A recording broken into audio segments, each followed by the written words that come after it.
Can you hear us?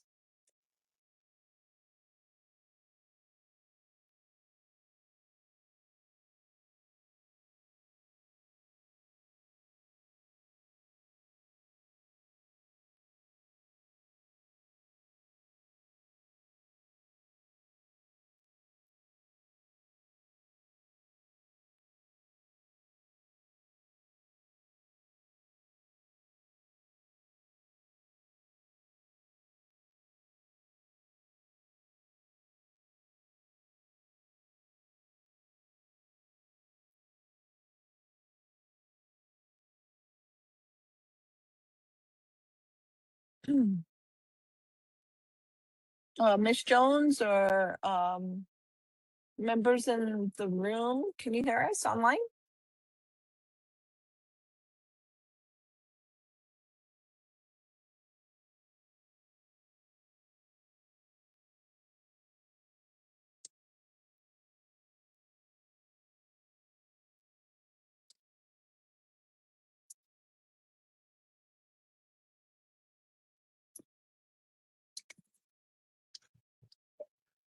How about it, guys? Can you hear us? There, now we can hear you. Thank you, Miss Jones. To push over here. Okay, we're good. That's fine. That's fine. Understood. Just wanted to welcome everybody to the second day of deliberations. I know we had some snow in the area last night, so I'm virtual this morning. I'm trying to get there with all the snowy weather on the traffic. And with that, I just wanted to take a minute and acknowledge and I guess confirm our board's presence online and in person. So Ms. Jones, would you mind doing a roll call to see who's present today from the board? I will. Member Bitzer, are you present? I am indeed. Member Carrasco, for the record, we know he's not going to be here.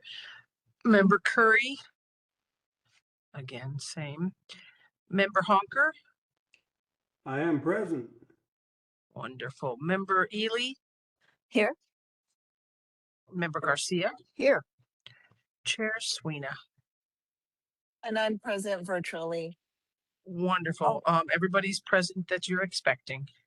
All right, wonderful. Thank you all. And I appreciate everybody jumping online and being in person. I know at the end of yesterday's deliberations, we began, there was our Madam Hearing Officer had shared a statement with the parties and a suggestion or an offer to the parties to provide any some statements regarding our first day of deliberations. So at this point, is it I know you guys are small on my screen, but is it okay, Madam Hearing Officer, if I turn it over to you to go over anything that was shared? Yes, Madam Chair. We got two emails. The first one this morning was from Growth Energy, Mr. Nasco. On behalf of Growth Energy, they submit that adopting NMED's proposed ILUC value for corn ethanol would have the unintended consequence of making credits more difficult and costly to achieve, contrary to the legislature's directive. The adoption of the GTAP Bio C Club represents the state of the science, would also be in accordance with the legislative directive to create a rule maximizing savings and limiting consumer cost.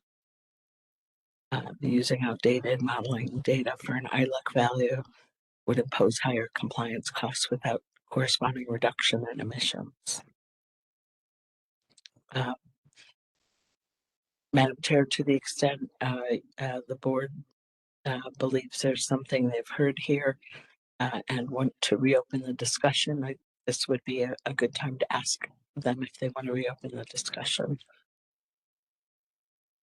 Thank you, Madam Hearing Officer. And for the board members in the room, I can't see you on my little camera here on my little screen. So if you have anything to share, just please chime in, as well as the board members online regarding Madam Hearing Officers. So I'm opening it up to see if you have any questions or feedback regarding the email that was shared from.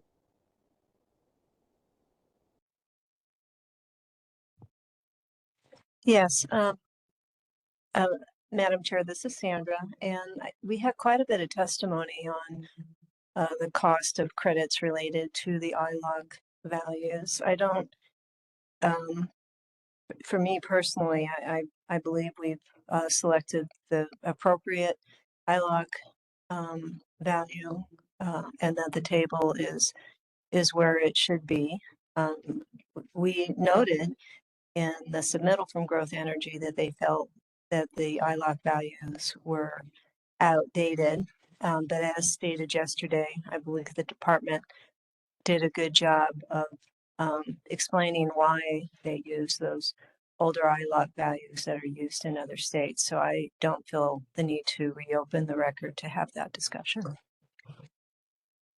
Thank you, Member Ely. And I'm just going to go around. Member Garcia, do you have any other feedback? Yes, thank you, Madam Chair. I think this is in relation to item number 5 that we discussed yesterday in the hearing officer report. And we did consider carefully whether it was appropriate to make any changes, and decided it wasn't. And I stick with that decision. Thank you, Member Garcia. And Member Bitzer, do you have any input? I didn't hear any new information that would be a deal changer in my mind from what was read from the email. So I'm going to concur with Member Ely and Member Garcia. Thank you, Member Bitzer. And Member Hunker. Same for me. I concur with Member Bitzer, Member Ely, and Member Garcia. Thank you, Member Hunker. And I also I feel comfortable with our consideration yesterday.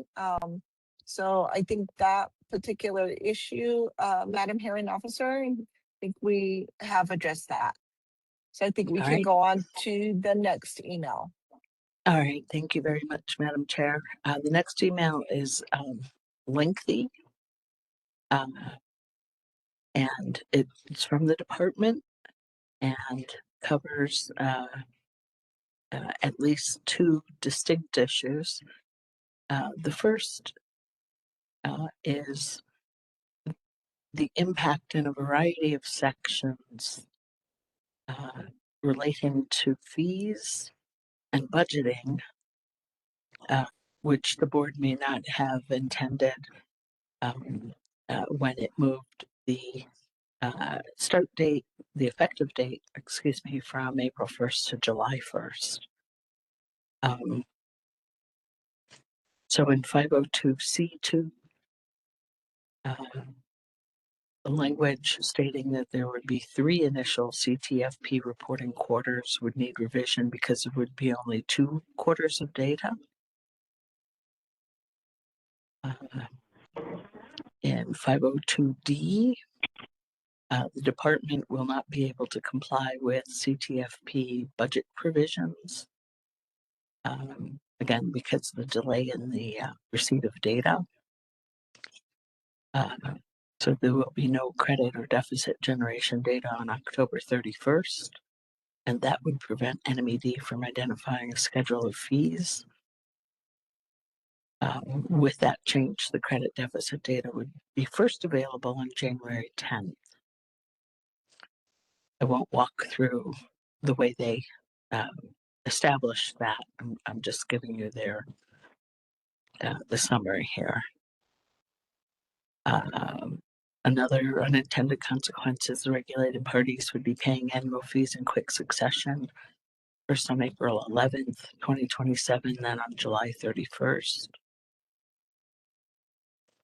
Then there's a long table here setting out the new calendar. Couple of unintended consequences here. NMED would not be able to obtain funding from CTFP participants to fund functional program needs for all of fiscal year 2027, creating a funding shortfall. And board deliberations may not conclude nor a final order be issued until after the 2026 legislative session, which causes difficulty to cure funding.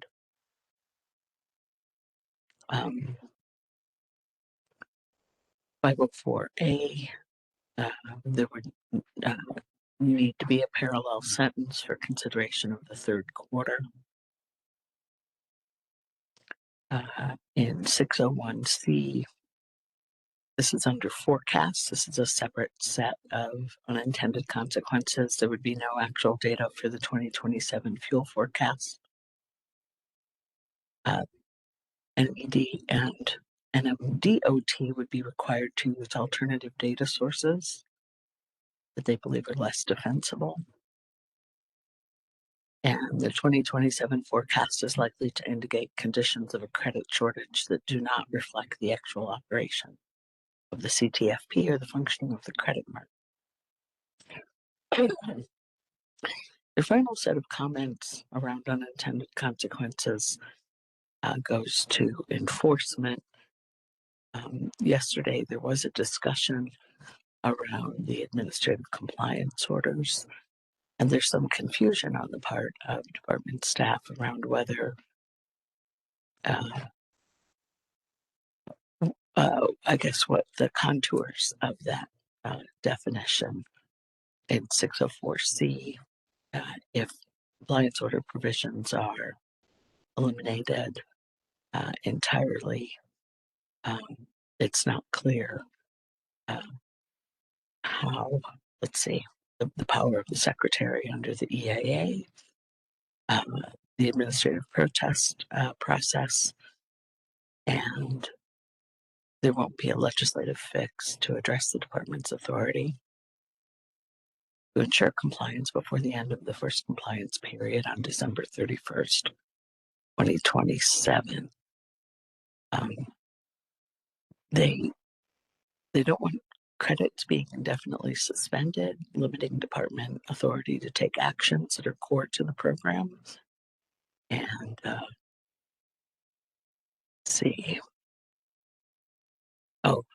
deleting administrative compliance costs is a failure to give effect to the statutory directive. Finally, in 604E, removing the compliance order provisions could undermine the most fundamental feature of the program, namely the department's authority to reconcile credits and deficits. Without clear authority to reconcile accounts, they won't be able to run the program in a functional way. And it would finally be a perverse incentive to not accurately report in order to lower costs. That was a summary, but I think I fairly summarized there. Thank you, Madam Hearing Officer. So with this email, I just want to verify. So the information referenced in the email is referencing information in our record. Is that correct? Yes, Madam Chair. Okay. And and I guess maybe I'll have to lean on legal counsel Ugarte and yourself, Madam Chair, on I guess maybe the next steps in how the board, should I go around like I did before? But this seems to be a much more complicated item. I'm just looking for some thoughts.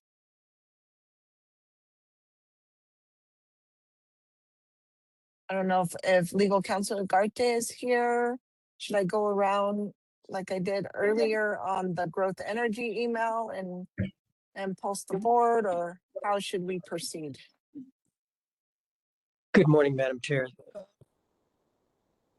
So I think first I would recommend that the board focus on the first issue, which was related to the effective date of the rule, the proposed rule, and then take any other matters up as the board gets to those parts of the rule. That's one suggestion, and then the other is I think following the same approach as you did with the prior email from Growth Energy, I think that's effective in this situation. Thank you, Mr. Ugarte. So with that, I will just start to go around with our board members. Board member Ely, what are your thoughts about the email? And in particular, the first issue regarding the effective date? Yeah, I'm willing to have a further discussion on that and fully understand what the department sees as the unintended consequences of postponing that. I was actually writing as a hearing officer was talking about the affected sections, but I'm not quite sure I completely understand it at this point. It'd be nice to maybe see the email or at least have further discussion on each of those sections that are affected. Thank you, Member Ely. And what are your thoughts, Member Garcia? Thank you, Madam Chair. I know this is a highly unusual situation. We've not done this before. I'm fine with re-examining, considering there may be unintended consequences.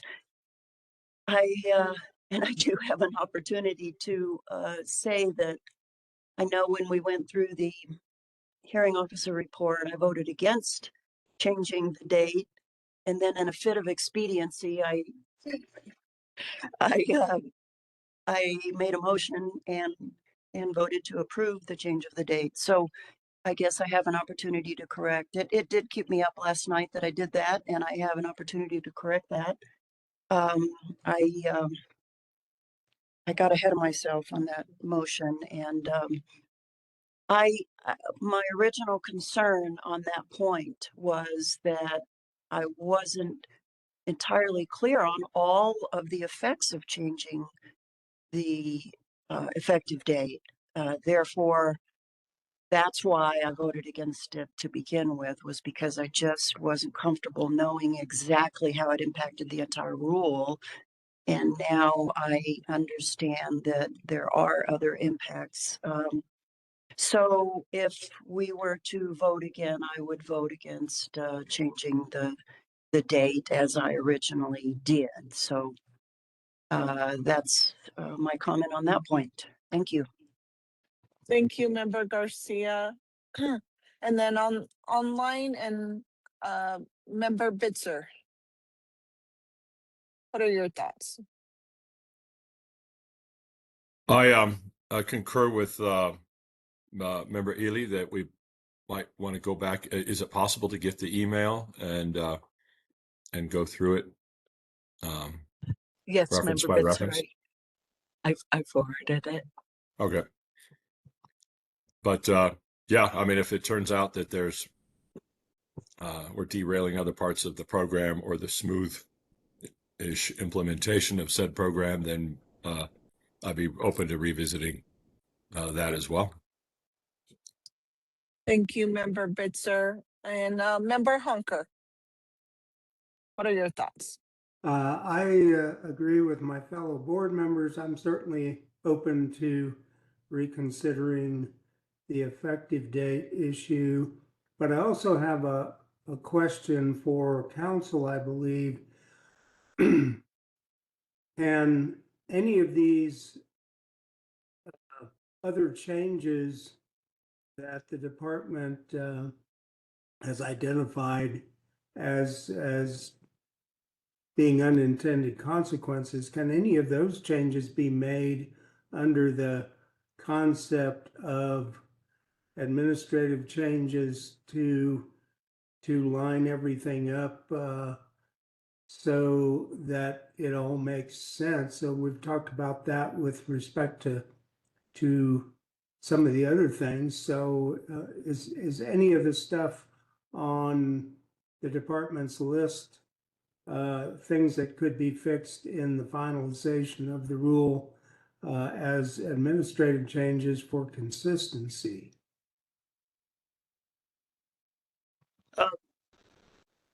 Member Hawker, so I think for right now, my understanding is that the board is considering the first issue, which is the effective date of the rule.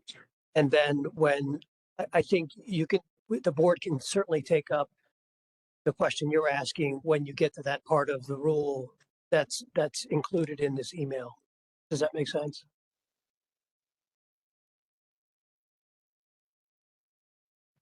Yes. Okay.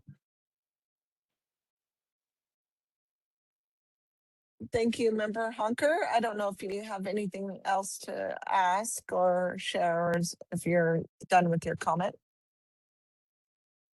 No, that's all I have. Thank you, members of the board, and then thank you, of course, to everybody else supplying information or unintended consequences of some of the discussion from yesterday. I like Member Garcia, I had concerns about moving the effective date with the understanding of testimony from the department that by doing any date changes that there would be other, in my mind, I was calling them dominoes that would need to be either moved or addressed, and that the program was really, the overall program was really reliant upon certain dates and how everything worked together. And to be mindful of if there were major changes like an effective date. So that was the basis of why I chose yesterday to not move the effective date to July 1st. That said, I do understand there are details within that were pointed out or highlighted in our record of specifics of how those unintended consequences or changes would need to be addressed. So with that, Mr. Ugarte, how will we go about, well, one, I know Madam Hearing Officer has emailed us the email that the department has sent. How would we now go if to Member Ely's suggestion and some of the board members' suggestion to look in detail on this aspect of the effective date issue? Do we go back into discussion?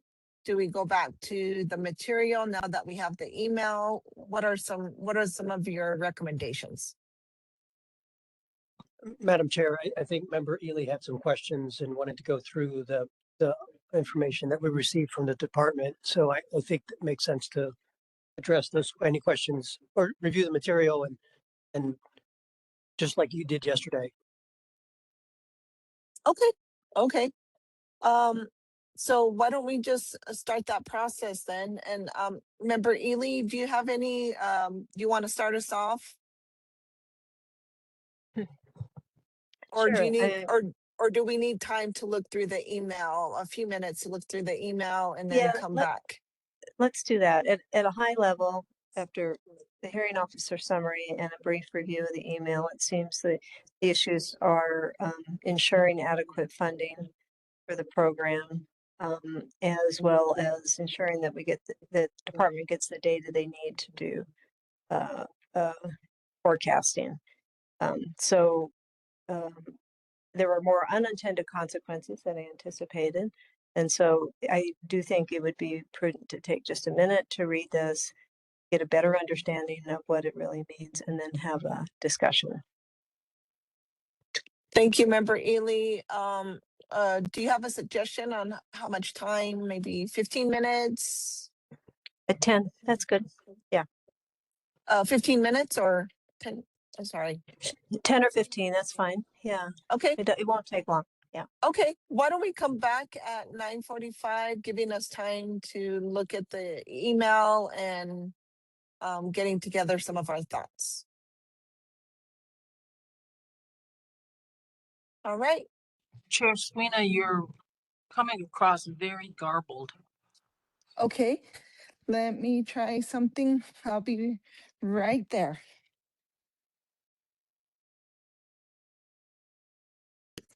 She sounded fine out here on the platform, by the way. And you sound awful also. Let me get hold of IT.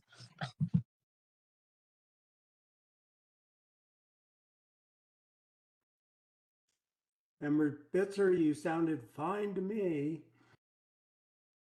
Likewise, sir. Maybe I should say it real slow for the room. Likewise, Oh. sir. Okay, stop talking, Mr. Bitzer. We're gonna fix it. You sound scary.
Okay, Member Bitzer or Member Honker, will you say something, please?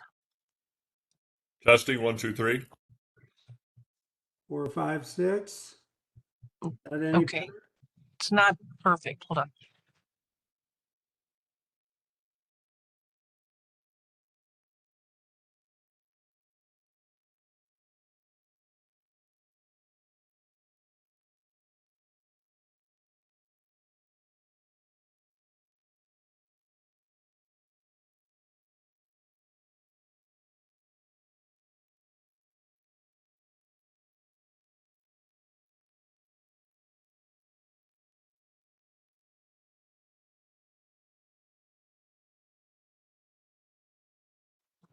Okay, for folks on the platform, just to let you know, we're having a little IT issue here with the sound in the room.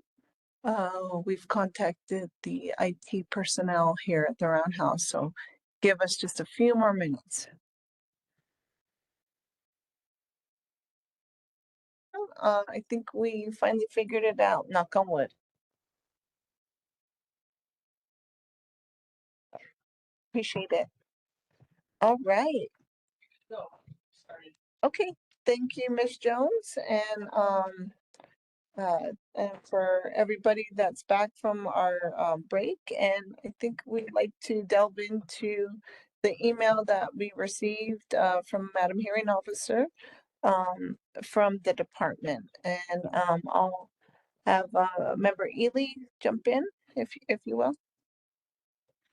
Yeah, thank you for that email. It spurred me to go back and look at Department Exhibit 130, which is I believe Dr. Rasso put that together, a detailed spreadsheet with a number of dates going back to 2024 and well into the future about data collection and fee collection based on that data, as well as forecasting. And so you can see that by changing the effective date, there really is a domino effect of pushing everything back, including jeopardizing fees necessary to run the program in the early years. And maybe even more disturbing to me is jeopardizing the so important forecasting of generation of fuels. If you don't get that right, you don't have a good program, and you could start to crater the program initially. So thanks for the reminder on that data that we had received during the hearing. I appreciate that. So I would be happy to go back and change my vote on the effective date. Thank you, Member Ely. Do any of the board members have comments based upon your reading of the email? And I know we did some homework on the break that we had here. Any of the members want to share? Yeah, I'll take a stab at it. We had with 5 points. I thought maybe moving the October date to December would be fine for number 1, but when you get down to number 4, for example, and the lack of funding, and then you have to go to the legislative, even if we had it done on time, and you have to go to the legislature, they don't necessarily get around to the things that you're asking for. I used to run a entitlement program, Medicaid in the state of New Mexico, and even then they might forget to fund something that was imperative, and or decide not to, just to make you squirm. But anyway, it was not my intention to cascade other problems, so I'm happy to reverse this as well. Thank you, Member Bitzer. Member Hunker, you have any thoughts? I concur with Member Bitzer and Member Ely. I'd be willing to reconsider and revote on the effective date issue. Thank you, Member Hunker. And Member Garcia, sorry I missed you. No, that's okay. I guess this sort of fortifies my concern originally that there could be unintended consequences. So I am very happy to be able to correct my mistake earlier. Thank you. Thank you so much. So with that, I know we had taken a vote yesterday on some of those high level questions in Madam Hearing Officer's report. This is question 1. I would like to is it appropriate just to put it back on the record and take a vote, Madam Hearing Officer? Yes, and Mr. Ugarte may have further instruction for you as well. Just a reminder that whatever vote you take has to be based on evidence in the record. And I think Member Ely identified Dr. Rasso's table. My memory is there were other witnesses we heard about data reporting and forecasting and budgeting and scheduling from as well. Thank you, Madam Hearing Officer. And Legal Counsel Ugarte, do you have anything to add? Madam Chair, no, I think I agree with the perspective shared by Madam Hearing Officer. Thank you for that. So fellow board members, we want to just consider a motion given the information that was, that is in the record regarding, concerns or regarding, the timeline and the effective date of this, rule before us, proposed rule. And I don't know if any board members wants to, yes, Member Hunker. I'll take a crack at a motion. I move that notwithstanding our discussion yesterday with respect to section 20.2.92.5, that we maintain the department's proposed effective date of April 1st, 2026, based on a reconsideration of all the material in the record. Thank you, Member Hunker. I'll second that. All right, I think Member Ely got there before you, Member Bitzer, but appreciate the second and support for the motion. Legal Counsel Agarte, is that motion suffice given the complexity of our discussion this morning? Madam Chair, yes. Thank you, Mr. Agarte. Is there any further discussion by the board? And if I don't see Member Ely? It's a good reminder to me to on these complicated rules that maybe some of these issues need a little more discussion and a little more time for consideration.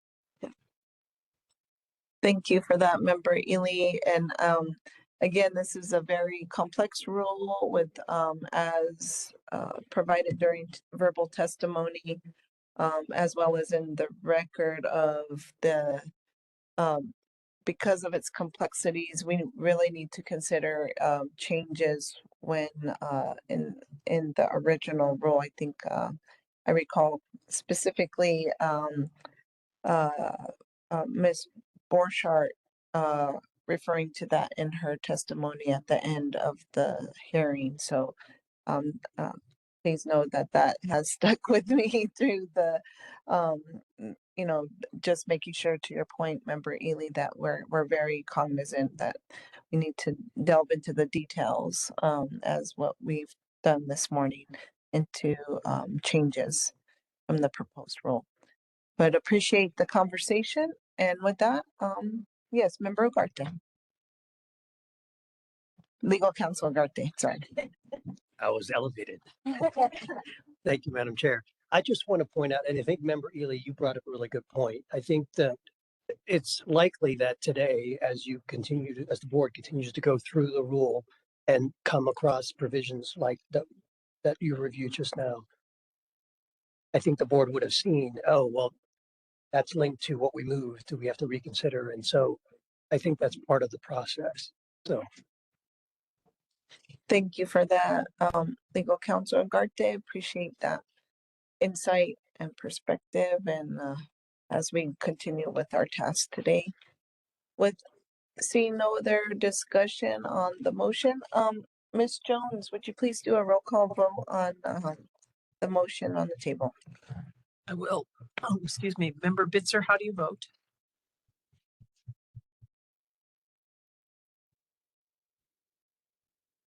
Member Bitzer? Okay, well, we'll loop back around to Member Honker. Yes. Thank you. Member Garcia, Yes. Member Ely, Yes. Chair Sweeney, Yes. Member Bitzer.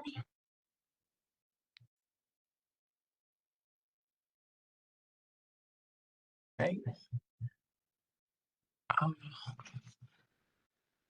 We probably need his vote, don't we, Chair Sweeney? Let me text him. We don't need it. We don't need his vote. We have 4.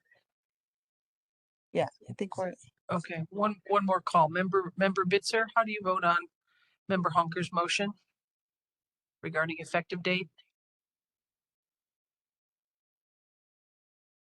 Okay, well, you have 4 votes in the affirmative, Chair Sweeney. Thank you, Ms. Jones.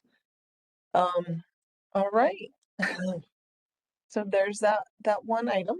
And then now we have the next item that was shared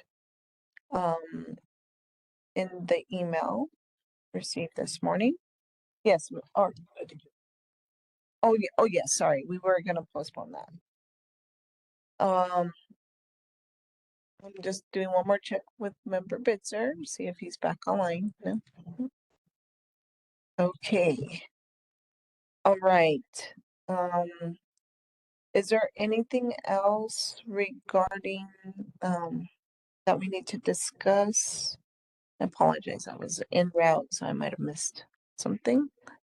Nope. All right. All right. Well, then I guess we'll go into back to where we started. And if I recall, we did have the section that we voted on yesterday on our on the roll. Do we have to go back to the effective date at the beginning of our discussion of the roll? Didn't we address that? No, we didn't. It's We did, but okay. All right. Just making sure.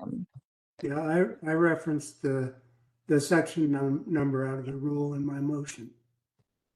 Wonderful. Thank you, Member Honker. Okay, let's get to where 103. Okay.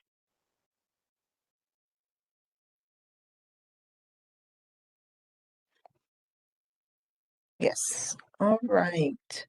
So we are at, and please correct me if I'm wrong, members. 103. And we have Namoga proposing a change in 103.a to change the reference from 20.2.92.306 to 20.2.92.304. And I recall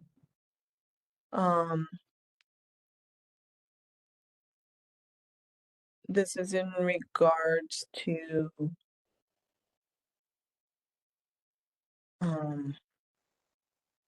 the FSE credit section.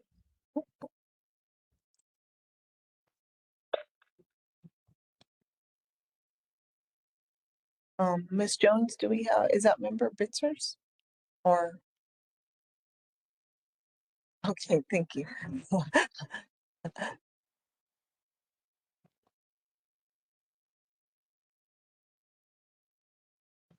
Did we lose Member Bitzer on the platform? Let me look. Yes, he's no longer showing on the platform. Let me send him a text. Okay, thank you so much. We'll still proceed in our discussion. Do any of the members have any comments regarding this proposed change by Namoga API AFMP? Yes, Member Ailey. yeah, it's related to deleting other sections of the rule, and we haven't done that yet. So if we do, we can go back and reorder, and I believe the department would be responsible for making that cleanup to conform with state records. So at this point, I don't think we need to make any changes to that section. Thank you, Member Ely. And I see a head nod from a Member Hunker. Member Garcia. yes, I was thinking the same thing, that this could be something that, and I think this is true for the rest of the rule. If there's any place where there's an accidental wrong reference on a rule point, that state records could correct it, an innocent mistake like that. So I was thinking the same thing. So thanks. Thank you, Member Garcia. All right. So with thumbs up, I think we will will that be in the final motion to clean up that motion that we took? All right, I'm good with that. I think all members are okay that are here present. So we'll scroll down. All right. Let's look at page 27. We have a right above 104 section, the reserve section, where NAMOGA API AFMP proposed to delete sections 103D and E entirely. And this is in relation to, I believe it's,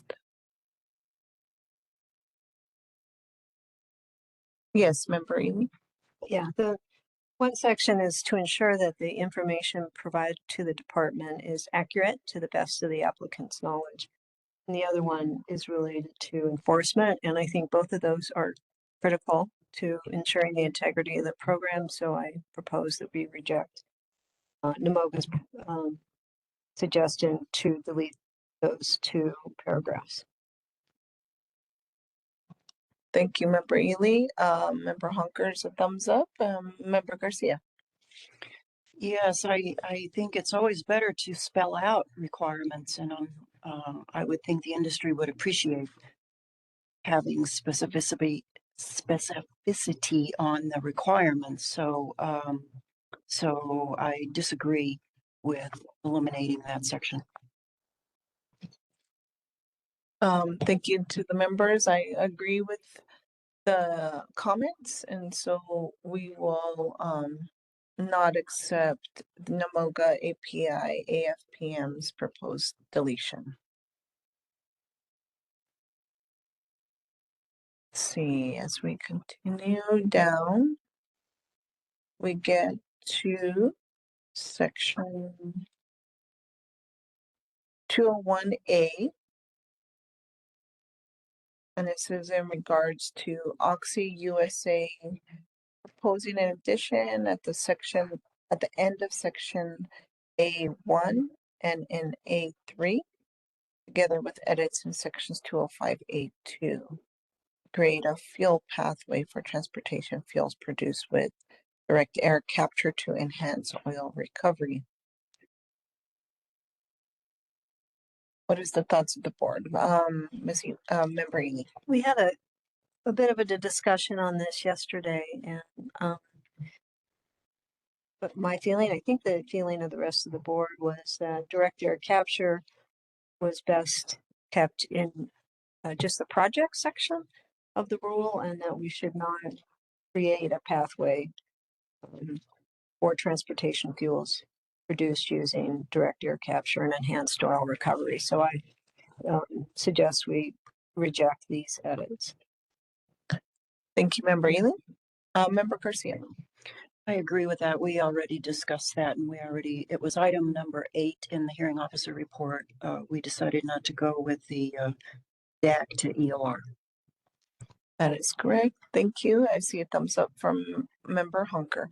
And I agree, we had already discussed this yesterday. And I support not making the proposed change from Oxy USA. Right? As we continue on through the rule, we are now at I think it's along the same lines. Maybe get there. 3. So that would be, yes, it was the same lines as what we discussed. Proposed edits in section A3 together with edits in A1 related to what we just talked about. Members of the board agree or have comments? Yes, I see a thumbs up from Member Honker. Yeah. Member Ely, yes, and Member Garcia, yes. Okay. And then we have H.F. Sinclair proposing edits throughout section 201A. And this is in relation to the R&D GREET model.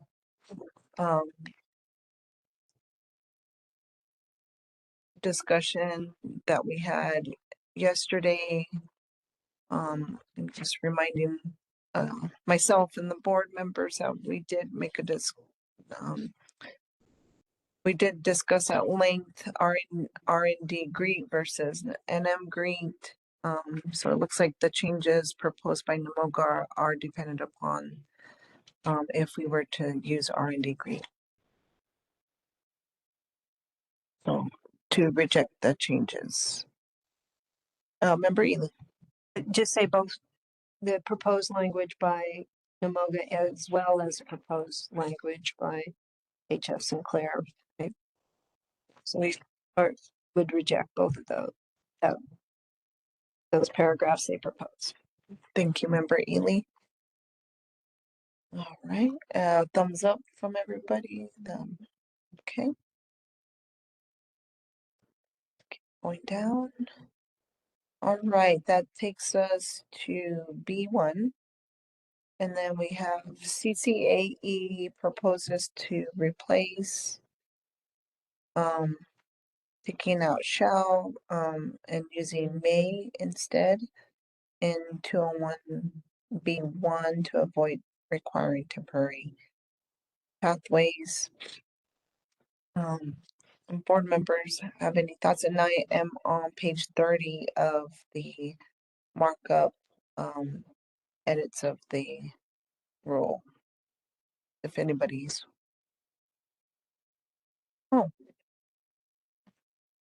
oh, maybe the printed version. Any thoughts, board members? Oh, it is on 33. And click. Yeah, we are on the same page.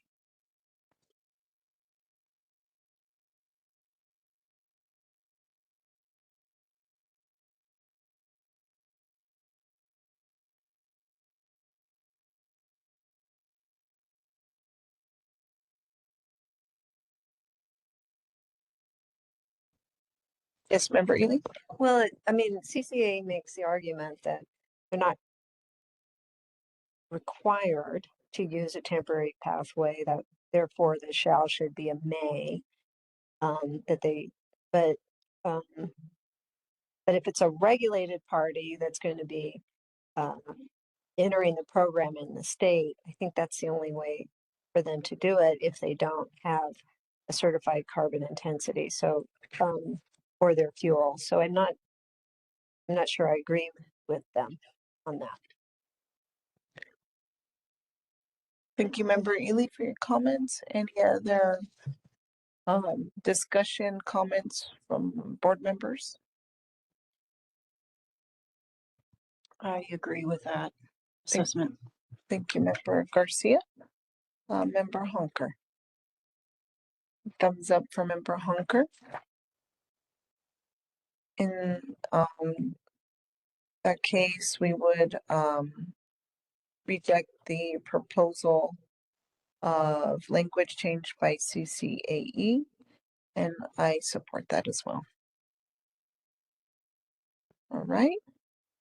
And just a few lines down, we have CCAE proposes to replace subsection A4 to remove duplicative language and prohibit inclusion of avoided methane emissions, including from pathways certified in other programs. And this is in that discussion that we had about avoided emissions earlier yesterday, but this is avoid methane emissions. And so we'd love to hear from members of the board. Yes, member Ely? Yeah, it does appear that that language is exactly the same in 3 as it is in 4. Now that might be something the department picks up on cleanup before they submit this to the state records, but that does appear to be a duplication of the exact language. Their proposed new language we should reject because we've already had a discussion about avoided methane emissions and decided that it was appropriate to leave that in the rule. Yes, I do see that. Looks like the same language in 3 and 4. And then I would love to hear the board. I think we made the had that discussion about the emissions. So to reject, yes, Member Garcia. Right. I think that's something that could be cleaned up with records. Thank you. I see a thumbs up or head nod from Member Hunker. All right. We'll go down to 5 or V. In this, we have Food and Water Watch proposes the following edits in 201B1A4B. If the board does not entirely prohibit the use of avoid methane crediting to expand application of NMED's more conservative approach to setting carbon intensity values when using avoid methane emissions for stock manure. I know we had some discussion yesterday, again, referring to public and written testimony of concerns from the public, from some elected officials and Food and Water Watch and their organizations about this particular issue. And I know we all noted yesterday, or most of us in the discussion yesterday, noting that concern as this program rolls out.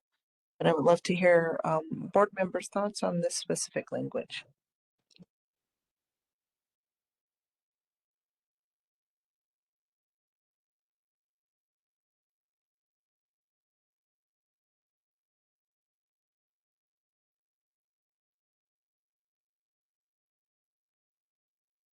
Yes, Member Garcia.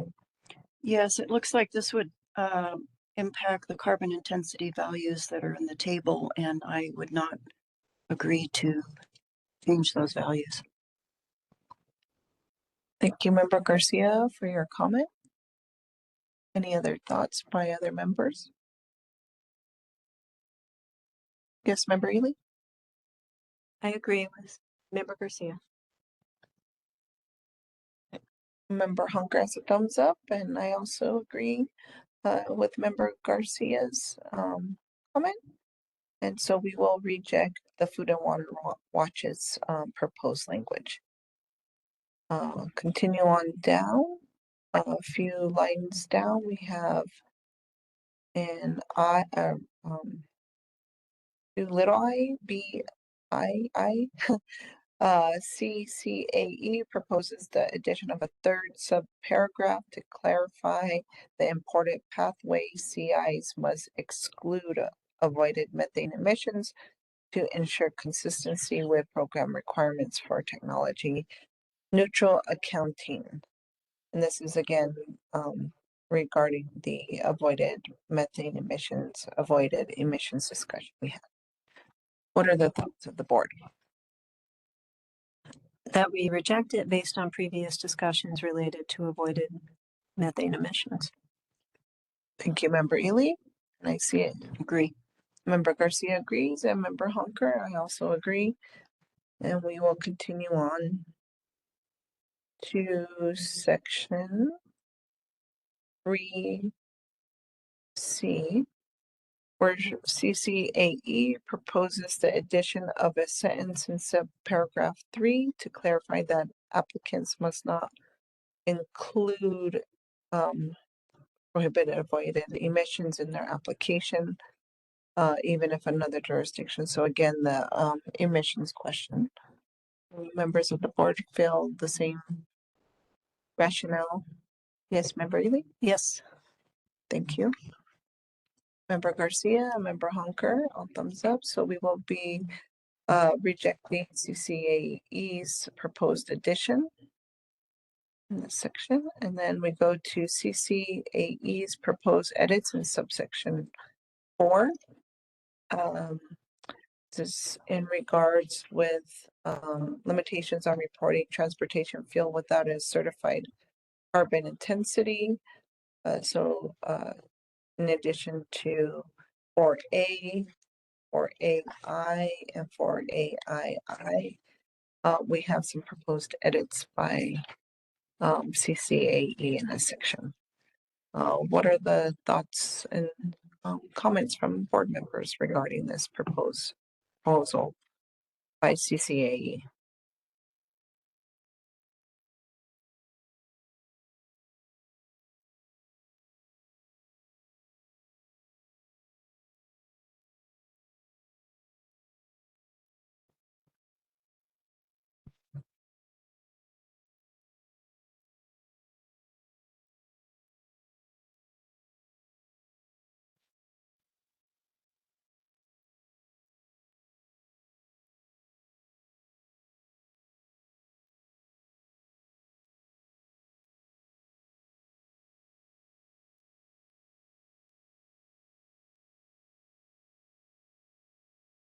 Yeah, just, Yes, Member Ely? I think that department's language on temporary fuel pathways is fine as is, and I would suggest not changing it.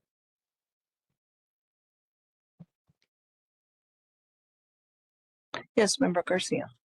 I agree with that. It appears CCAE is wanting to eliminate the option of extending the reporting period based on good cause, and I don't think that's appropriate. So I disagree with their edits. Member Hunker has a thumbs up as well.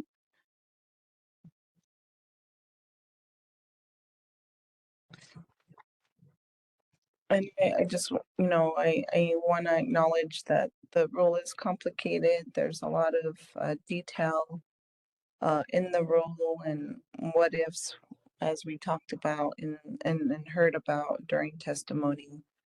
Just want to acknowledge the concern raised here by CCAE.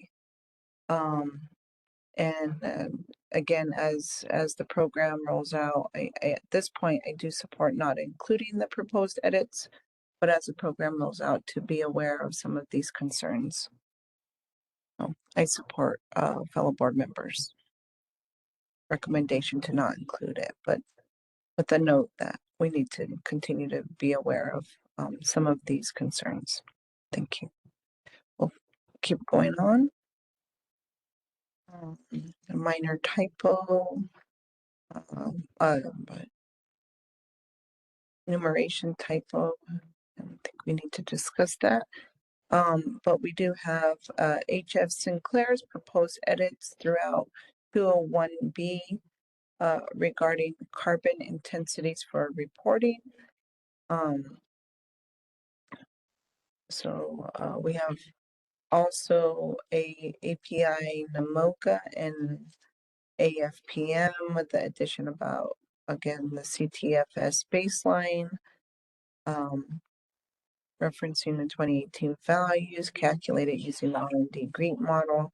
So NAMOCA API AFPM also has some proposed edits to the 201B regarding some aspects and questions that we discussed yesterday. There are also other details in this section of proposed edits. So I want to make sure the board does, that we do look at these proposed edits and make sure that we've addressed all of the proposals and have some thoughts about them. Take a moment to look at that again.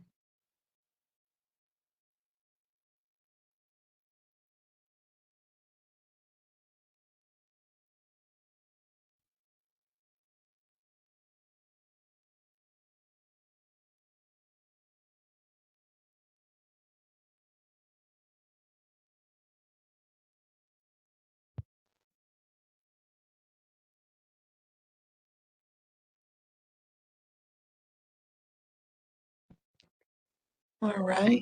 Do we have any thoughts from board members regarding the proposals by HF Sinclair and MOCA, API and AFPM?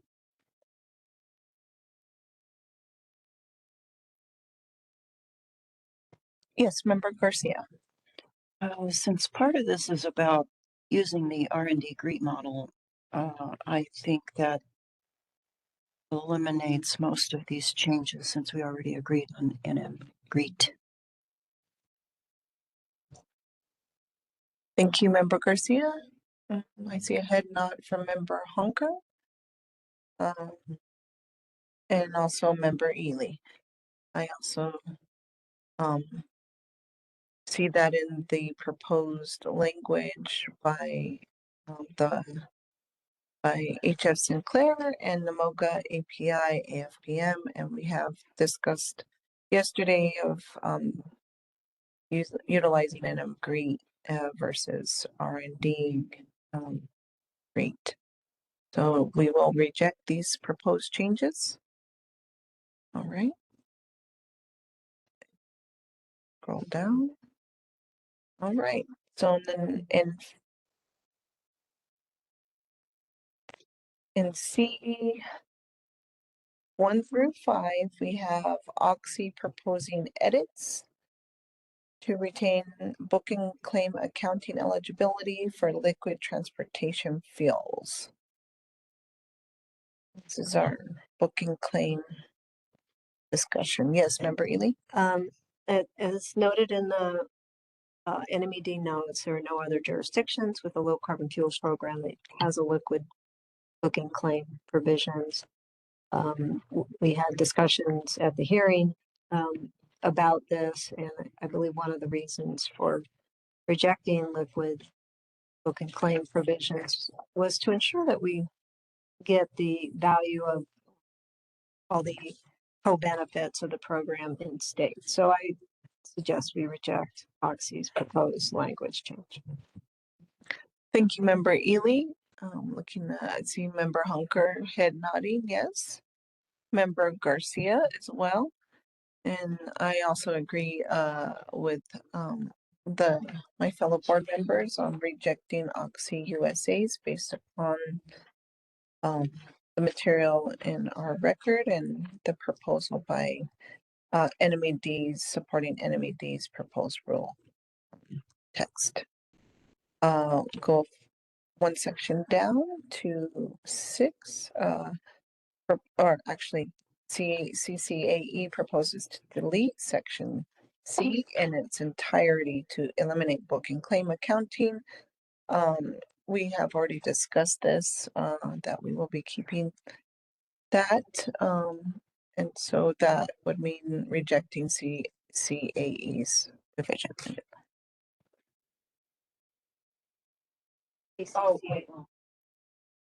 Yeah, so CCAE's proposed revisions would be rejected. And that proposed revision would be to delete section C. See head nod for Member Hunker, Member Ely, and Member Garcia. Thank you. And we will continue on down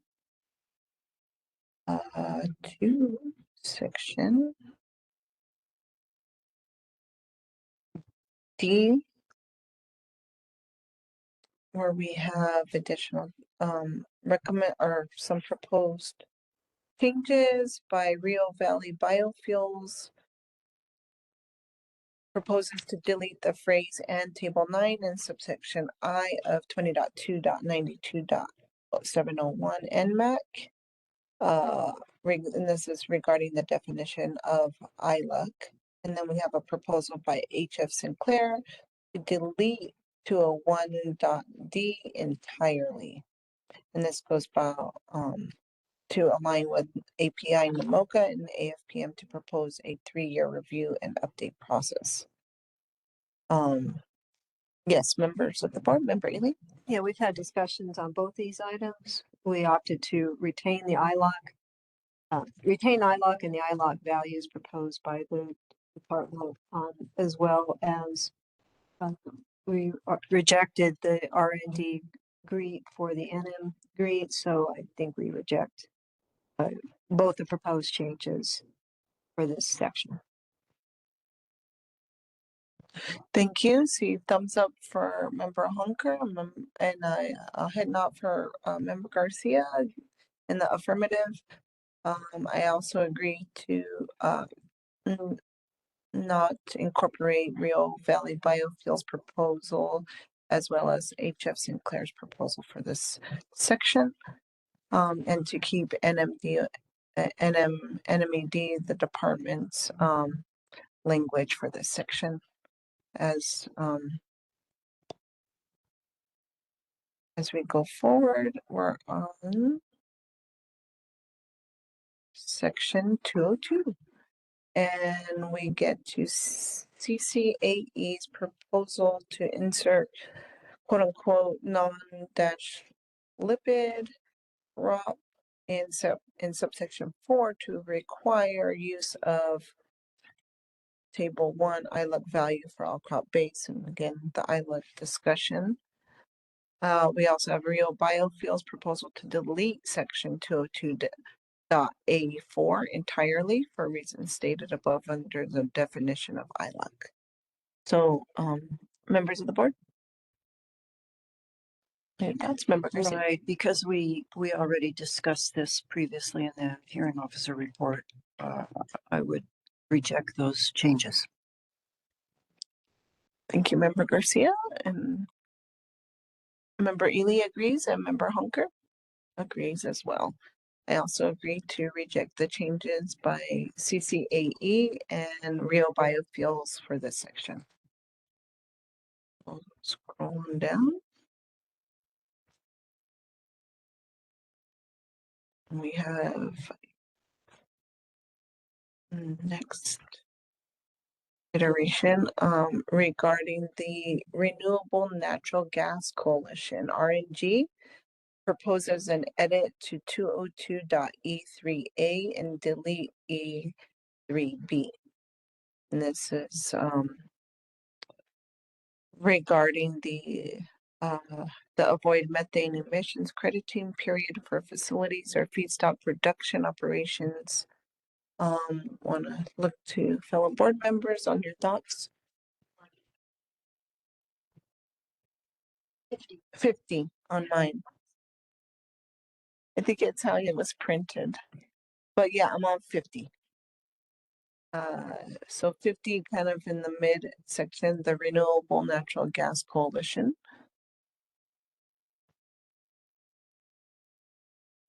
Any thoughts? Yes, member Ely. Yeah, this came up, of course, the hearing, and I don't agree with changing the time frame from 20 years to 30 years. So I think we reject that amendment, proposed amendment to paragraph A. Thank you, member Ely, and member Garcia agrees, and member Honker well agrees. I also agree with not accepting the RNG's proposed edits. Yes, Yeah, member let me Ely? clarify. I also reject their proposal to delete paragraph B. Yes. Yeah. Thank you, member Ely, and I see head nod and thumbs up from member Honker and member Garcia. Yes, as well as I also agree. And so we will scroll on down to R&D's proposal to delete 202.E5 entirely or to revise it to ensure fuel neutrality, but they did not offer text revision.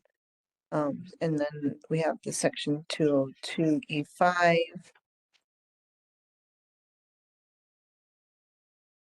What are the thoughts of the board?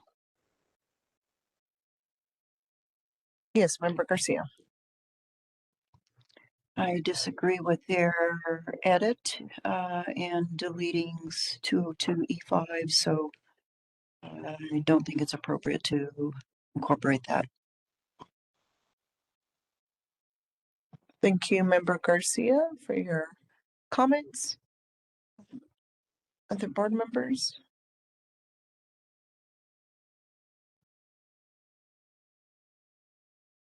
I agree with member Garcia.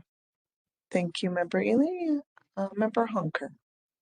Yes, I see a thumbs up as an agreement. I also agree to reject RNG's proposal. We have just a few lines down, we have CCAE's proposal also to delete Section 202E in its entirety, implementing CAC's recommendation to eliminate voided emissions. Again, we had discussion on this already, which would support rejecting CCAE's proposed edits here. Yeah, head nod from board members, yes. And thumbs up for member Hunker. In addition, we have NAMOGA API AFPM's proposed new sections 202 and 203, and this is regarding carbon intensity values using default pathways, and this goes to the R&D GREET model. If we had made a decision to support the R&D incorporating R&D GREET versus NM GREET. Yeah, all right. So we would, since we've already made that and had that discussion, made that decision yesterday, it would support rejecting these NAMOGA API AFPM proposed edits here. Thumbs up from member Hunker, member Ely, and member Garcia. Yes. And I also support that based upon our previous discussion yesterday. Correct. Yes. Oh, yes. So we're gonna take a few minute break. What would you say? We'll come back at 10:55. All right. Thank you so much. See you back here in a few minutes. Thank you, Ms. Jones. Good morning again. And just checking in to make sure we have our board members. We have member Ely and member Garcia here. Member Hunker, member Bitzer, are you back on the platform? Yes, I see member Hunker. And then member Bitzer, are you here?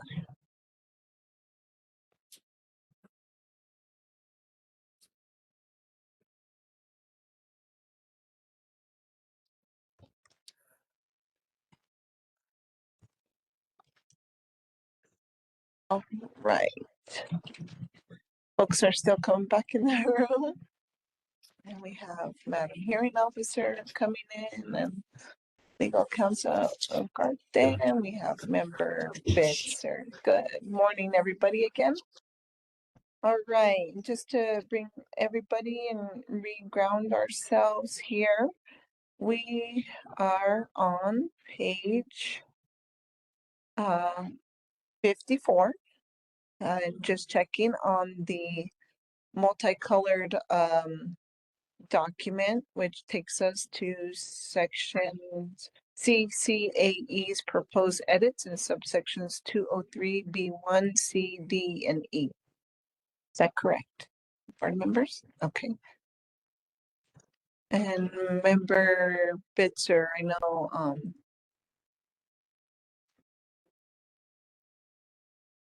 you had some technical issues a few minutes ago, so just making sure you're good and know where we're at. Oh, I know. All right. Do you have any questions, member Bitzer? You said page 54? Yes, at the top there, 54, you'll see CCAE's proposed edits in subsections 203B1, C, D, and E. Okay. Okay. All right. So that's where we're at, coming back from break. And then any thoughts by board members regarding CCAE's proposed edits here?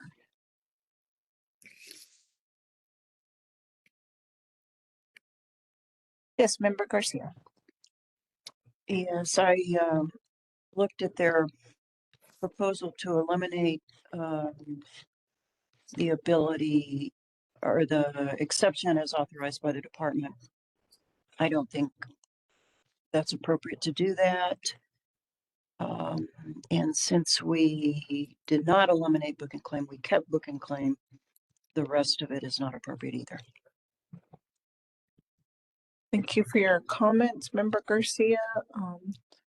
Do board members have any other comments?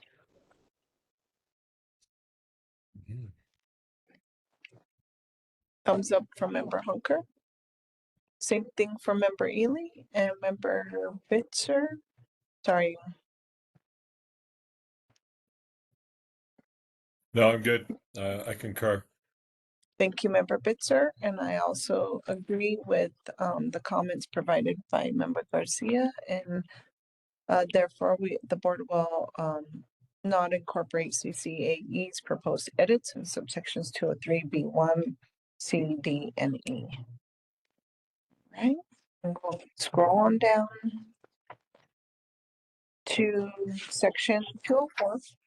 And there we have Real Valley Biofuel proposed to delete phrase indirect land use change. And this goes back to the ILUC discussion that we've already discussed, and based upon that would support rejecting Real Valley Biofuels proposed edits. See a thumbs up from Member Hunker, members Ely and Garcia here, and Member Bitzer. What are your thoughts?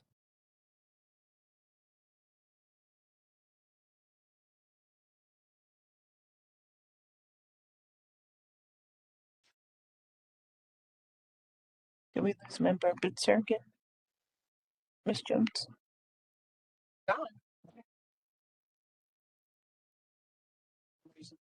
Oh, there you are. Okay, what are your thoughts, Member Bitzer? Sorry, you went off our screen in the room. I don't think he hears. Thumbs up? Oh, you're on mute. Mr. Bitzer? I was hoping to hear from others on this one and weigh their thoughts. Okay, on this one, this goes to our discussion regarding indirect land use changes from yesterday. And yesterday when we talked about the definition of ILUC in our definitions discussion as well, we talked about this, and this, if we had supported those changes in the definition and in our discussions with ILUC, diverging from the department's proposed version, then this would become applicable. But because we chose not to incorporate some of those changes early on, this would then mean that we do not change this here. Those are my thoughts. I don't know, fellow board members. Yes, we have yeses here. Member Ely? Yeah, and this one is correct. This one is just regarding the Rio Biofuels proposal to delete phrase indirect land use. That's correct, Madam Chair. Thank you. Thumbs up. I saw from Member Hunker, Member Garcia, Member Bitzer. Okay, sounds good. We will not be accepting Rio Valley Biofuels proposal in this section. We go to Food and Water Watch, which proposes additions in 204A and a new B5 if the board does not entirely prohibit the use of avoided methane crediting. And this is a section proposal just by Food and Water Watch. And board members, what are your thoughts?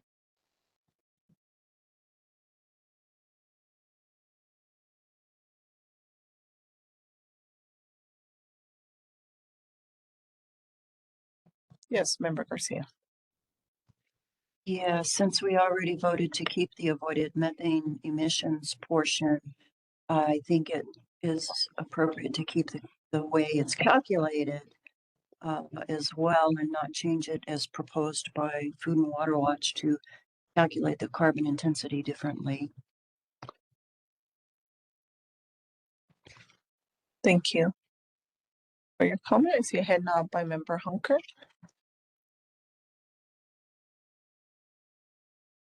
Thumbs up by Member Bitzer and thumbs up by Member Ely.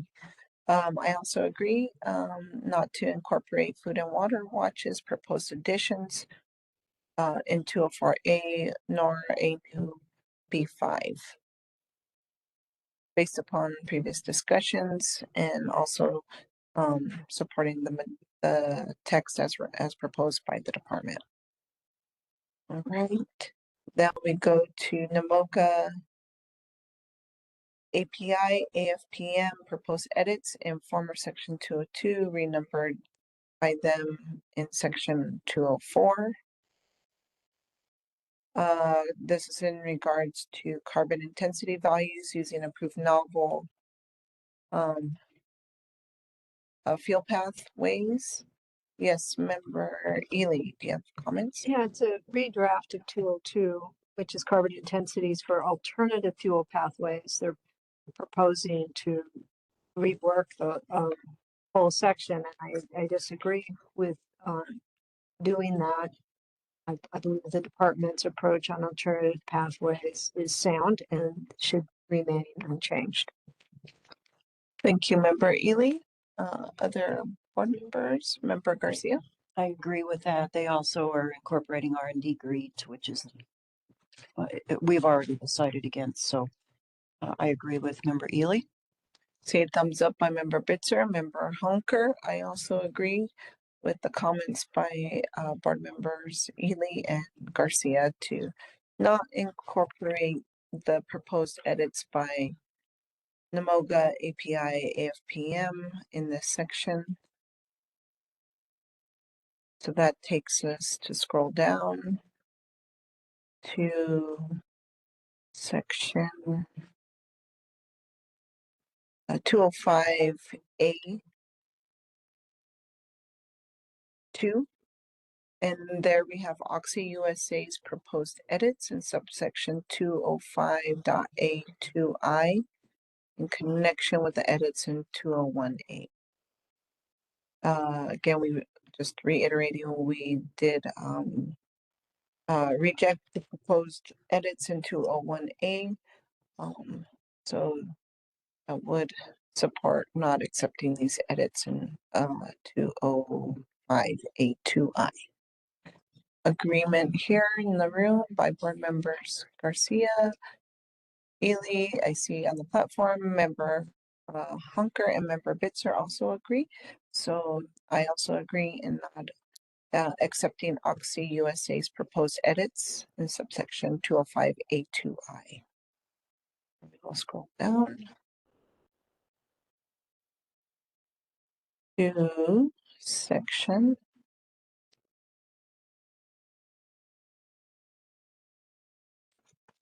the next area would be proposal by NAMOGA API AFPM to set out NMED section 202E as a new section 205 and section 203 as 206. This is in regards to 20.2.92.05. This again is requirements for a fuel pathway with carbon intensities that include avoided methane emissions.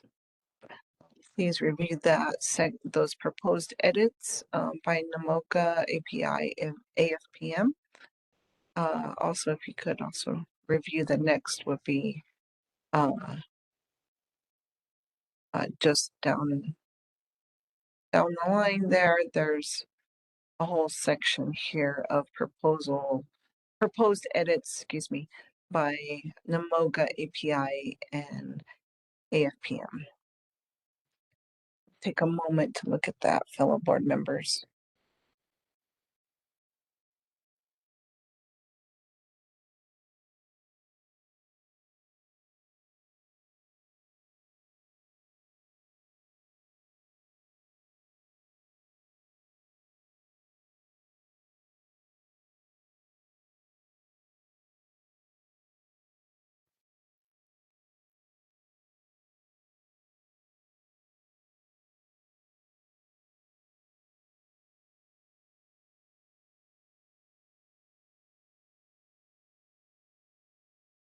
Any comments, thoughts as we go through this section and proposed edits by NMOGA, API, and AFPM?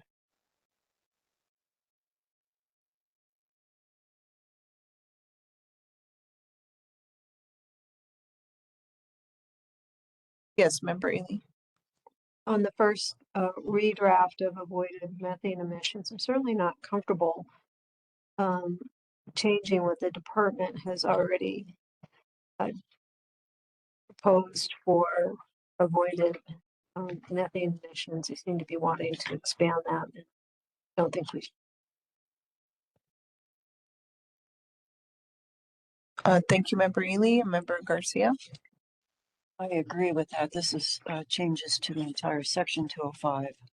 And I think we should leave what the department has done.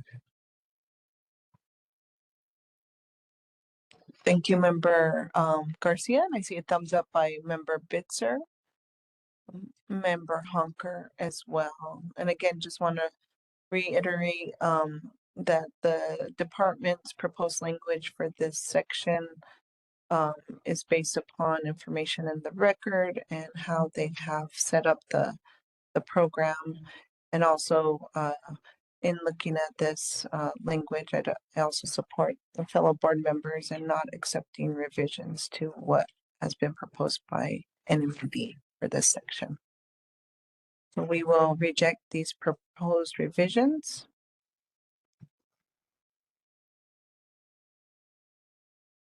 And that takes us down to NMOGA's API AFPM's proposed to renumber section 206 as 207, aside from adjusting the internal section numbering from 206 to 207. They propose edits in sections B and C as follows, which are related to carbon intensity of renewable electricity, again incorporating R&D GREET in this language, and also C, carbon intensity for off-grid generation of electricity, except specified in subsection B of 207 NMAC to generate credits from charging EVs with electricity not supplied by EDU, the owner or operator. So there's some language that is dependent upon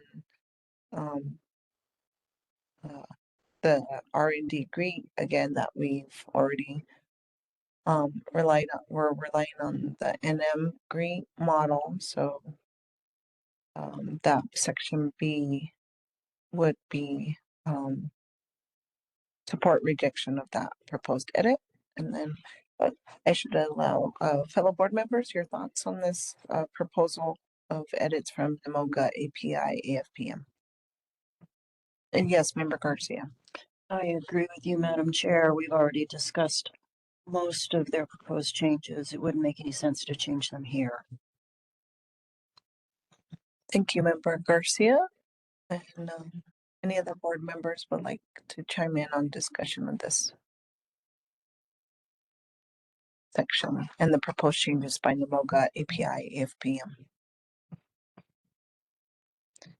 Yes, Member. No, I agree. We have discussed this. Their change, yeah, I support the suggestion that we not accept this language. Thank you, Member Ely. See a thumbs up by Member Honker. Member Bitzer, also a thumbs up. Thank you. I also agree with that recommendation by fellow board members to not accept this language. We will keep going.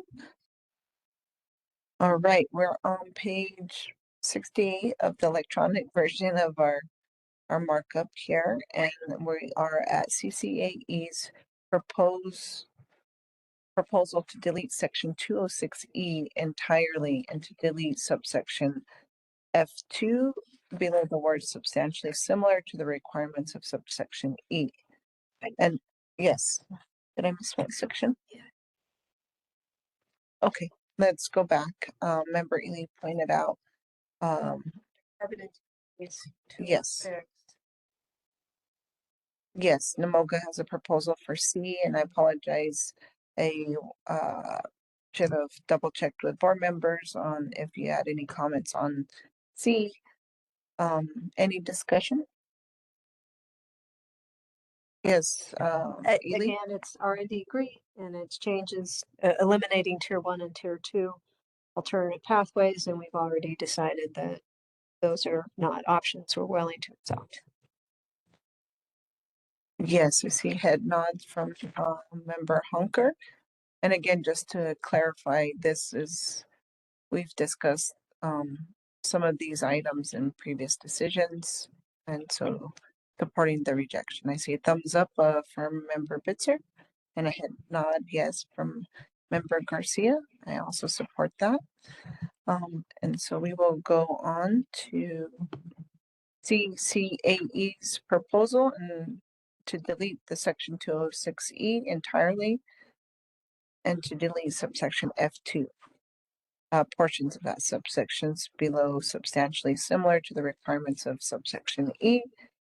And this is about CCAE's proposal to eliminate book and claim accounting, which we've already discussed, and we will be keeping book and claim accounting, which then would support not accepting CCAE's proposed edits here. All right, thumbs up by member Hunker, member Bitzer, member Garcia, member Ely. All right, we will not be accepting CCAE's proposed edits in this section. Go down. And just a typo on lettering.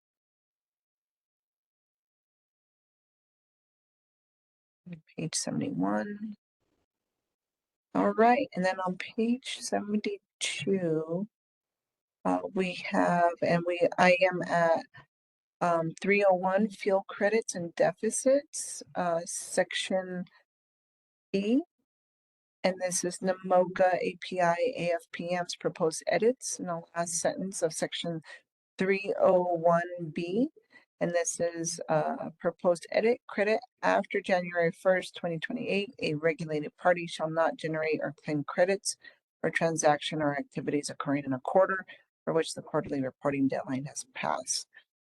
What are the thoughts of the board? Yes, member Ely? Unless the credits are for residential EV charging or LNDDs, and that's what DVs, and that's what they're proposing to eliminate. And I disagree with that, and I don't understand that January 28th date. So don't agree with the other language they're proposing. Thank you. I apologize for not reading that. Strikeout proposal language. Thank you for your comment, member Ely. Any other comments? Yes, member Ely, do you have anything else to add? That why delay that? It should start right away.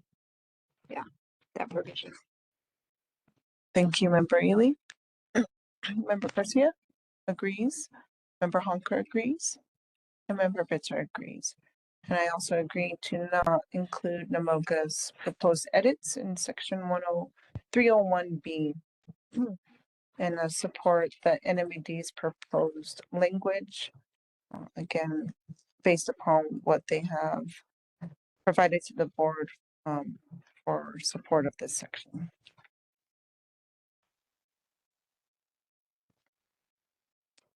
Then we go down to HF Sinclair's proposed revisions in 301E1.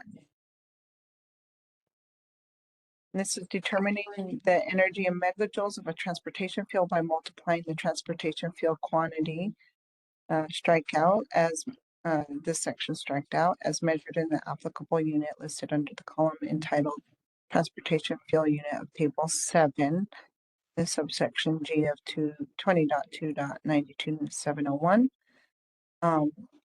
And again, this would be the reliance on the R&D GREET model and the end of their edit of that paragraph versus the NM GREET, and also,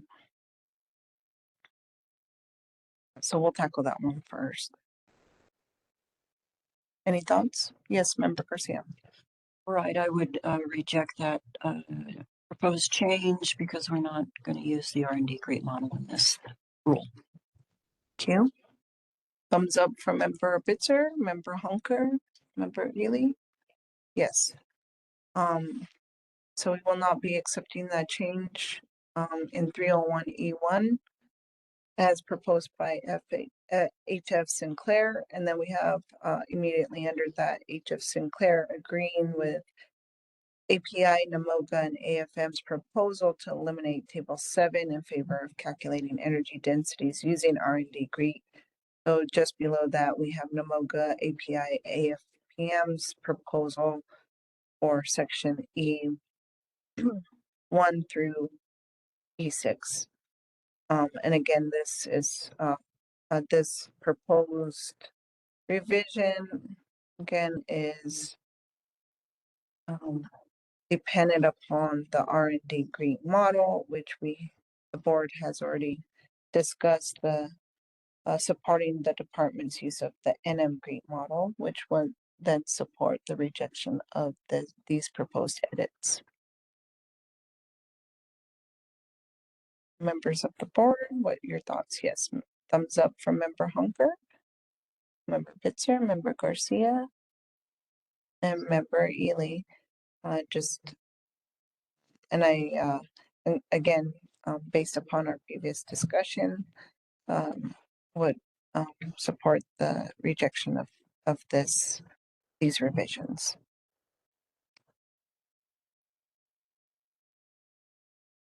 And that takes us to NAMOGA API AFPM's proposal to delete section F2 above entirely. And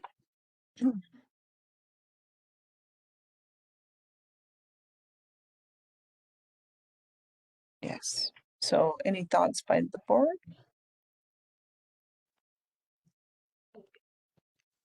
It's consistent with their opposition to EER. We've already decided that we would maintain EER, so we did not accept that one. Their proposal to strike F2. Thank you for that comment, Member Ely. And Member Garcia agrees. Member Hunker, Member Bitzer agree. I also agree with your comment, Member Ely. So we will reject the proposal to delete F2 above entirely by the proposal by NAMOGA API AFPM. Immediately below that, we have NAMOGA API AFPM and HF Sinclair's proposal to add a new section 301G and re-letter subsequent paragraphs. And this is for project-based credits described in section 303. The department shall approve and award CTFP project credits to regulated parties. Please, fellow board members, please look at that language and let us know if you have any comments and points of discussion.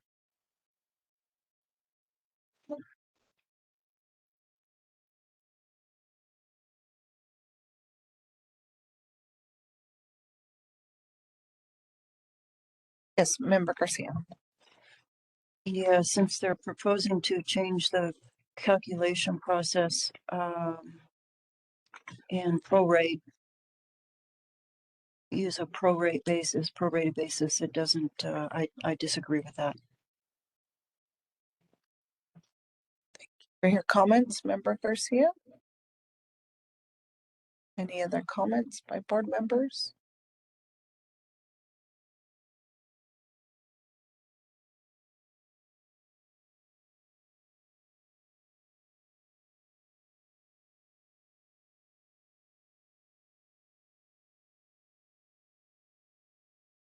Yes, Member Ely.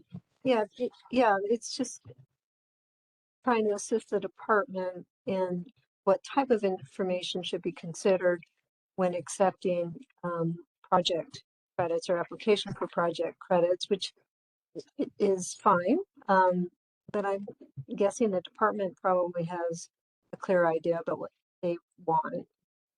Maybe I would also propose rejecting that language.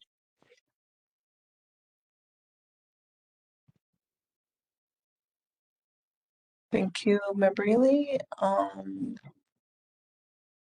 Yes, I see a thumbs up by Member Honker and Member Bitzer.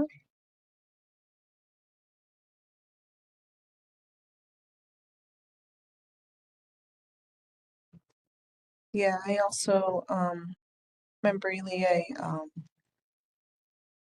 I support your comments on this section.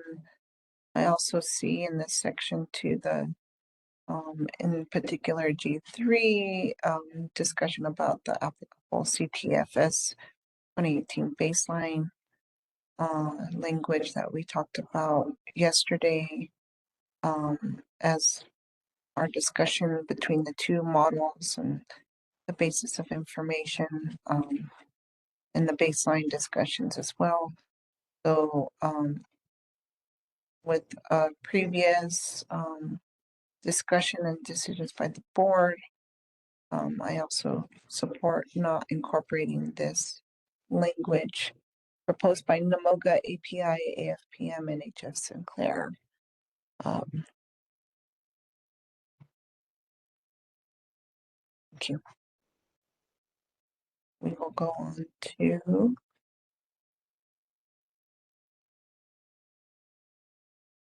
section H2 and a proposal for a new H3 by CCAE. The 301.H2 and the proposed new H3. Talking to support CCA's recommendation to enable the department to respond to emergency or forecasted credit supply shortages by using advanced credits to electrical utilities.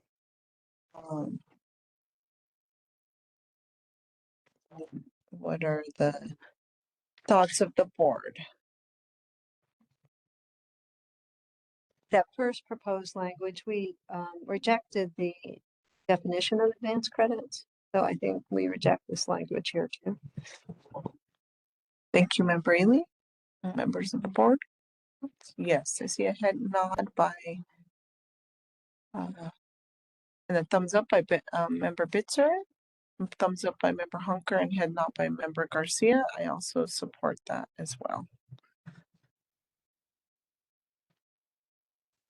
And want to go to so we discuss 2, and then we are going to see sell a credit for a price higher than specified in sub-paragraph D of paragraph 4 of subsections I,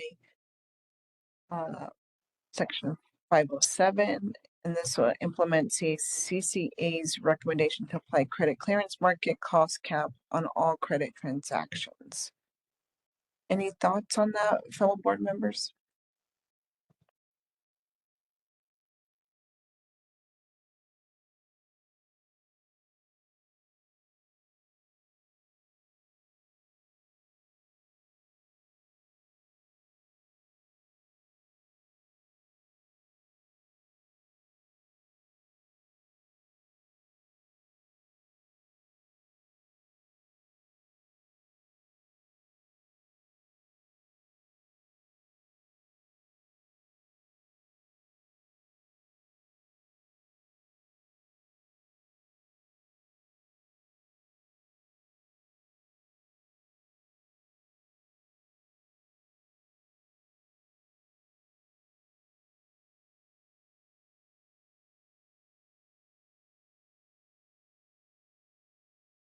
Yes, Member Ely? I was just looking back at in 507, and there already is language to agree to sell credits for a price no greater than the maximum price per paragraph D. So I'm not sure that that is provides any additional, that the proposed language is useful. Thank you, Member Ely. I see a head nod from Member Honker and a thumbs up.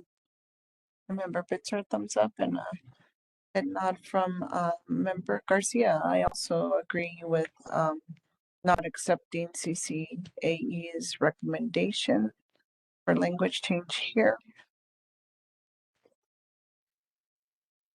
We'll go on to section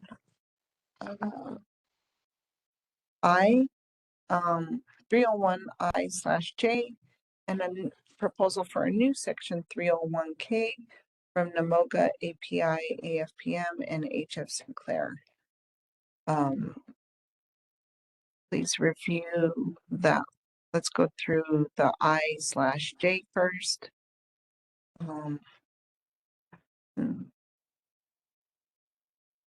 Any thoughts by board members? This member Garcia. Some of this just looks like stylistic changes with related changes to lettering, so I don't see that it helps. And I think we should leave the rule as it is. Thank you, member Garcia, for your comments. Any other comments by fellow board members?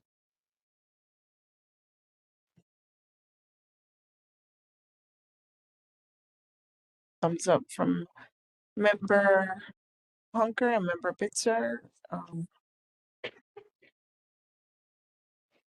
Yes, member Ailey, do you have any comments? Oh.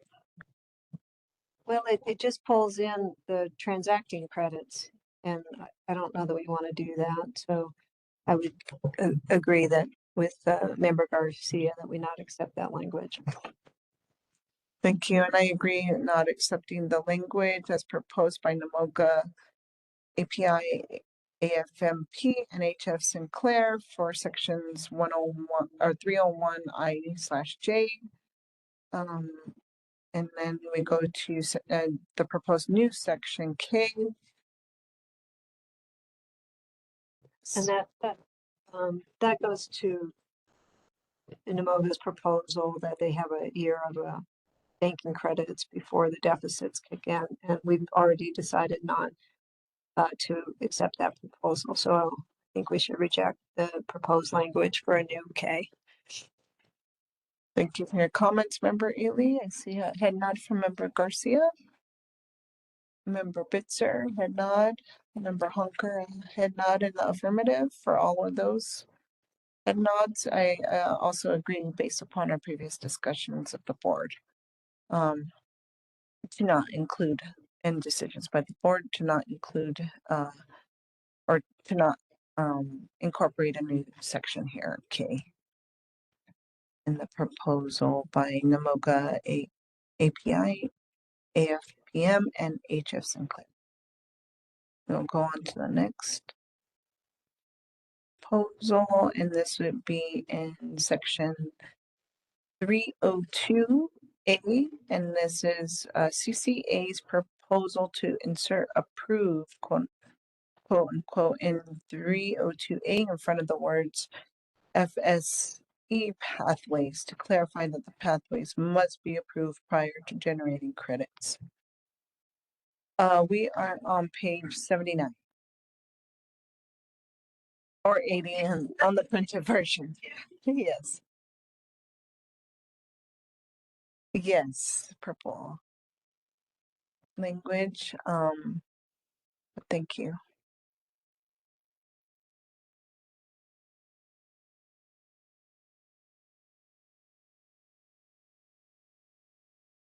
Any comments from the board? Yes, member Ely? I don't think it's a bad proposal. I'm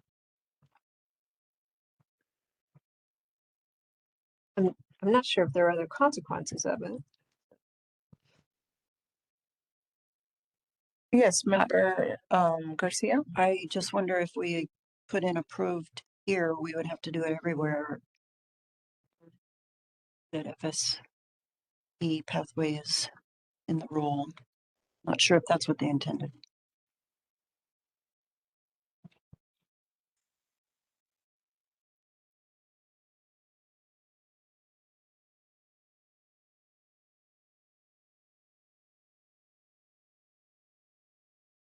Any other thoughts?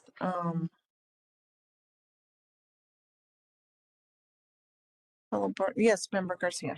I mean, yeah, it's not a bad suggestion. It's just that if you say approved in one place and don't say it in other places, then the question comes up, are we talking about approved or not approved?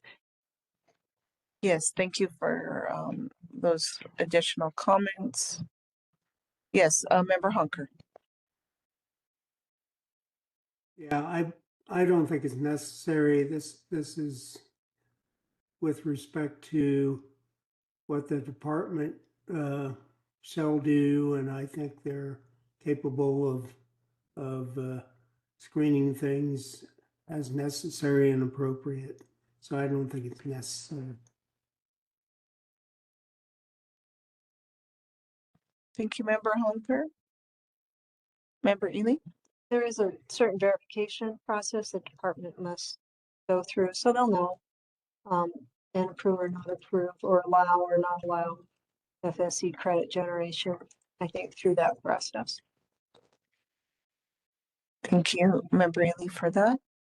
I see a thumbs up from Member Bitzer in support of some of the comments. So the board, just for clarification, is leaning to not include or incorporate CCA's proposal to insert approved in 302A in front of the words FSE pathway. Is that correct? Thumbs up on that? Yes. All right. Thumbs up. I agree with fellow board members on your comments regarding not including or inserting approved. We'll scroll down to section proposed edits in 303A and the subparagraphs. CCA proposes several edits, and they propose to insert the word eligible, quote unquote, in front of the words FSC pathway holders, similar to our previous discussion. Also in A3, they have some additional proposals here for that language. And this implements CCAE's recommendation to only apply FSC credits to their recommendations to infrastructure supplying zero emission vehicles. So to hear thoughts from the board. Yes, suggestion by Member Garcia to look at the next in A4 subparagraph triple I would be deleted to revert language back to NMED Exhibit 1, in which FSE crediting is not available to alternative jet fuel FSC equipment, which use the same fueling infrastructure as fossil jet. So if we can, board, look at those two sections at the same time. And any thoughts? Yes, Member Ely? We talked about this, but we know CCAE would like to limit FSC credits to zero emission vehicles. We know the department doesn't think that that would maintain technical neutrality.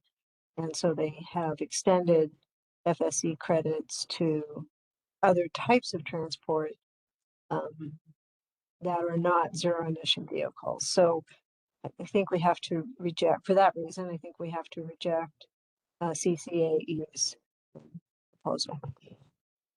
Thank you, Member Ely. Member Garcia agrees. Member Honker and Member Bitzer. Thank you for your comments, Member Ely. I also agree in not including these proposed revisions by CCAE in this section. We will move on to CCAE's proposal to delete words quote, or aircraft, unquote, in B12 to revert to the language in NMED Exhibit 1, in which FSC crediting is not available to alternative jet fuel FSC equipment. Same thoughts as previous discussion on the previous proposal. See a head nod from Member Ely, Member Garcia, and Member Bitzer, and Member Honker. I also support, based upon the previous discussion, rejecting CCAE's proposal to delete the words boat or aircraft, unquote, in B12.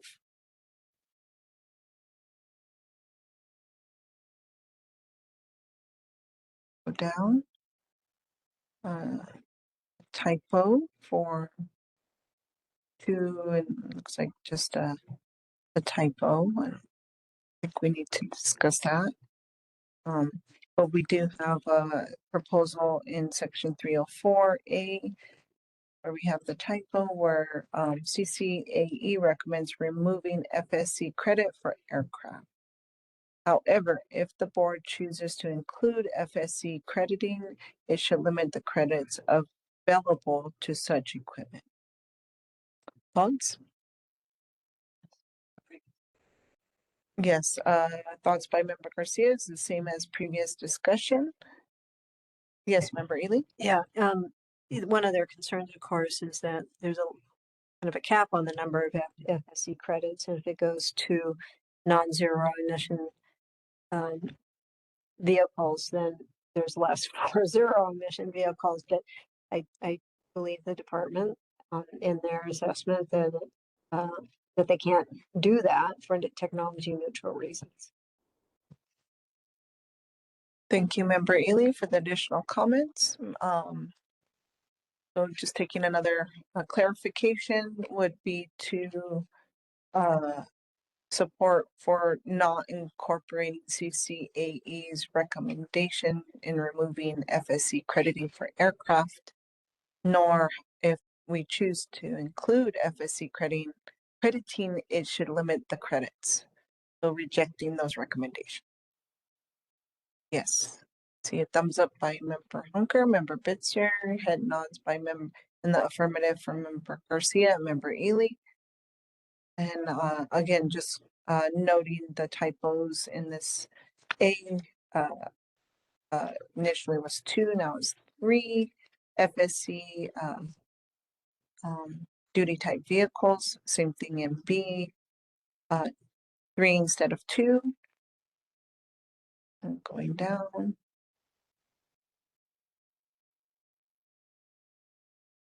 All right, and then that takes us to NMOGA API AFPM's proposal to delete all of NMED section 302 and much of 303 and 304 with extensive edits to gather to a new section 302.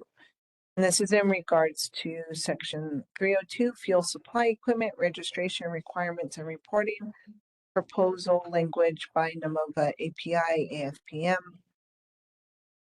Please review that section, fellow board members. There are extensive edits proposed by NMOGA API and AFPM.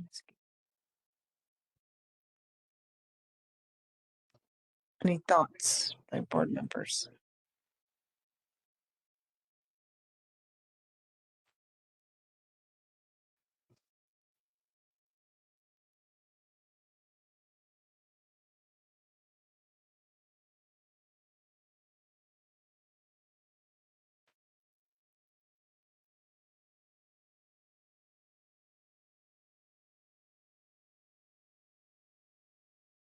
Yes, Member Garcia. Yes, they are making extensive edits and suggesting deletion of entire sections, and I think it would make many impacts to the role further down.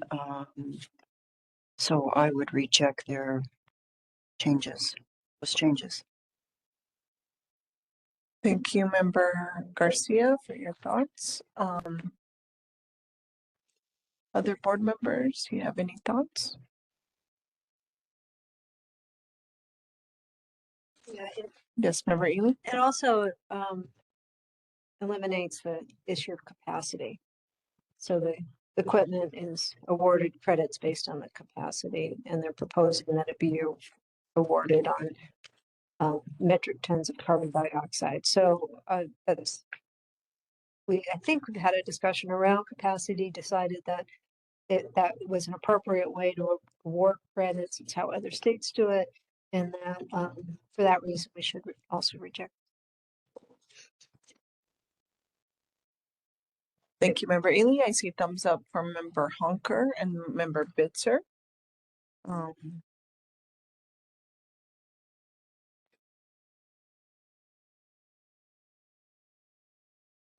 also support not accepting the proposed. So a couple of things just to make sure we're comprehensive on record.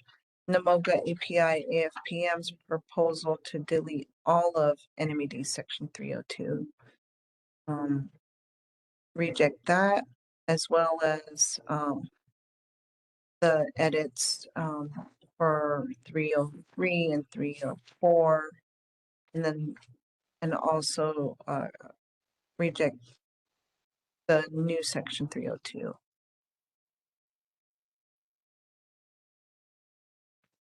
For the discussion provided by the board, as well as to support that's supporting the language of what NMED has proposed in this section, and based upon the information provided on record by NMED for the language.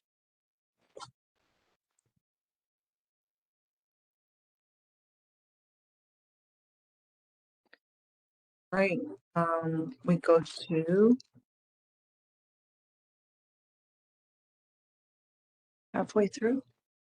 yes, section 306, which is project credits for the reduction or removal of greenhouse gas emissions, and CCAE proposes edits to 306A4.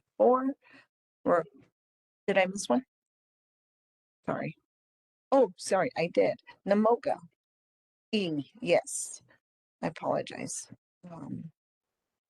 In section E, we have a proposal by NMOGA to renumber NMED section 305 to section 303, consistent with deletions noted above, and to delete NMED section 305D, keeping sections A, B, C, E above.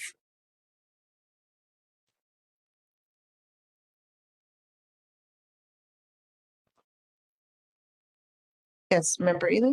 This is in one of their submittals. I don't remember hearing this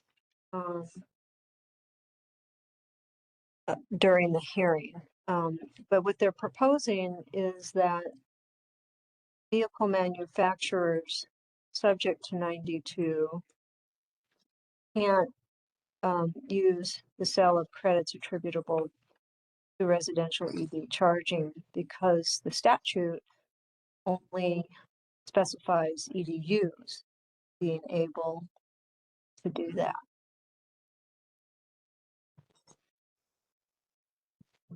So I think that's what they're getting at here, and I'm not quite certain how to address that. Okay, so the proposal as provided by NMOGA, make sure I get all the parties here. NMOGA, API, AFPM.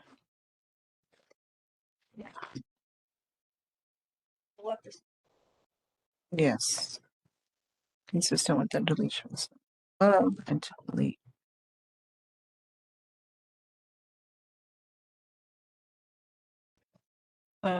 Yes, Member Garcia. Wouldn't this be sort of based on if we had made some of the changes, some of the edits in the previous section? They're saying to limit to delete, saying to leave the reason that was not consistent. Oh, can you turn on your mic? Sorry. They're saying to eliminate 305D and we haven't had a discussion about that yet.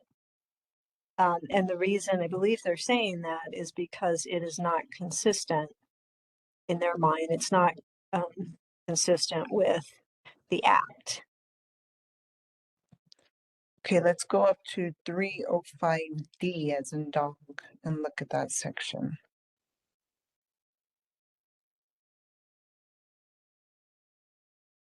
And it's a vehicle manufacturer subject to 20.2.92 NMAC. To member Ely's comment earlier from the sale of credits attributable to residential EV charging to pay administrative costs and shall within 3 years of the credit revenue generation use 100% of the revenue to support transportation electrification as follows. Please take a look at that section, if you will.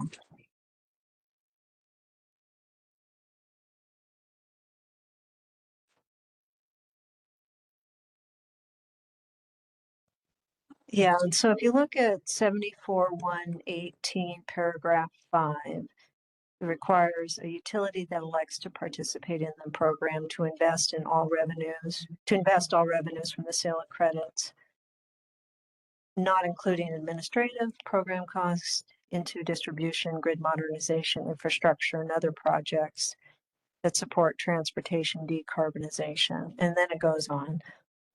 It doesn't specify vehicle manufacturers. And I think that's their argument. That's our argument supporting the deletion, is what you're saying. Yeah, exactly. They're saying that it's not consistent with the statute. Okay. Thoughts by fellow board members?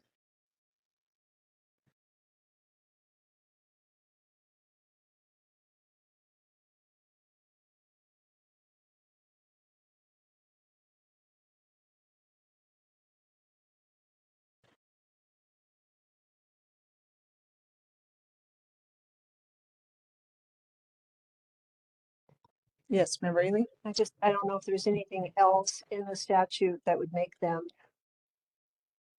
subject to the rule that we're overlooking. I don't know. So I believe their argument is that because the enabling statute doesn't specify vehicle manufacturers, it only specifies utilities participating in the program to use how they use their credit generation holdings. That therefore that should be struck. But is it possible there's other language in the statute that subjects vehicle manufacturers to Part 92? Does it, I'm wondering if the council or the Madam Hearing Officer has any insight. Great suggestion, Member Ely, and not to put them on the spot here in supporting my board.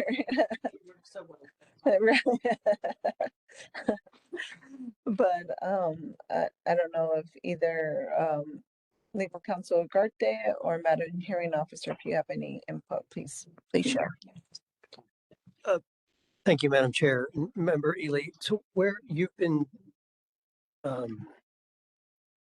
reciting what you thought the justification was, Right. But where are you pulling that from? It's one in Nemoga's submittals. So not an inline reasoning. Right. Okay. Was it in the closing arguments submittal by Nemoga? Do you have that? I have to look. Okay, give us a moment. We'll pull that up.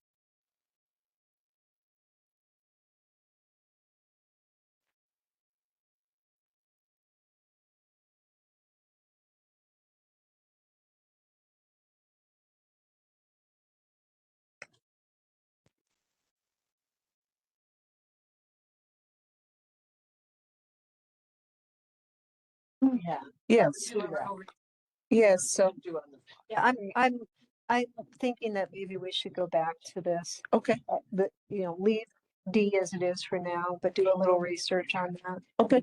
It might be more efficient. Yes, members of the board, what are your thoughts? Maybe after, thinking after lunch, we could come back to this?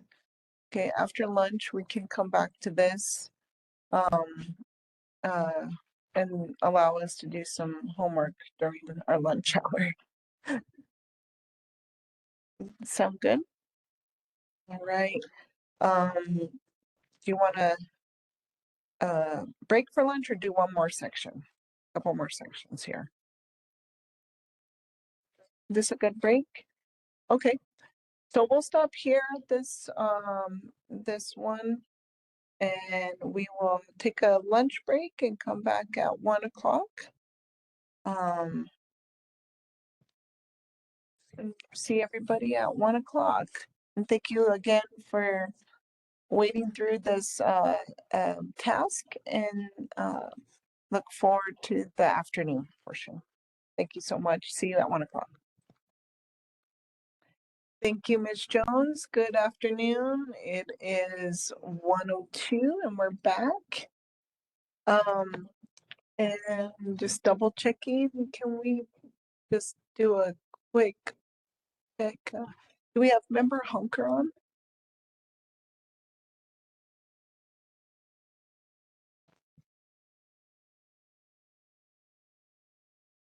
I see his Hollywood Square up in the middle. Member Hunker, are you with us?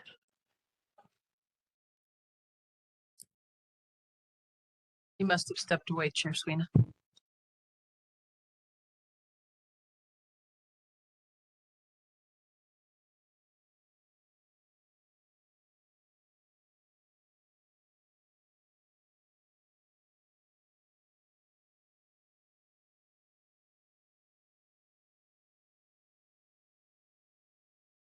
Oh, yeah, I see the room now.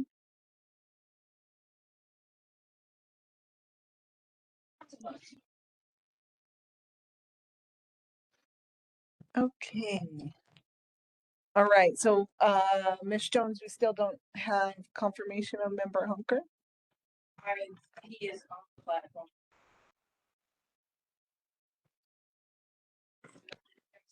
Yeah, can you text him and make sure we're all back?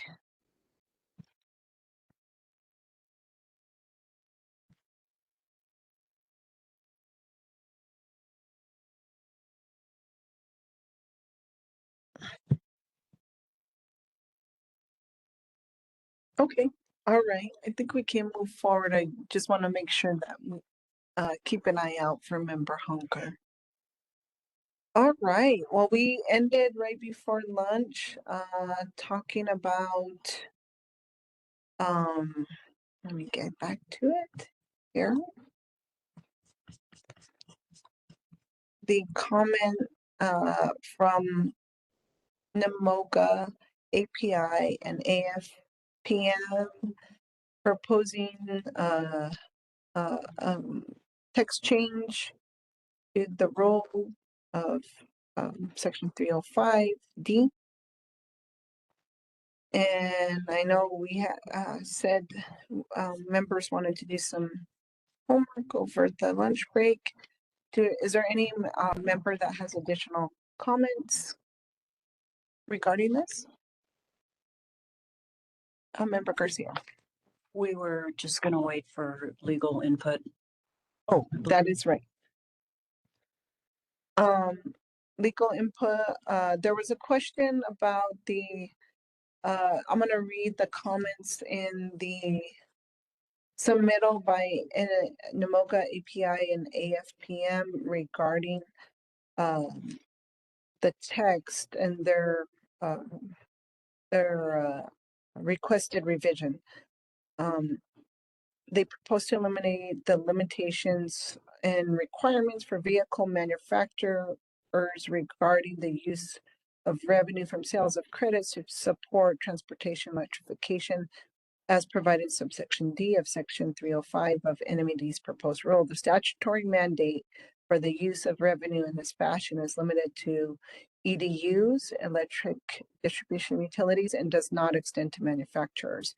Consequently, they contend that this provision would exceed board's statutory authority to limit or mandate the use of credit revenue by a vehicle manufacturer. Is that the text that you're referring to, Member Garcia? Yes, exactly. Thank you. And I don't know if you had some thoughts about that, legal counsel. No, Madam Chair. So Madam Hearing Officer? we spent the lunch break having a legal discussion around a different section of the rule and forgot to talk about this one. I'm sorry. I'm sorry, I guess I'm not clear. I thought somebody was asking where the justification was. And we found the justification. Was there a further question?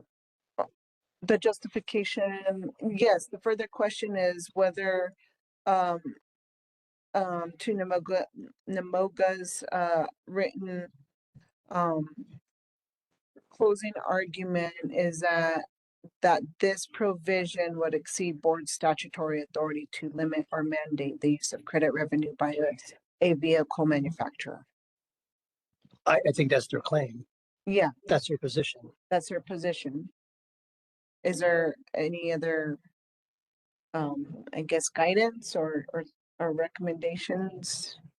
Right. I think it's, the board has received viewpoints from a variety of parties. And that's part of the deliberation process is whether the board agrees with the contested position or accepts the one from the department. Okay, all right. Any thoughts by board members?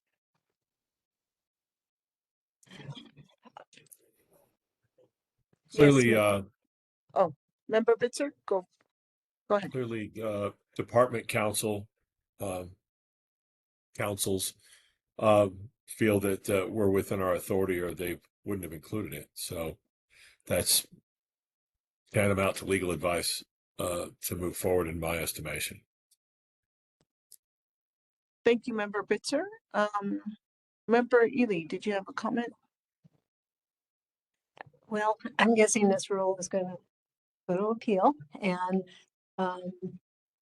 I propose that we leave D in for now, understanding Namoga's argument, but not fully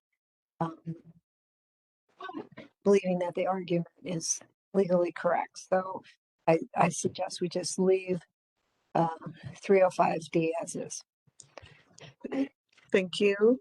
I see a thumbs up from Member Bitzer, Member Hunker, Member Garcia. I also support that, and support the rule text as proposed by the department, with their supporting submittals and arguments for the language. All right, well, that takes us forward to get there.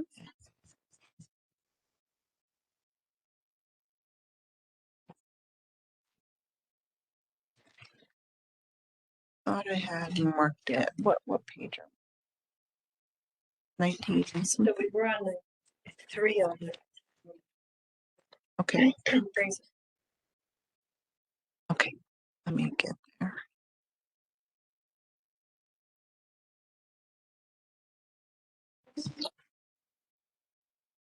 Yes, legal counsel Ugarte. I believe it's, Madam Chair, I believe it's page 92 in the soft copy. Okay. Yes. Yes. Thank you. So that takes us to CCAE's proposed edits in 306 dot A4 about ridership increases crossed out for public transportation, schools, and commercial shuttle services. And if I recall, we had some discussion on this yesterday, but love to hear from the board.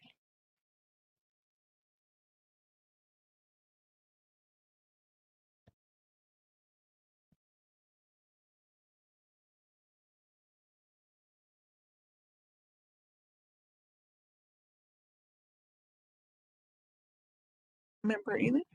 Um, yeah, I was advocating that we just leave the ridership increases for public transportation language as is and not add schools and commercial shuttle services to that or eliminate the word increase. Thank you for your comment, Member Ely. Any other comments? Member Garcia. Yes, consistent with our discussion earlier, I would propose to reject CCAE's edits. Thank you. I see thumbs up from board members on the platform. I also agree to that. And just below CCAE's recommendations or proposals. So we'll move on from there. It looks like board has concurrence and consensus on that. Not incorporating CCAE's recommendations. We have HF Sinclair's proposal to insert the word directly prior to the words associated with transportation in the state if state of New Mexico. And to add subparagraph 5 regarding crude oil. Also proposing the addition of innovative crude crediting as an additional project credit generation opportunity. And want to look to the board, see if you have thoughts on this, on HF Sinclair's proposed language.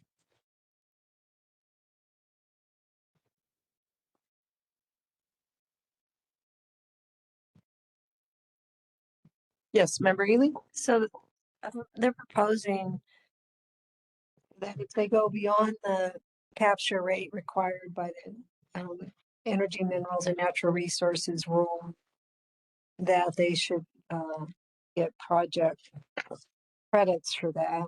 You know, I'm not prepared to do that at this time. I would certainly hope that the department would look at that for future rulemakings, because it does sound like they really are thinking of additionality when looking at project credits. It does get into the whole issue of how tracking, you know, being able to really track that oil, and was it really, you know, going beyond the capture rate required by existing law.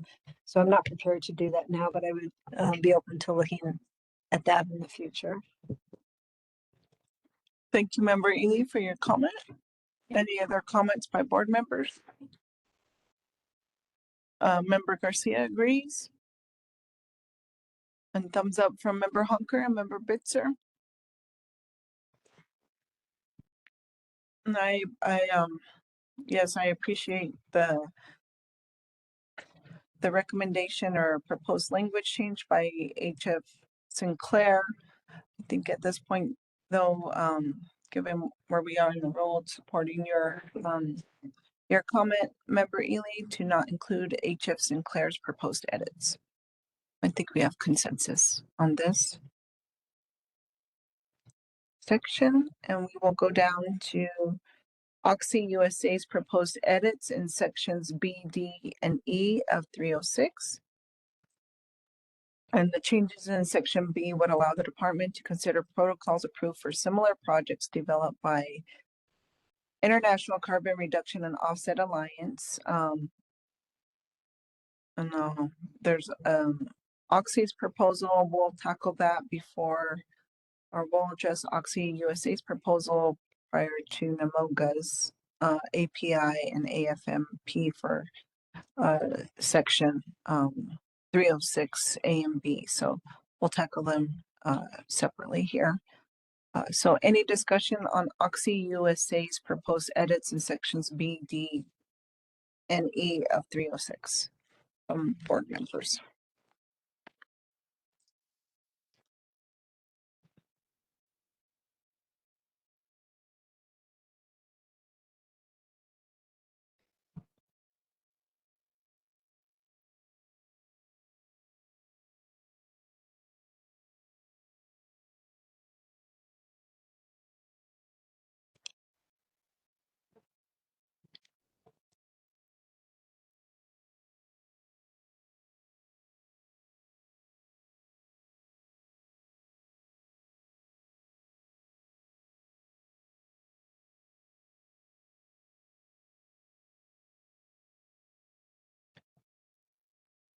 Yes, Member Ely. I just, I'm gonna suggest that under the current language, couldn't Oxy put forward those protocols? I mean, you look at B1, it says consider the regulatory framework for awarding project credits and similar programs in another jurisdiction. Now, that may be thinking of the other states that are doing this rather than international carbon reduction alliances. But I don't, yeah, I wouldn't support adding this into this draft rule at this time. Potentially, the department could consider that as awarding project credits for similar programs in another jurisdiction. Thank you, Member Ely. And I think another thing to know is NMED noting that there is project credit application complexity that the department, as we heard during testimony, will issue further guidance on project credits to provide further insight in particular for this section. So they also in writing affirmed that the department affirms that there will be further guidance coming on after this rulemaking process. I think that was discussed during the hearing and also is provided to us in writing here.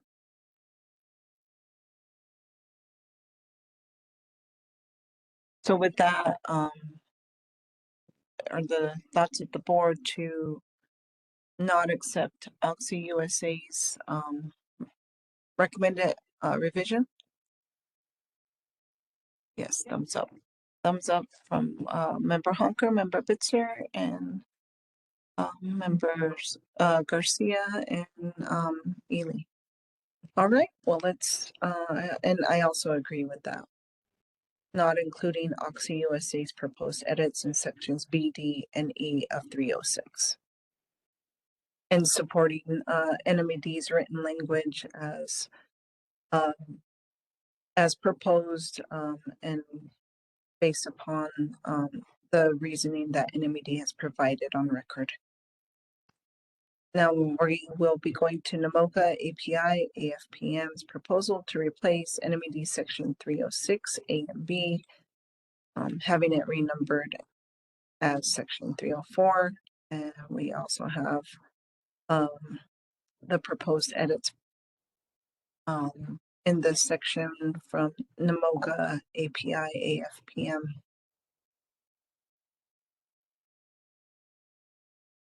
Thank you. Member Ely? Well, I applaud the department for, I believe Oxy's urging, including direct air capture with permanent storage under one of the projects that could be eligible for credits. What NMOGA API and AFPM are doing, it seems to, kind of greatly expand that, and I don't support doing that at this time. As you noted, guidance on this is going to be issued hopefully sooner rather than later, and maybe once the program is up and running and we get, the department gets this program, gets comfortable with the program, they may consider expanding this, but at this time I don't think we should include that broader list of potential or all the definition around direct air capture either. Thank you for your comment, Member Ely. Are there any thoughts by other members of the board? Member Garcia is shaking. Sounds reasonable, yeah. Thank you. Member Hunker has a thumbs up. Member Bitzer has a thumbs up. Yes, I agree. With Member Ely's comments, supporting not including NMOGA API AFPM's proposed language in NMED section 306 A and B here. And then we have NMOGA API AFPM also proposing edits in sections 306 304C1 below with the remainder of the section unaltered but for internal renumbering. And that would be a project credit application shall meet the requirements of subsection C. Again, renumbering based upon their recommended revisions to 304 NMAC deleting and the department issued guidance. The department shall deny a project credit application that does not meet the requirements in subsection C of the revised 304 NMAC and deleting and the department issued guidance. Any question, any comments? Yes, Member Ely. We want guidance.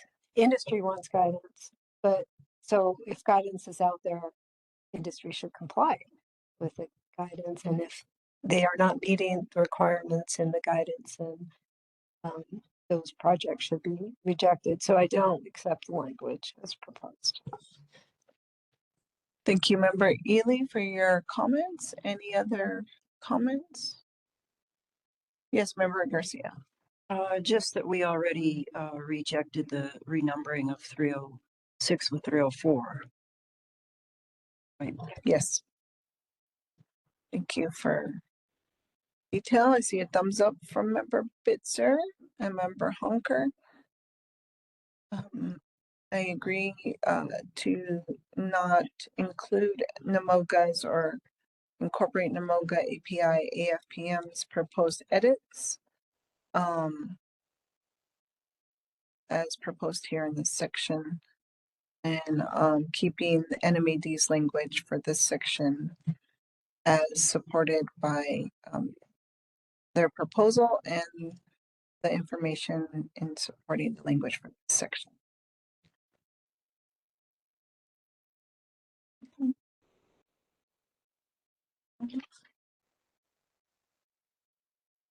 Right, and then we get to section D, it looks like 306D. Oxy USA proposes in section 306D to add a sentence to subsection 1 and several sentences to subparagraph 2. And in our markup version, we have that text proposed by Oxy USA. And what are the thoughts of the board? Member Ely. Yeah, I believe this was also brought up during the hearing. The language is pulled from air quality permitting language that has certain deadlines for determining if an application is administratively complete and then issuing that permit within 90 days. I don't think the same rules should apply to project credits. The air quality permitting program has a much different outcome. You know, you cannot start construction until you have that permit in hand. This is just a wholly different scenario here. So I do not propose that we tie NMED's hands by adding this language as proposed by Oxy. Thank you for your comment, Member Ely. Member Garcia. Yes, I agree with that. And I understand why industry would like to have deadlines for the department. It only seems fair. I've seen this in many other regulations, and sometimes there are things that are beyond the control of the department. I know they're going to do their best to to get things reviewed. And if there's a deadline, artificial deadline such as this, they can just deem it administratively incomplete, and that doesn't help anybody. So, so I would not recommend including these deadlines. Thank you, Member Garcia. And I see a thumbs up from Member Bitzer and Member Honker. I agree with not adding this language that Oxy USA proposes in section 306D, and then also the several recommendations by Oxy for subparagraph 2. subsection 1 and then subparagraphs 2. Is there any other comments here? I think we're in agreement, not including this section by proposals by Oxy. And that takes us to Oxy USA's proposed edits in section E1. The activity or project is voluntary. And then the reductions or removal shall be additional to any greenhouse gas emission reductions, adding required by applicable law, striking out that result for the most stringent of, and then striking out the remainder of A through D. Any comments by board members?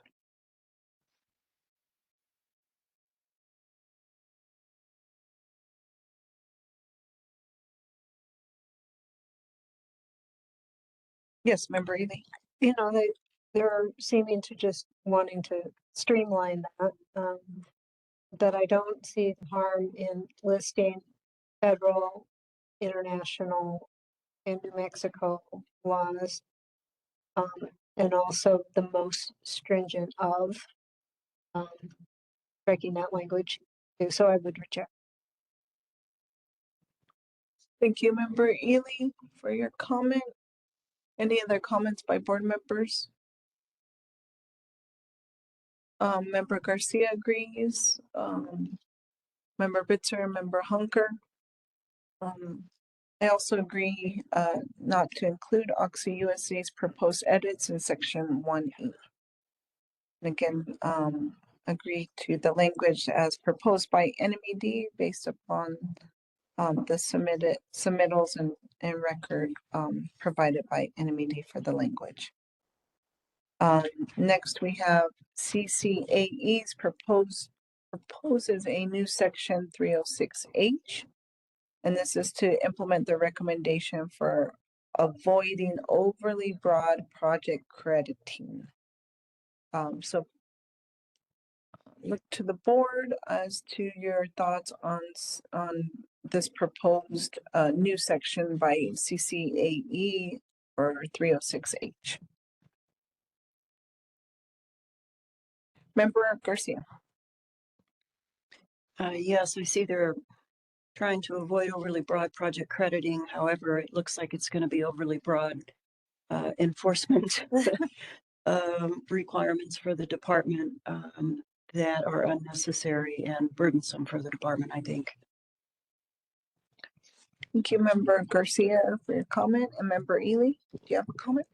Yeah, I do believe project credits should only be issued when the carbon dioxide is permanently stored, and there is an additionality requirement. I don't know that we need to have that in the rule, but it's got to be a fundamental element of any of the project credits. Is it's permanent and additional, and I don't think that's lost on the department. I don't know that we need to add this language here. Thank you, Member Ely. See a thumbs up from Member Bitzer, Member Hunker, thumbs up. And I appreciate the comments of Members Garcia and Ely on this proposed edit. I also support not including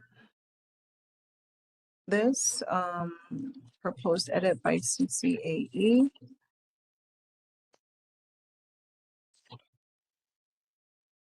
Go down to NMOGA API AFPM proposes a new section 307, and this is regarding book and claim accounting for gaseous transportation fields. And so here before us, we have a proposed new section 307. Board members, do you have any comments regarding this proposal by NMOGA API AFPM?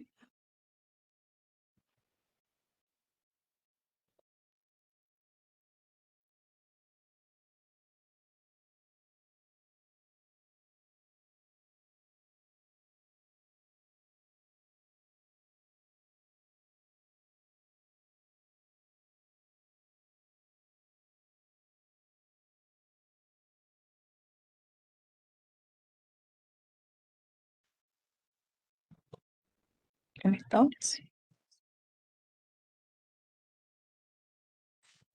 So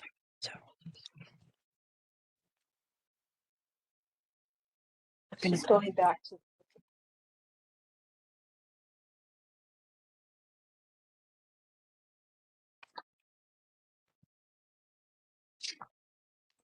Did you have a question, Member Garcia, about the Um, reserve? No, Okay. thanks.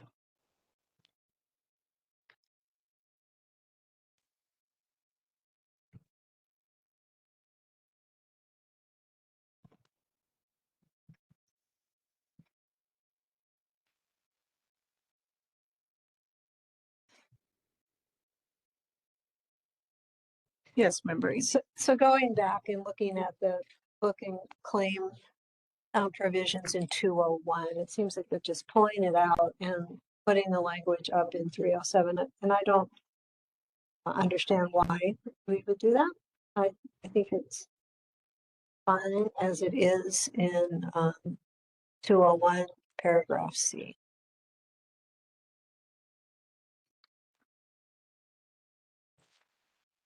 Any comments from any members of the board? Agree. Member Garcia agrees. Member Honker agrees, and Member Bitzer agrees. Doing one more check.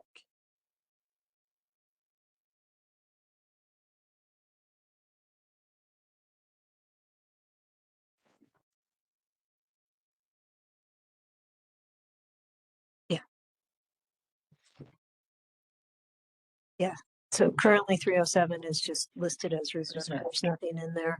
They're just pulling, I believe, just pulling the language out of 201 and putting it in a new section 307. Correct. So I agree, not including and incorporating this proposal by NAMOGA API AFPM for our new section 307.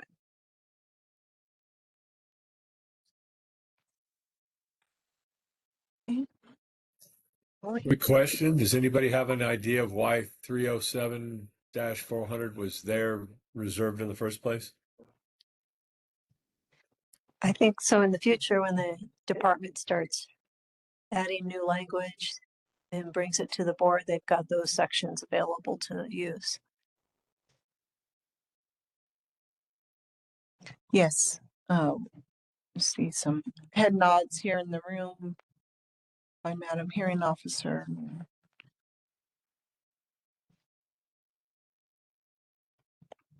All right.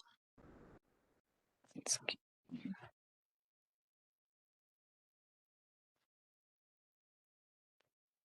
All right, we're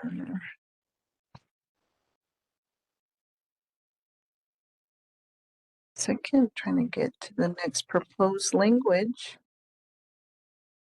All right, and that takes me to, and please check me, board members, I feel like I scrolled far down to 501, section 501A.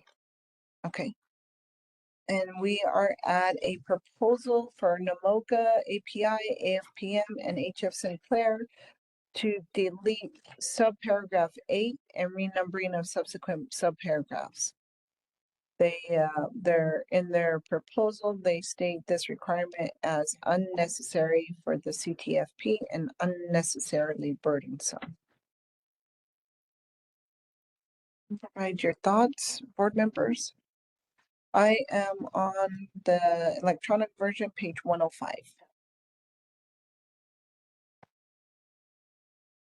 All right. Okay. Any thoughts for NAMOGA, API, AFPM, and HF Sinclair's proposed deletion of subparagraph 8?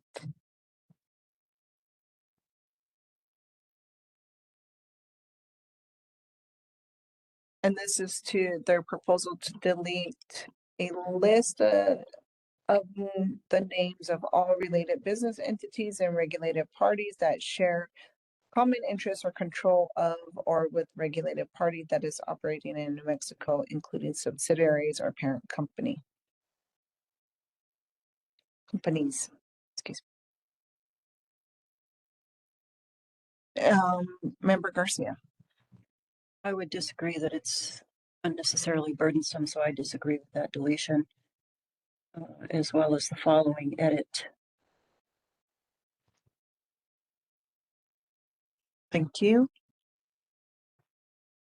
And just to go a little further, the following edit by NAMOGA, API, and AFPM also propose an edit in NMED paragraph 11 below if the regulated party is an alternative or novel fuel pathway applicant. Member Ely? Yeah, and we are not moving forward with the proposal on novel pathways, so we should not accept it. Thank you. I see a thumbs up by Member Bitzer. Member Honker? Thank you. I agree with the comments by fellow board members regarding these two proposed revisions. And so I think we have consensus here. We will not be incorporating these two proposed revisions. We'll scroll down to the next.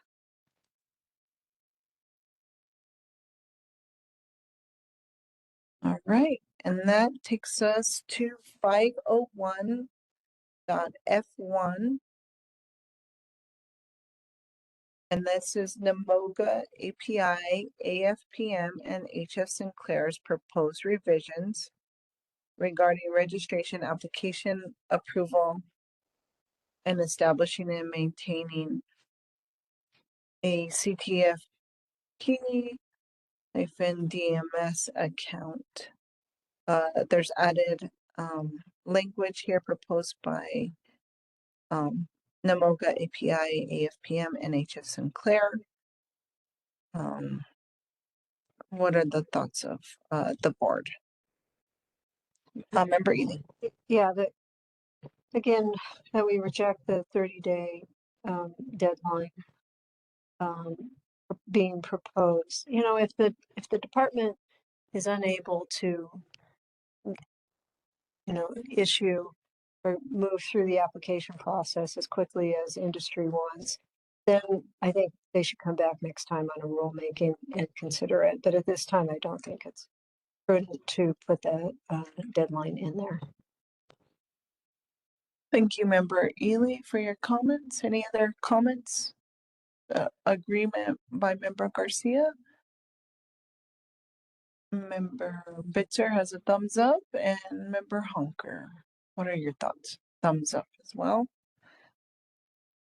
And thank you for your comment, Member Ely. I also agree to not include this proposed revision in 501F1 and support the language as proposed by NMED.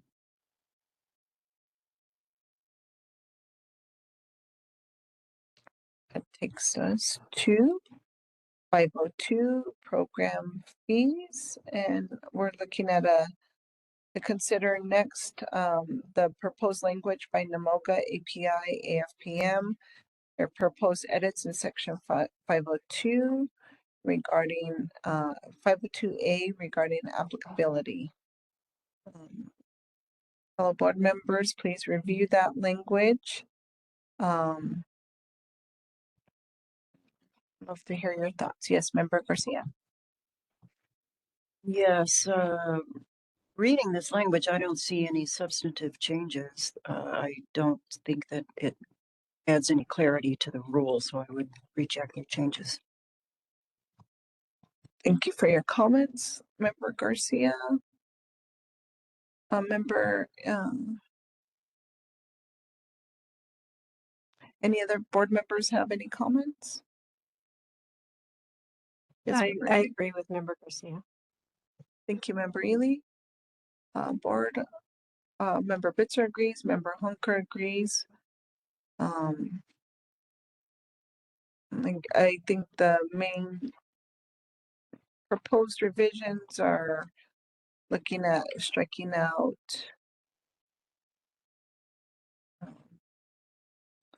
alternative, the word alternative, and then adding the seeking approval of fuel pathway under to a 4 to a 5 NMAC, and then again striking out alternative, adding such. And I agree with not accepting those proposed edits by NMOGA, API, AFPM, noting that the NMED's reasoning and language is supported by their submittals, written submittals. All right, we go to section 502E1AB with NMOGA and a new paragraph C.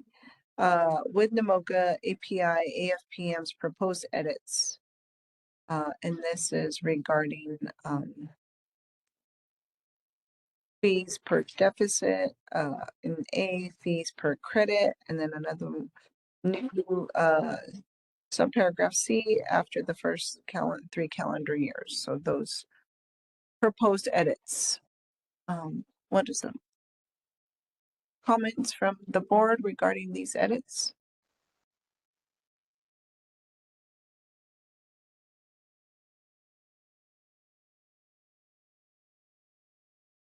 Yes, Member Ely.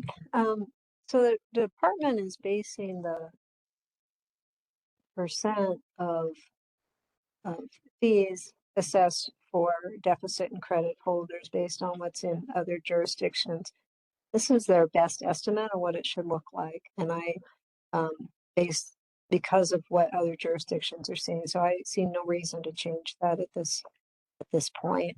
There may be reason in the future to do that once the program is up and running for a few years, but for right now, I don't think we should change it from 95% to 50% for the deficit holders, or make any changes to the credit generators at this point.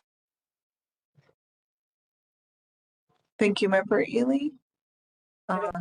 Yes, Member Ely. But I do strongly support in the future the department coming forward to the board with any fee changes needed to improve the program and potentially more equitably apply those fees. But right now, I don't think we should tie their hands, and in 3 calendar years they do a workload analysis. So I would certainly, if I were to be on the board in 3 years, which I probably won't be, I would certainly support them doing that so that the board has the information they need to reallocate fees.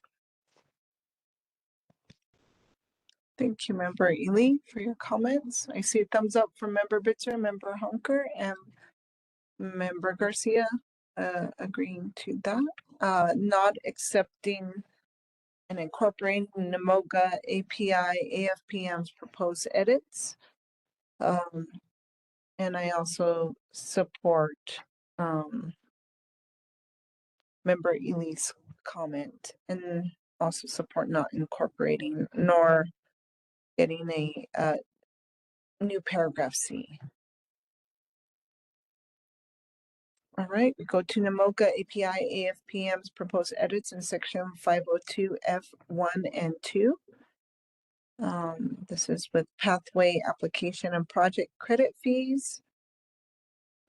Please review the proposed edits in section 502 F1 and 2.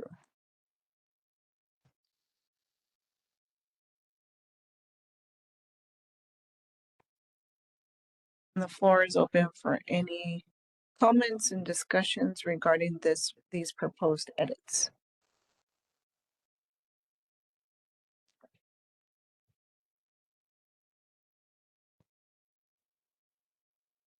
Yes, Member Garcia. Yes, it doesn't appear these changes are in line with what we've decided on previously. We're not using novel pathways, and I don't agree with changing the verbiage. I'm concerned that it would, I don't agree with changing the verbiage. Thank you, Member Garcia. Member Ely? Yeah, we are retaining tier 1 and tier 2 approaches to assess determining carbon intensities. So I agree that we should not change that language. Thank you. I see thumbs up from Member Hunker and Member Bitzer. I also agree. I see that language of regarding previous discussion, and see that we have already discussed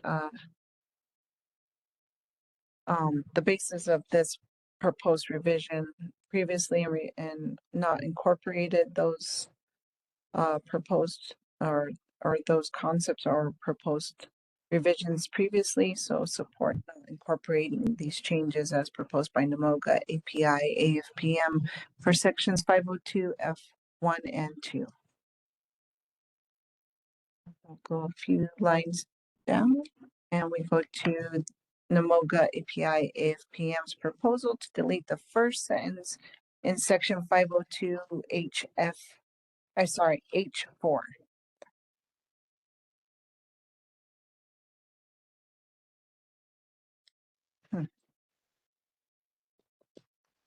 Okay. Any thoughts? Yeah, yes, Member Ely? Well, H4 references the enforcement section. And so we haven't got there yet as far as how to address the enforcement matters related to administrative compliance orders. So I'm not sure how well we can deliberate on this issue right now. I do agree that in addition to paying a late fee, a person may be required to pay a penalty pursuant to an enforcement action. The department has to have the authority to issue penalties related to an enforcement action. But I don't know that, but we need to discuss section 604. Yeah. Thank you for that comment. And so I would like to propose that we come back to this when we get to section 604. Is that amenable to the board? Yes, thumbs up from Member Bitzer, Member Hunker, and I see Member Garcia, Member Ely agreeing in the room. Just noting that that we will need to come back to this when we get to section 604. With that, we will move on to section 503B3. This is credit and deficit calculations. This is a proposal by NMOGA API AFPM. Do some deletion of text as some of the text proposed by the department. Any comments on this?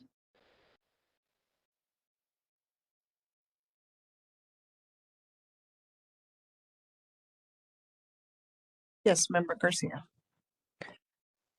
Yes, I disagree with the changes that NMOGA's suggesting here. I think the department needs the ability to invalidate credits that are illegitimately generated or created in error. Thank you, Member Garcia.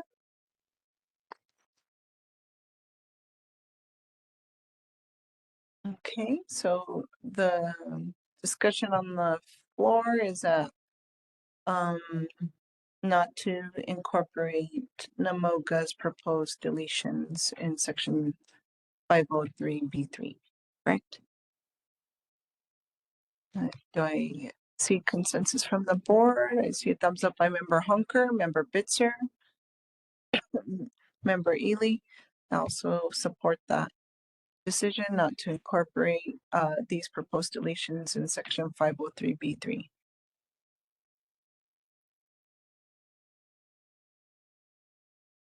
All right.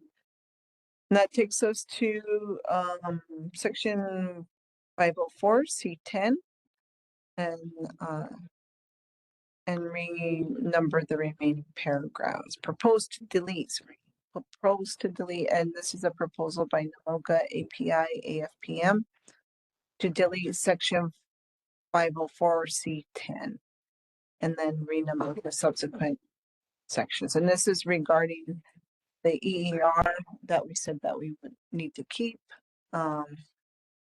So since we've made that discussion and decision yesterday, would lean toward the board rejecting this proposal from NAMOGA to delete section 504C10.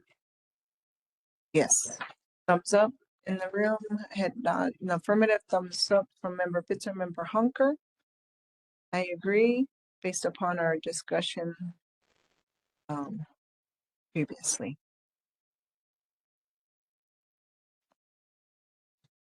Sorry, my computer threw me to a different section. What page are we? 116. 116, okay. Apologize. I don't know when my computer did that. All right.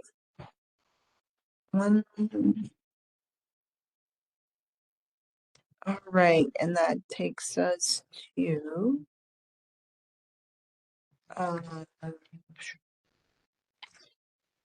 so HF Sinclair. HF Sinclair's proposed edits in this section.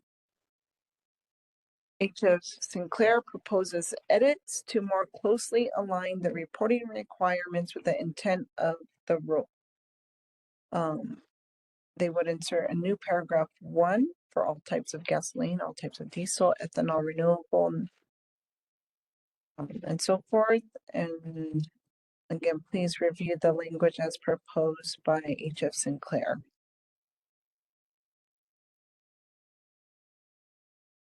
Any thoughts from members of the board?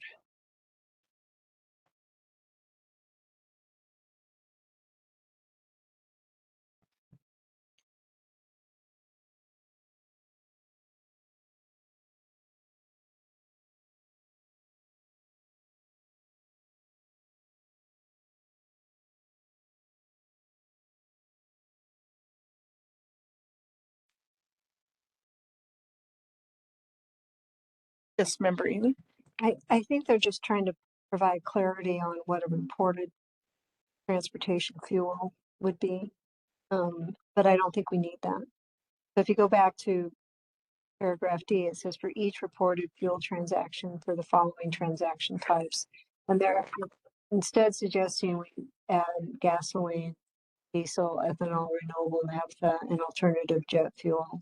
So I just don't think it's needed to add those particular fuel types to that period. Thank you, member Ely. Any other thoughts by other board members? Member Garcia agrees. Member Honker, member Bitzer. So just to be clear, this would be for all the proposed edits through this whole section. Yeah. Thank you. I agree with not including HF Sinclair's proposed edits. Right. Do you think we want to take, go ahead. Yes, member Ely. Well, there's specific language around hydrogen I want to look at for a second. Thank you. We're taking another look here.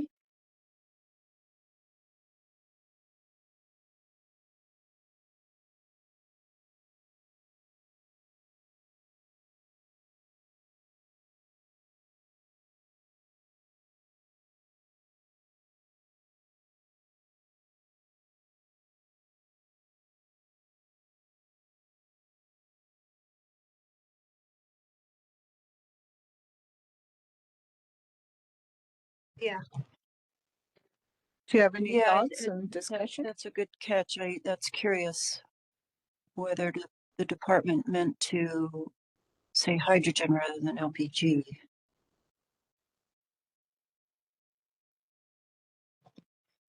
Thank you for that comment. And you, just so that I'm following and other members following, you're talking about C, hydrogen fueling clause, which means that a regulated party dispensed strike out LPG and replace with hydrogen at a fueling station designed for fueling vehicles. Is that correct? Yeah, so if that is an error, you know, I believe the department would pick that up and clean up of the rule if they inserted LPG instead of intending to insert hydrogen. I'm just not seeing it above.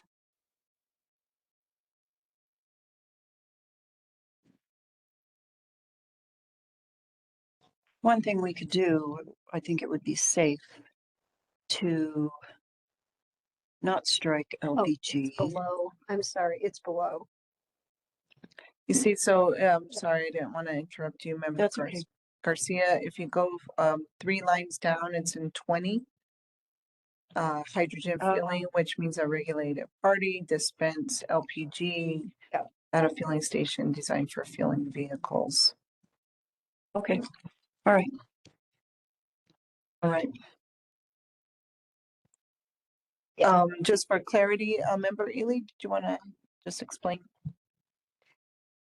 Yeah, so in the current paragraph or sentence on line 32 or 20, subsection 20, it defines hydrogen fueling, which means that a regulated party dispense LPG at a fueling station designed for fueling vehicles. I believe they are right that it should be hydrogen, and I just asked that the department make any corrections on cleanup of the rule before submitting it to state records.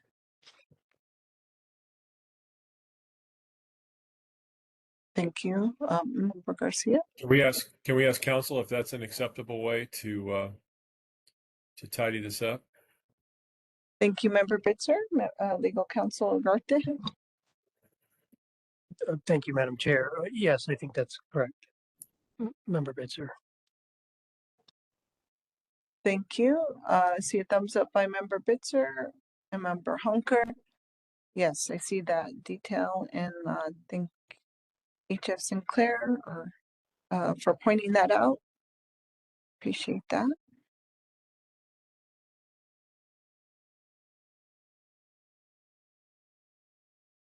Yes, please, Member Ely. And then there are other language around exempt fuels that will not incur an obligation. I think that's innate into what an exempt fuel is and doesn't need to be necessarily so far.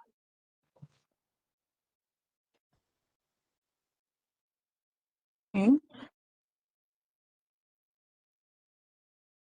Members of the board, so can you point me to that language? Oh, in Q, right? In Q, exempt fuel, that section.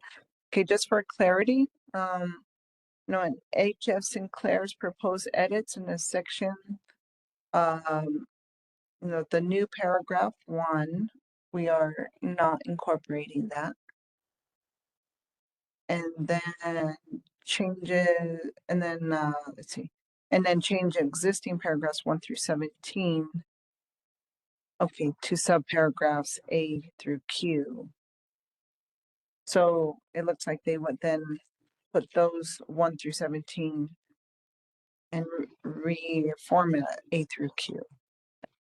Okay, and so we are not accepting that change, right? Okay, and then in that discussion, then the subparagraphs P and Q, which is originally, I don't know which paragraphs, but not used for transportation, would be 16 and 17 in the NMED's proposed formatted draft, and Q, which was 17, we would keep that same language and not accept HF Sinclair's.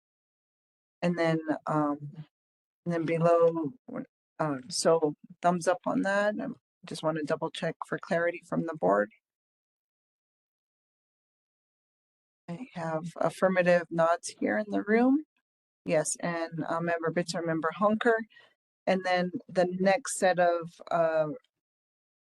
proposed revisions is below a new subparagraph 2. would then be added above existing subparagraph 18, which is where we had that formatting on our markup. To the number 2 for all types of LPG, all types of natural gas, biomethane, hydrogen, and electricity, report the following, and then have subparagraphs 18 through 27 being 2A through J. So we would also reject that. Reformatting, we good with that? Thumbs up? Yes, from member Bitzer, member Hunker, and affirmative in the room. I agree with that.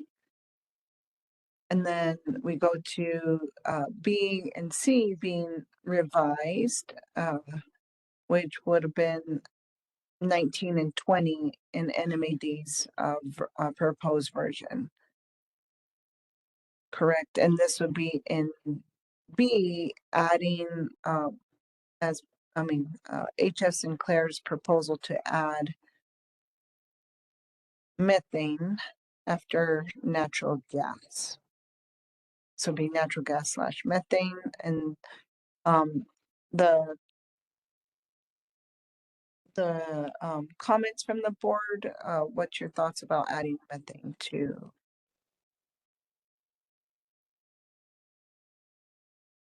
that section? Unnecessary. Member Garcia mentioned. Any other comments?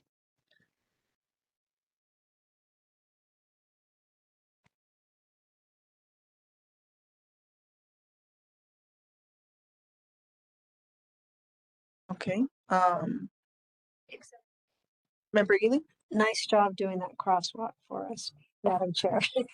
Thank you. I just wanted to make sure we get the record straight, and I know there was a number of different changes here. So therefore, we would reject the addition of methane in the proposed edits by H.F. Sinclair. Is that correct? Thumbs up by member Bitzer, member Honker, and affirmative in the room. I agree. And then to C, we discussed a few minutes ago the issue with LPG, and then the hydrogen issue, and then the discussion with legal counsel that could be cleaned up as well. And board members affirming that we would like that addressed. That correct, board members? Yes, thumbs up. All right. Thank you, member Hunker. Member Bitzer, what are your thoughts? Thumbs up. Affirmative here in the room, and I agree on that. And actually, we've hit about an hour. Why don't we take a break? And appreciate everybody. And we'll be back. Give us to 2:20. 15 minutes. Thank you.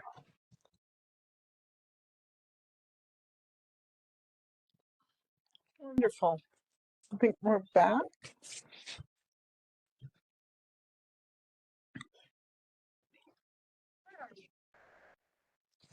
Apologize. I'll finish. Is member Hunker back online? Yes. Thank you, member Hunker, member Bitzer, for being online here. We're back in the room as well. What is it?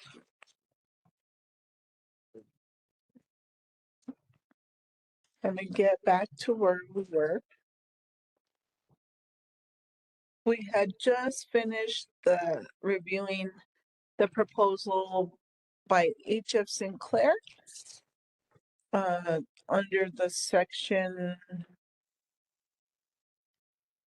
D, and we'll move forward to 504E or B was CCAE's proposal to delete 504E4B. Wait, E4B, yeah, but entirely along with 504K below to implement the recommendation to eliminate book and claim accounting. And so I know we've talked about the book and claim accounting, about keeping that in there. Right, which then would lead to us not accepting CCAE's proposal to delete 504 EB 4B entirely, along with 504K. Got a affirmative from Member Garcia on that. Member Ely and Member Bitzer and Member Hunker also agreeing. I also support that. Not incorporating CCAE's proposed edits in that section. Next, we have NAMOGA API AFPM proposed deletion in section 504 F1 and in F8 below the deletion of tier 2 alternative. Any comments on NAMOGA's proposed language to section 504 F1 and F8?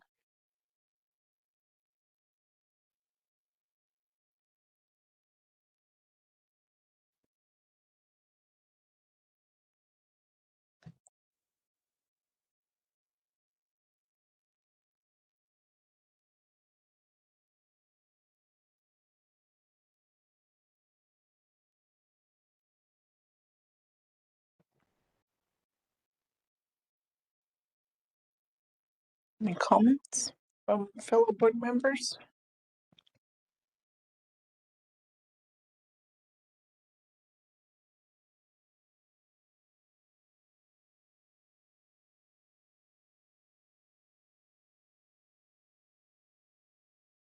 Yes, Member Ely? Well, they're referencing, you know, the tier 2 alternative, and we're leaving tier 2 in there, so I don't think it's appropriate to accept their proposal.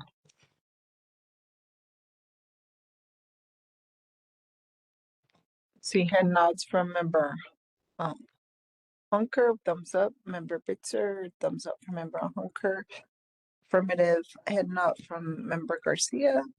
Also agree with that. So we will be rejecting NAMOGA API AFPM's proposed deletion. In section 504 F1 and in F8.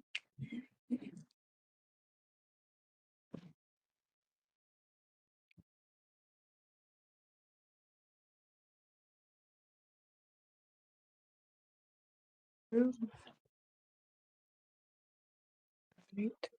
Then we have NAMOGA API AFPM and HF Sinclair's proposed similar edits in section J. Yes, Member Ely? And so, you know, they're just being consistent in their proposal on R&D GREET, and we asked them to amend the whole rule if they have a proposed change, and they did. And so this change is related to, again, moving forward with the R&D GREET model, which we have rejected. So I believe we need to reject these proposed edits. Thank you, Member Ely, for your comment. Member Garcia affirms. Member Hunker also affirms, as well as Member Bitzer. I also agree with Member Ely's comment, and the consensus for the board is to not include this proposed edit by NAMOGA API AFPM and HF Sinclair for section J.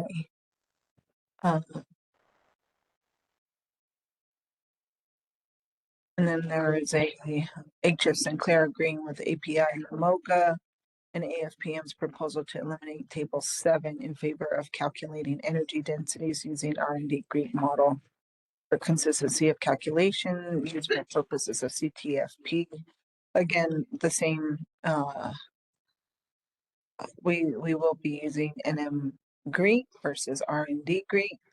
And so therefore that elimination suggestion by HF Sinclair with API NAMOGA and AFPM proposal. Agreement by the board? Yes, affirmative. And Member Garcia, Member Honker, Member Bitzer, and Member Ely. All right, that takes us to NAMOGA API, AFPM, and HF Sinclair proposed similar edits in section L.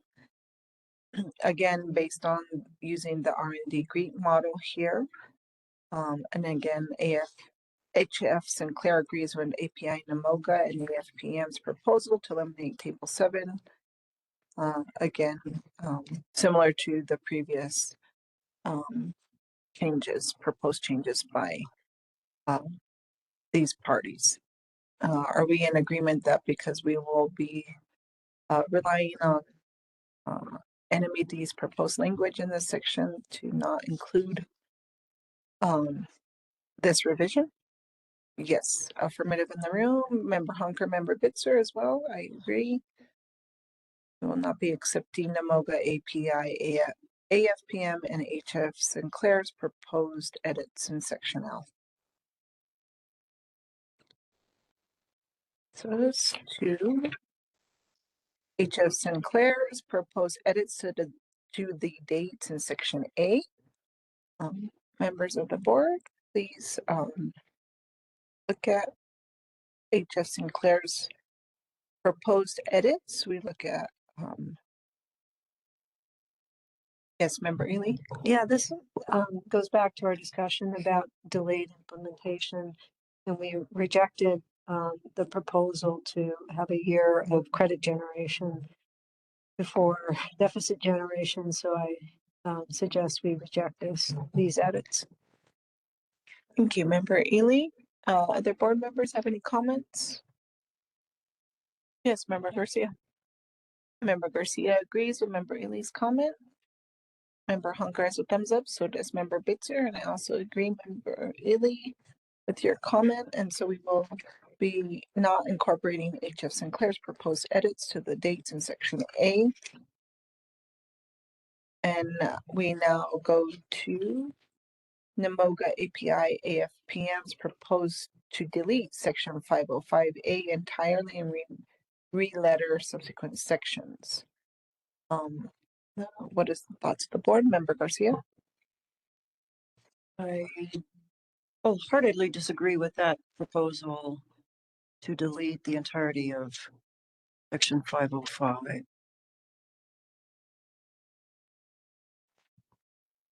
Thank you. Member Ely? I agree. Agrees. Member Bitzer, Member Hunker, also thumbs up with the comments in the room. Yes, I agree that this section do not delete this section 505A entirely.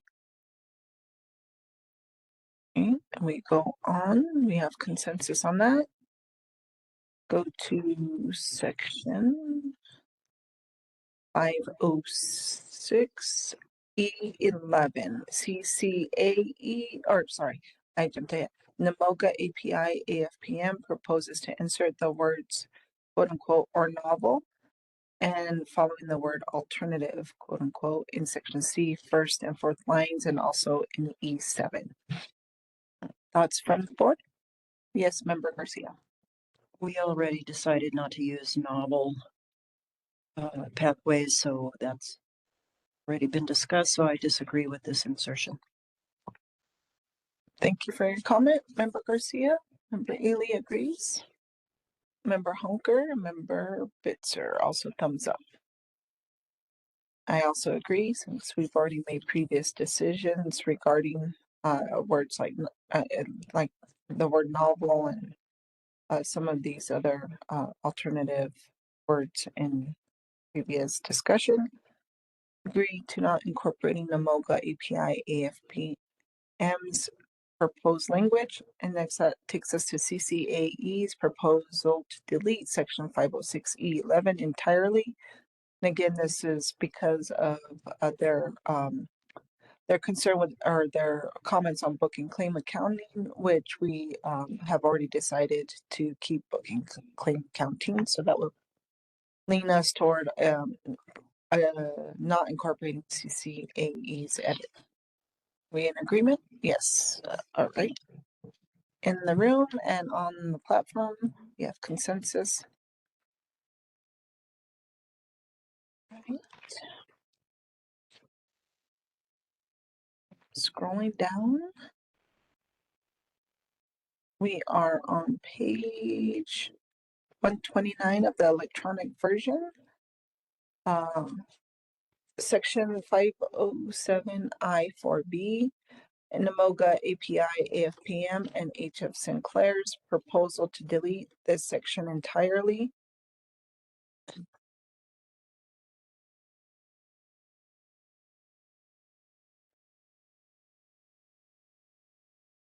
Any comments? Yes, Member Ely. Yeah, I get their reasoning for, and their concerns about requiring registered parties to pledge credits in the credits clearance market. You know, if you're a company that's generating credits and you're planning on using those in the future, et cetera, but I also think it's in the best interest of managing the market and keeping costs down. So I would also reject their proposal to eliminate that paragraph. Thank you, Member Ely, for your comments. Any other comments by the board? Member Garcia agrees with Member Ely's comment, and Member Hunker thumbs up, and Member Bitzer thumbs up as well. I agree that this proposal to delete section 507 I4B entirely. I want to support the proposed language by the department on this, given the department's reasoning as provided in the record of this hearing and these this process. All right. It's fourth. Okay.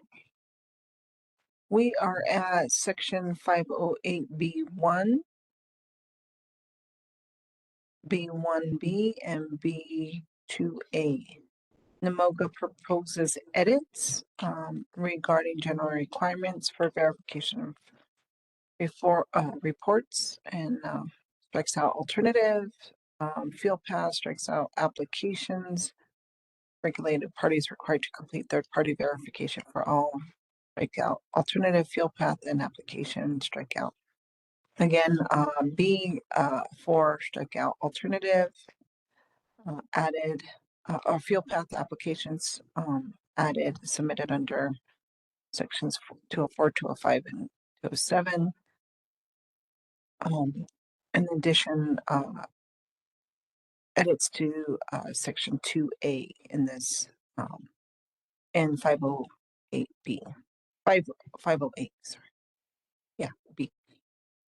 Any comments by the board? Yes, Member Ely? Yeah, this is just consistent with the NMOGA's proposal to use third-party verification instead of the alternative fuel pathways, which we've already rejected. So I would suggest we reject these edits. Thank you, Member Ely. Any other comments by the board? Thumbs up by Member Hunker. Member Garcia agrees. Member Bitzer agrees. I also agree based upon previous discussion, and then also support the language as proposed by the department based on the reasoning provided to support the proposed language. All right. We have consensus on that. As we move forward, we are now to section 508C. This is again requirements regarding discussion about third-party verification. And this is 508C. Any comments from board members? Member Ely? Yeah, again, they're proposing to eliminate the tier 1 and tier 2 alternative pathway proposal and move forward with third-party verification for fuel pathways as opposed to using the lookup table in NM-GREET. So again, I believe we should not accept these edits. Thank you. I see thumbs up from Member Bitzer and Member Honker and Member Garcia. Affirmative head nod. I also agree. with not incorporating the edits proposed by NMOGA API AFPM for section 508C, keeping the department's language. And that takes us to additional NMOGA API AFPM also proposed to delete paragraph C3 entirely, and then read number 4 and delete the word alternative in the first line. I'm on the same section. Yeah. Again, similar to what we had before, just making sure we capture all the details. So any discussion by the board on this? Yes, Member Garcia. Since we're not eliminating book and claim, it doesn't make sense to delete these sections. We're on the previous. We're on the previous 508C. We're still there. Oh, sorry. I was jumping all the way to, okay. Yep. In there on our electronic version, or it's in line 26. Here they propose to delete paragraph C3 entirely. Yes. Just want to make sure we're clear. Are we good with keeping the paragraph C3 and not deleting? Yes. Affirmative here in the room. Members Garcia, Member Ely, and then we have Member Bitzer and Member Honker also affirming on the platform. Now we go to section 508D. Below, edits include deleting tier 1, tier 2, certified alternative in D1A and alternative in the first lines D3, D4, and D4A, B, and C.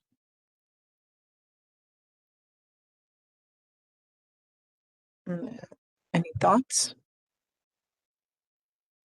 Comments by the board on this proposal by NMOGA API AFPM?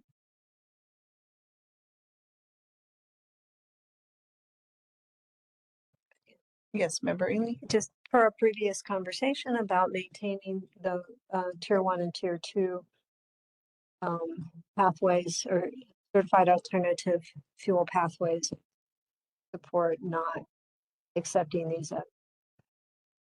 Thank you, Member Ely, for your comments. Any other comments or thoughts? No?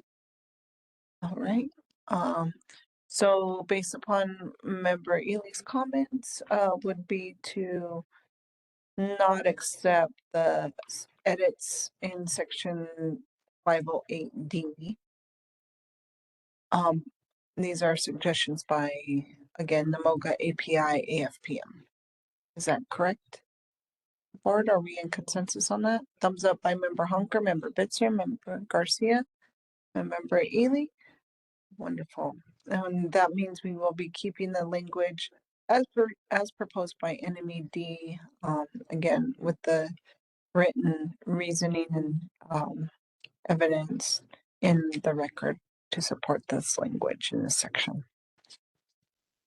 All right, CC8E's proposal to delete subsections 508D4B and E2D. And this is regarding their recommendation about to eliminate book and claim accounting, which we've already had this discussion that we will be keeping book and claim accounting. So that would then lead the board to not accepting CC8E's proposal in this section, and that we would reject that. Yes, I see a thumbs up for Member Honker, Member Bitzer, Member Garcia, and Member Ely. All right, and I agree with that as well. Scroll down.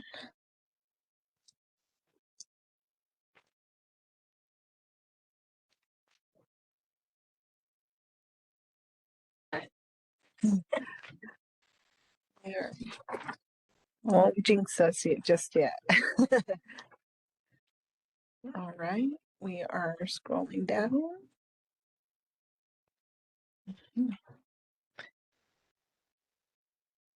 Okay, here we go. Sorry, I'm just being slow and steady here, making sure we don't miss any edits. All right, so we are to your point, Member Ely. We're on section 601, authority to defer. And in that section on 601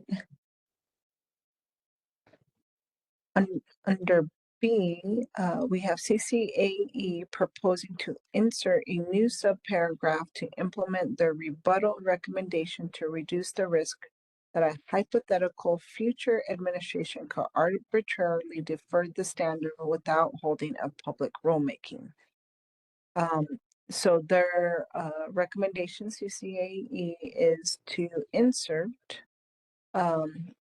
E, the department may not arbitrarily declare a transportation fuel supply emergency in the absence of documented facts and circumstances.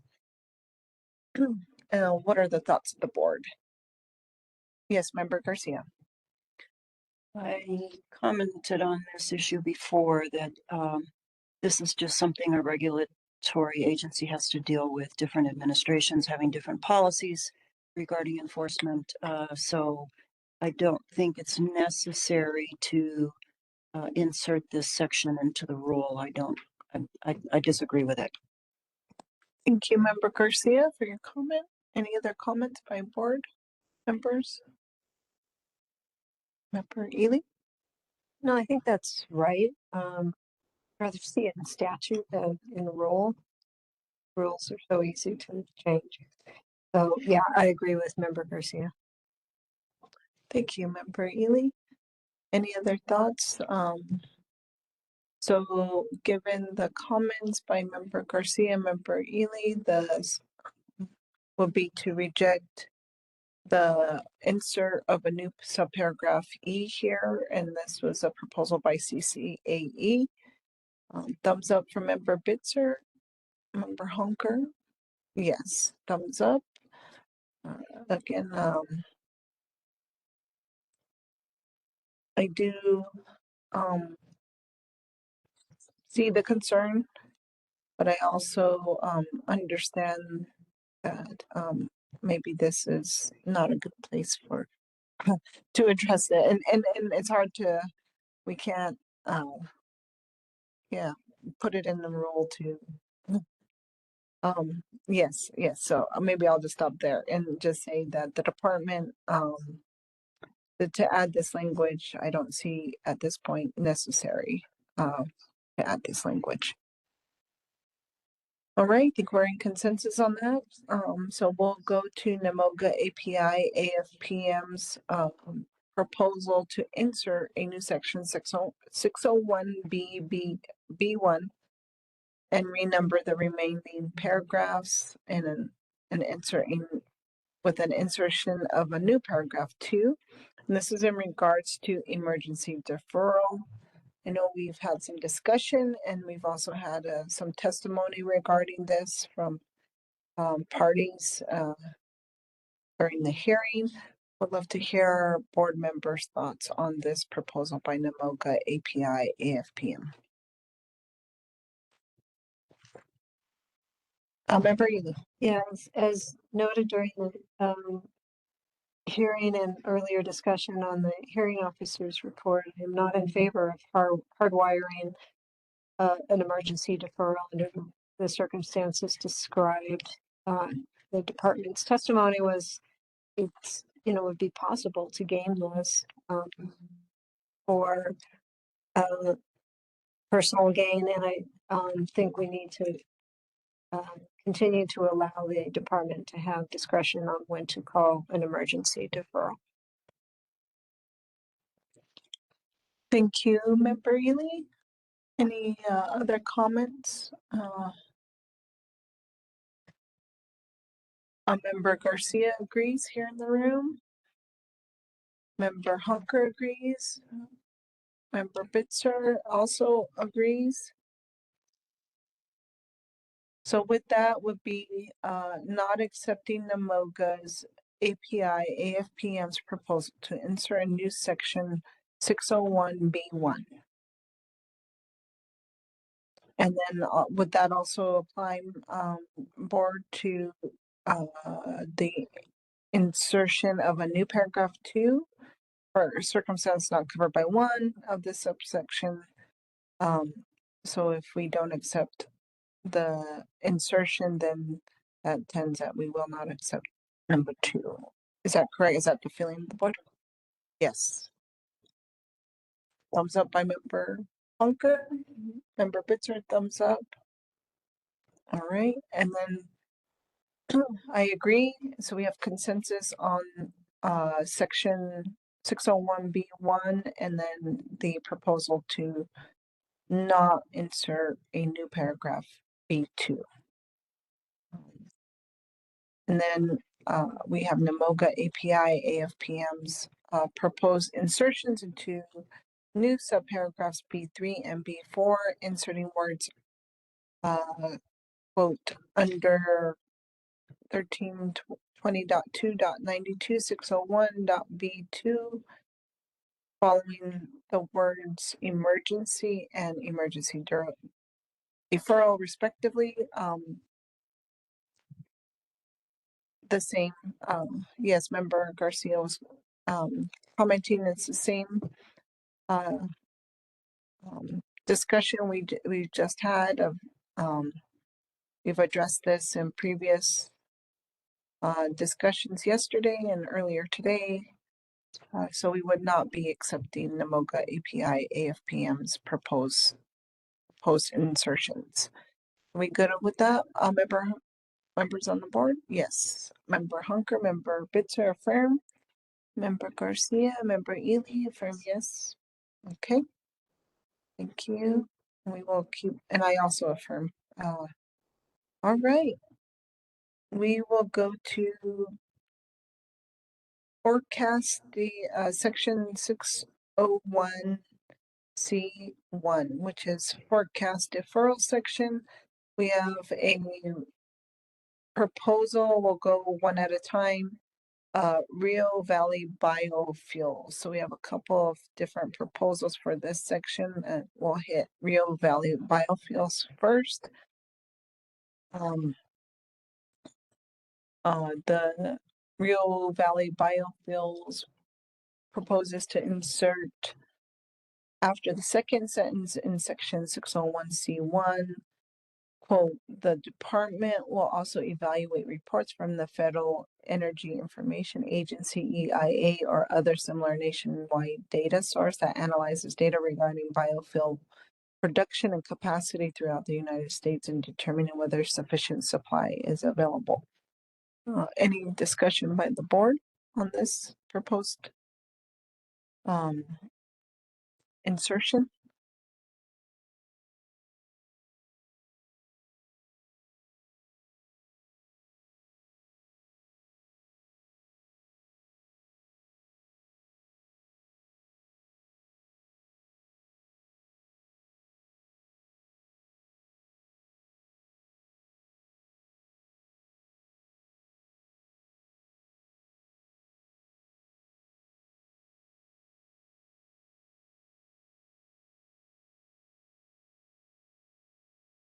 The Rio Valley biofuels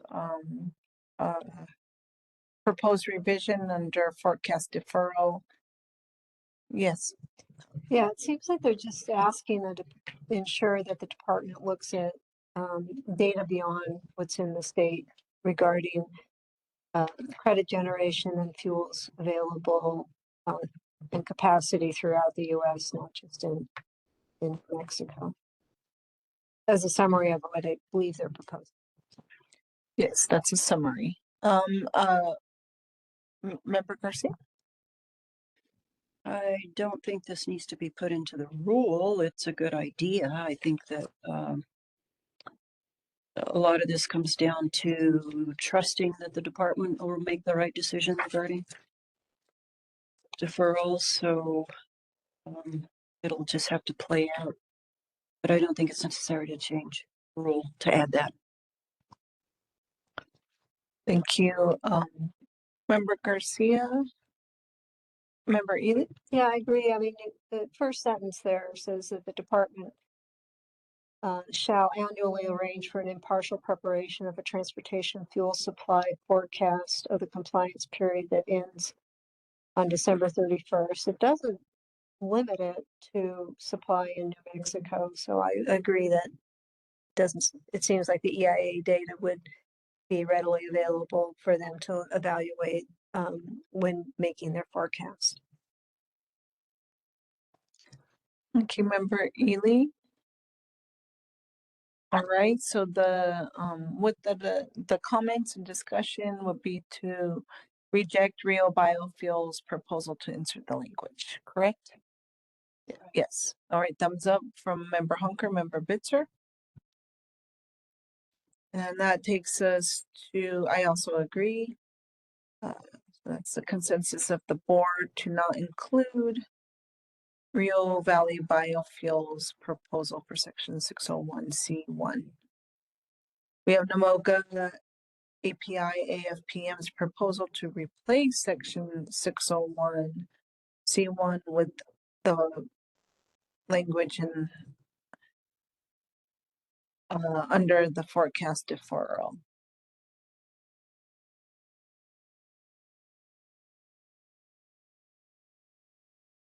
Comments by the board.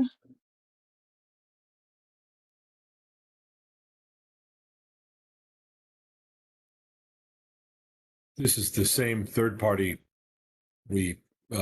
activity we've already discussed before, is it not? May I? Yes, Member Member Bitzer, Ely? I think it's a little different.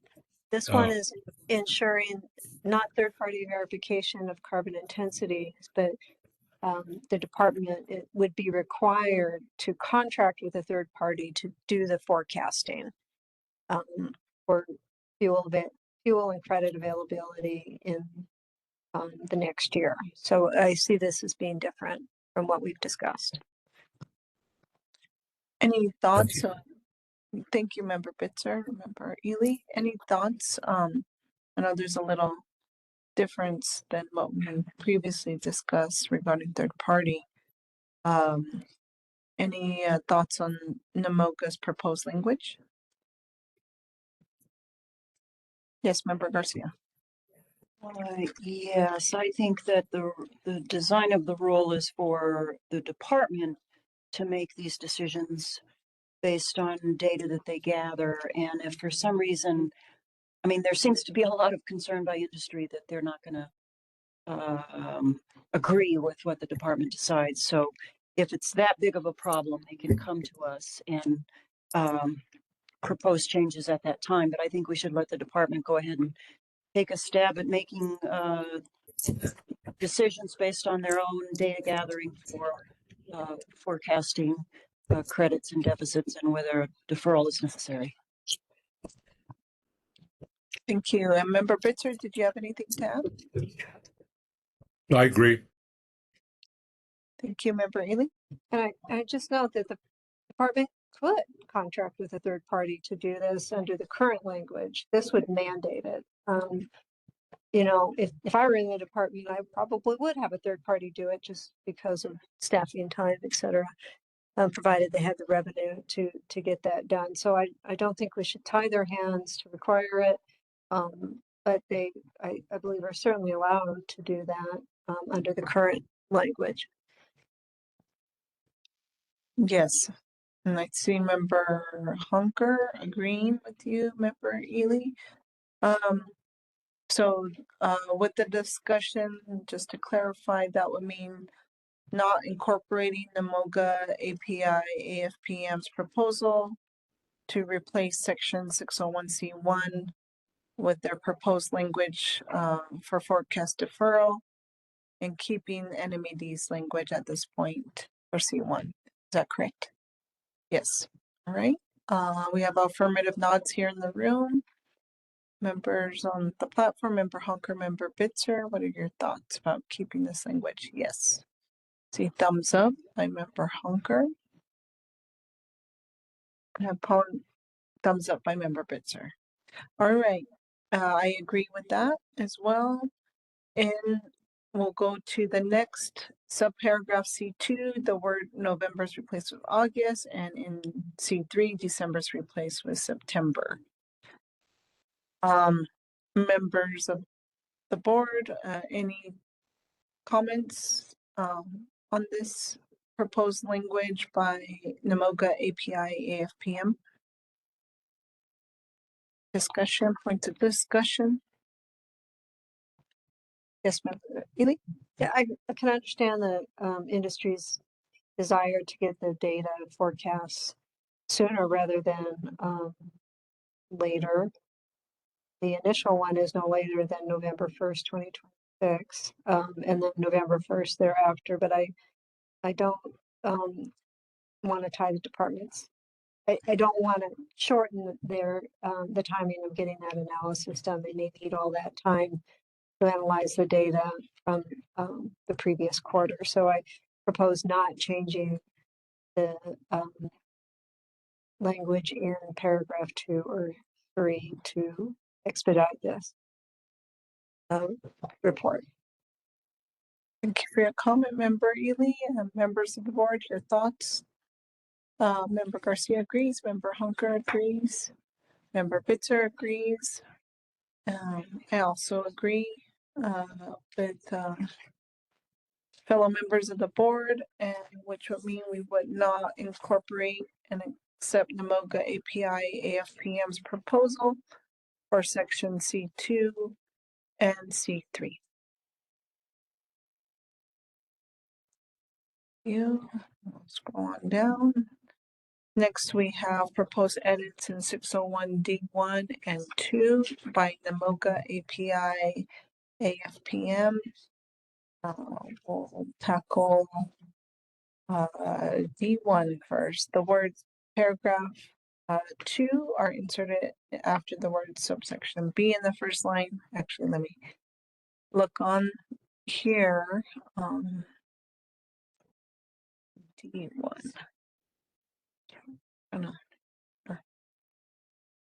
D1, paragraph 2 are inserted after the word subsection A1. B in the first line.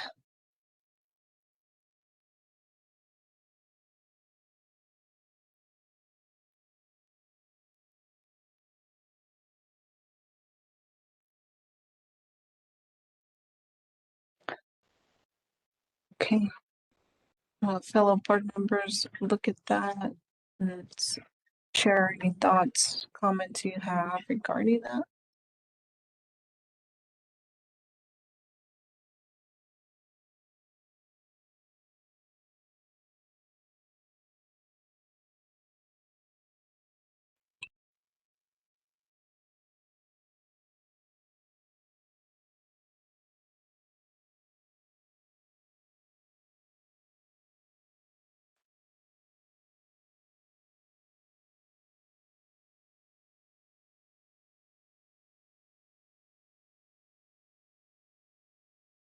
Under section, so it's under D, methods of deferral. NMOGA's revision, proposed revision is the words paragraph 2. Vote.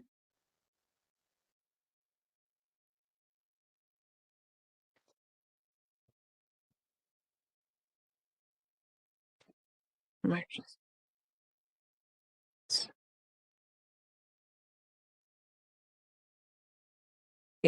Yes, Member Ely? I believe it's related to the language on the reordering of the language on emergency deferral. If we were to accept their language on an automatic deferral for emergencies, but we haven't. So, Okay. I suggest we not accept that language.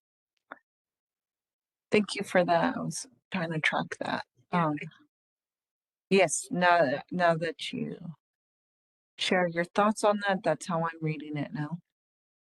Members of the board, do you have any comments or highlights, questions, thoughts regarding NMOGA's proposal for D1.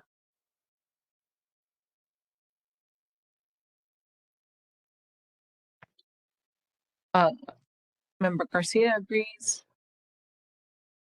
Member Hunker agrees. Member Bitzer agrees. Okay, we have consensus that we will not be accepting the MOGA API AFPM's proposed edits for D1. For D2, 2 is revised to include a new paragraph, their proposal to include a new paragraph A, to renumber existing A as B, and then add an introductory statement in B, and then to renumber subsequent paragraphs as subparagraphs. And please review that. Recommendation by NAMOGA API AFPM. And like to hear any thoughts.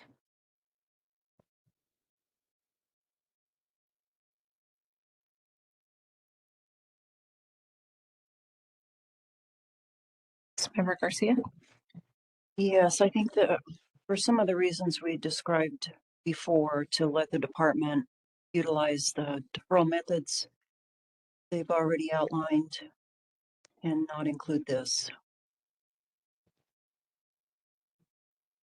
Thank you, Member Garcia, for your comments. Any other comments or thoughts by members of the board regarding to NAMOGA API AFPM's proposal for D2?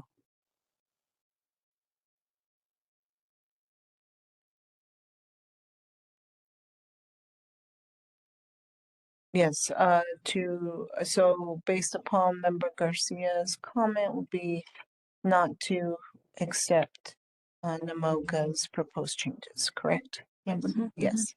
Thumbs up on head nods and affirmative in the room, and then we have Member Bitzer, Member Honker also affirming with the thumbs up. I also agree. So the proposed revision for D2, and to keep the language as of now for NMED's language as proposed. All right. That takes us to CCAE's proposed edits. They also have proposed edits in section 601 D1 and D2, and a new section 601E, methods of deferral. And again, we've been talking about deferral and then emergency deferral in these sections. Please review. We also have a great deal of language, strikeouts and additions proposed by CCAE in D1 and D2. We'll just take up D1 and D2 of CCAE's recommendations at this point, and then we'll address E and below in another set of discussion. Any thoughts for D1, D2? For CCAE? Yes, Member Garcia. Yes, it's kind of along this similar similar line of thought that it's best to leave discretion with the department on the methods of deferral.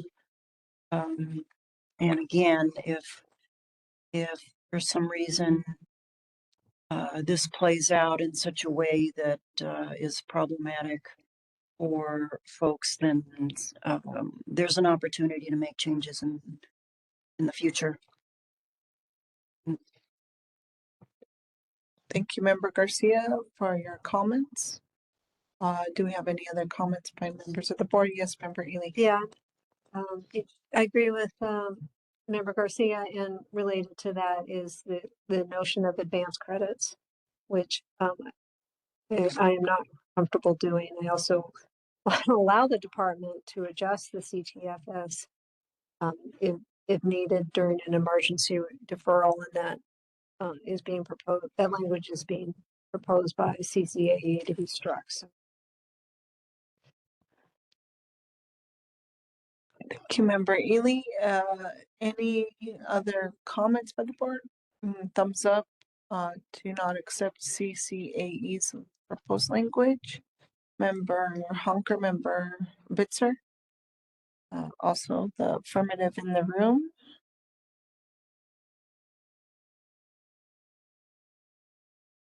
I also affirm that. All right, and that takes us to E, advanced credits. I know you talked a little bit about that already, but that's the section E. Supporting CCAE's recommendation, direct and rebuttal testimonies to enable departments to respond to emergency forecasted credits.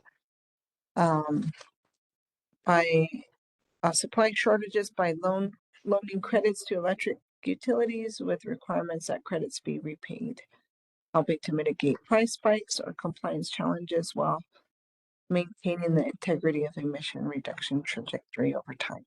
Any thoughts on E?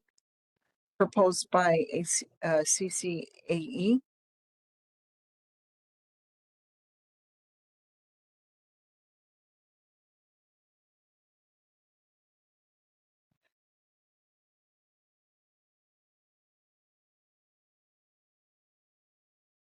Thoughts by fellow board members regarding this proposal by CCAE? Member Ely? Yeah, again, it may be in the future, we wanna look at advanced credits. I'm not prepared to add that to the language right now. I appreciate CCAE's, thoughts on this and their detailed recommendation, that I'm not prepared to include that in the current rule. Thank you, Member Ely. Member Garcia? Yeah. Agrees. Member Bitzer agrees. Member Hunker also agrees. I also agree, not to add this section 601E. So I think we have consensus with the board. All right, that takes us to CCAE's proposal for a new section. Authority to course correct.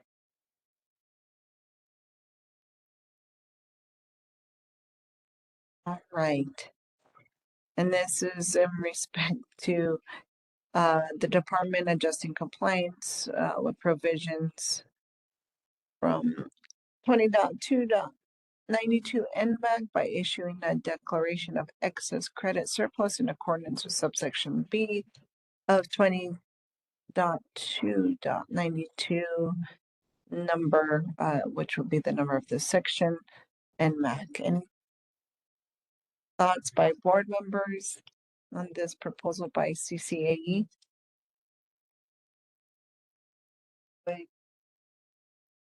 Correct. Yes, that it will be a whole new section that CCAE is new subsection that CCAE is proposing to enable the board to proactively address potential credit oversupply problems in a manner analogous to how the department can act to mitigate credit supply issues through deferral.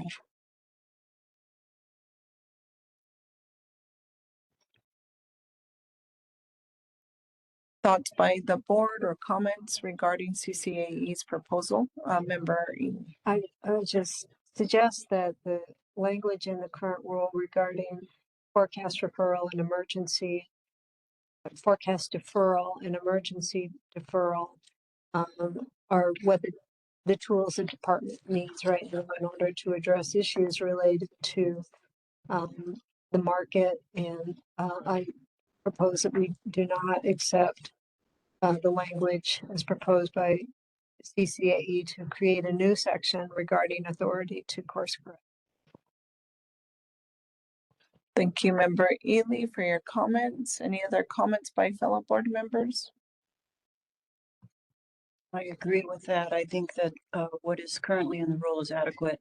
And while this looks very thorough and well thought out, it's jumping ahead. It's not necessary at this time, but maybe somebody can look at it again in the future if necessary. Thank you, Member Garcia. I see thumbs up from Member Bitzer and Member Honker. I agree with your comments, Member Garcia. There seems to be really thought out in terms of the recommendation by and proposal by CCAE under the section authority to course correct. Again, to your comments, Member Ely. As this program rolls out, looking to the department to utilize existing language to help move this program forward, and if there are necessary adjustments, that parties can come back to the board for revision in the future. But at this point, I support not including CCAE's language as proposed for this section. I think we have consensus on that. Yes, thumbs up. All right. So that takes us to the next section, which is 603, periodic review. And there we have NAMOGA API AFPM's proposal and insertion in the second sentence of section 603A to read, quote, the department's review shall include a written report addressing at least some of the following topics. Please look at that language.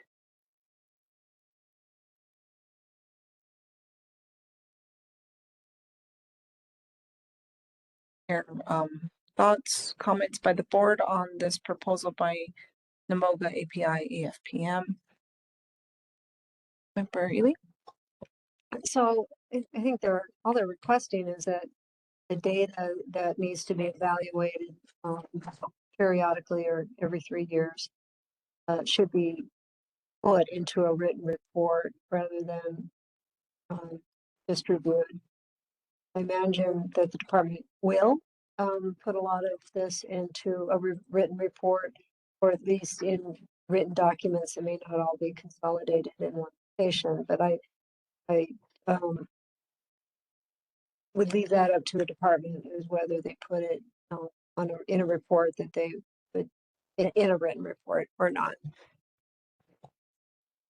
Thank you for the comment, and I just want to reiterate, yes, it would be adding the language, a written report addressing at least the following topics, and then those 1 through 7, yes.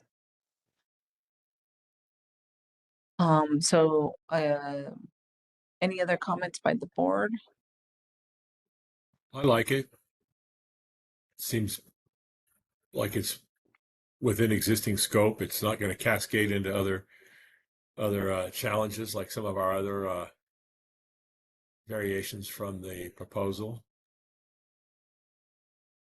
Thank you, Member Bitzer, for your comment. So would it be to include the language, Member Bitzer?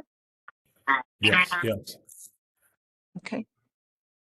Yes, I agree. Member Garcia? I agree with that. I don't see a problem with making it clear that a written report is what is necessary here, not just an internal review, but a written report. I agree with that.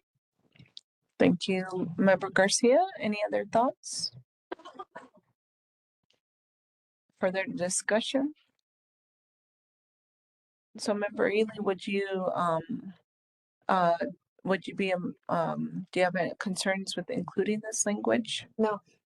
Thank you. I think it'd be fine. Thank you, Member Ely, and I see Member Hunker thumbs up. So the thought is to include and accept NAMOGA's API AFPM's assertion in the second sentence of 603A to read, the department's review shall include and add the language, a written report addressing at least the following topics. Thumbs up from Member Bitzer. Yes, Member Bitzer. Would this require a motion then, Council? No. Since we're not bundling it with everything else. Yes, as long as everyone's in agreement, I think we can do by consensus like we've been doing. Okay. Sorry. No, you're good, Member Bitzer. So that's a great check. Does everybody agree to include this language? Because we've had some Yes, member Honker agrees, member Bitzer, member Garcia. Yes, I affirmative, and member Ely. Yes, I agree as well. So member Bitzer, I think we have good consensus on this recommendation to include, and I appreciate the discussion as well, and also the double check on whether we need a motion. So just note for the record, we will be including this proposed revision by NAMOGA, API, and AFPM. Thank you.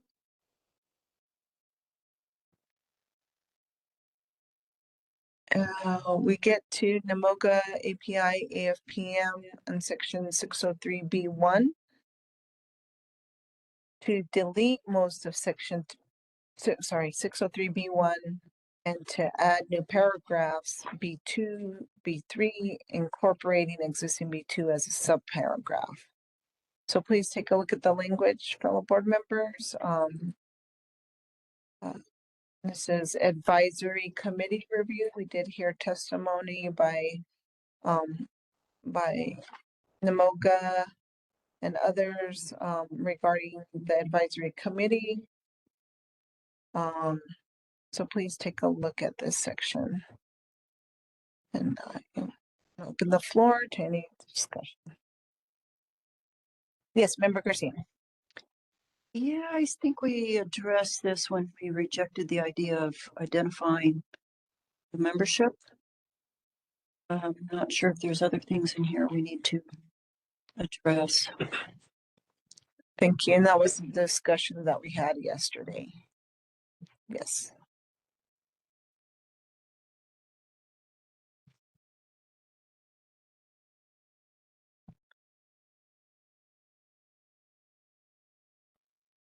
Yes, member Ely. And just as discussed yesterday, the current language in B1 is consistent with what's in the act as far as membership of the advisory committee. And, you know, the department can add more members to that committee, and they may, depending on what's being reviewed and what the concerns are at the time to get the right expertise at the table. But I don't think we should mandate this list and doubling the number of representatives on the advisory committee. Thank you, member Ely, member Garcia, for your comments. So I think in terms of the committee makeup, that would be under okay, so we have section B1, and then under section B2, there's new paragraphs, which is the additional detail on the makeup of the committee. And then we have section 3, which is not the makeup, necessarily makeup of committee, in subsection A, but I just want to make sure that we consider B3. And this is the advisory committee shall be appointed by the secretary in at least 90 days before the periodic review. And subsection A of this section is implemented. But that would mean that, again, the details as in B1. So I just want to make sure that we tie all pieces in strings on the language in this subsection, and address them, right? That we address all of the ties in this subsection language.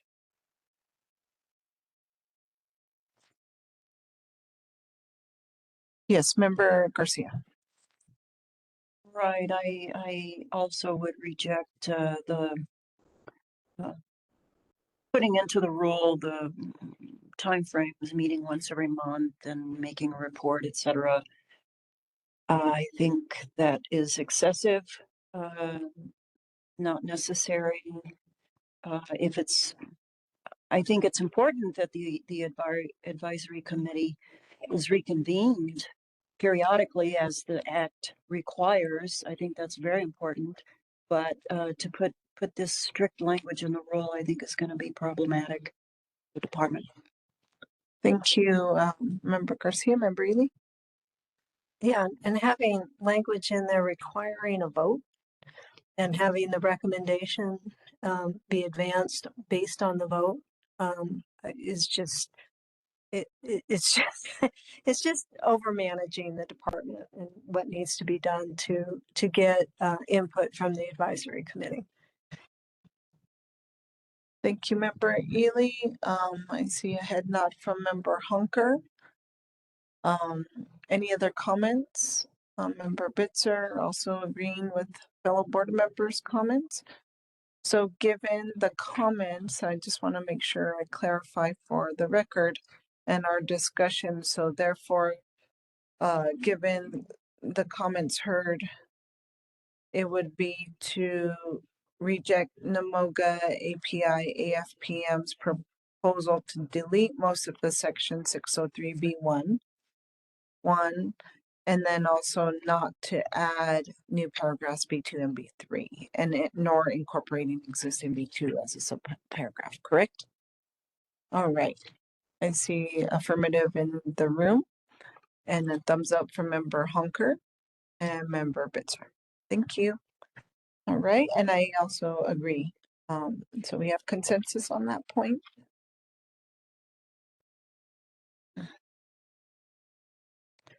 All right, I would like to take a few minute break. Let's do 15 minutes again, and we will come back at 3:40.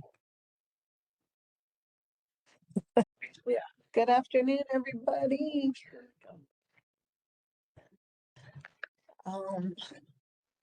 All right, it's 3:44. Apologize, we needed a few more minutes. So we're back on record. Is that correct, Ms. Jones? Thank you for affirming that. All right, before we step into section 604 in the rule, I wanted to revisit section 30. Sorry, I haven't noted 305D. I believe it is 305D, and reach back out in previous discussions as we've gone through the rule. Members, including myself, had questions on 305D that were brought up by the parties, as well as difference of perspectives, if I can frame it that way. And so legal counsel Ugarte said want to reach out to you to see if you have some additional thoughts on questions from the board and regarding 305D, and I don't know if we need to reiterate those questions, or if you can just jump in, legal counsel Ugarte. Thank you, Madam Hearing Officer. Earlier, the question was asked. It was, yes, NAMOGA API had questioned the statutory basis for 305D, and they were making the argument that there is no statutory basis for as included in the rule, the proposed draft. And if you go to the Clean Transportation Act in 118, subparagraph C5, that actually states it requires a utility to that elects to participate. So that this paragraph applies to utilities.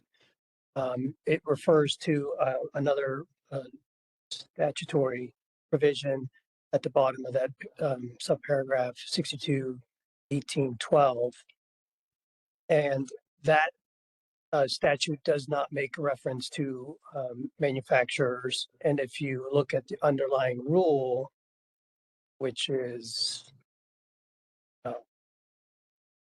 17.9.574, that also doesn't make reference to manufacturers. So from a strictly legal perspective, there doesn't appear to be any statutory basis for the proposed language in 305D.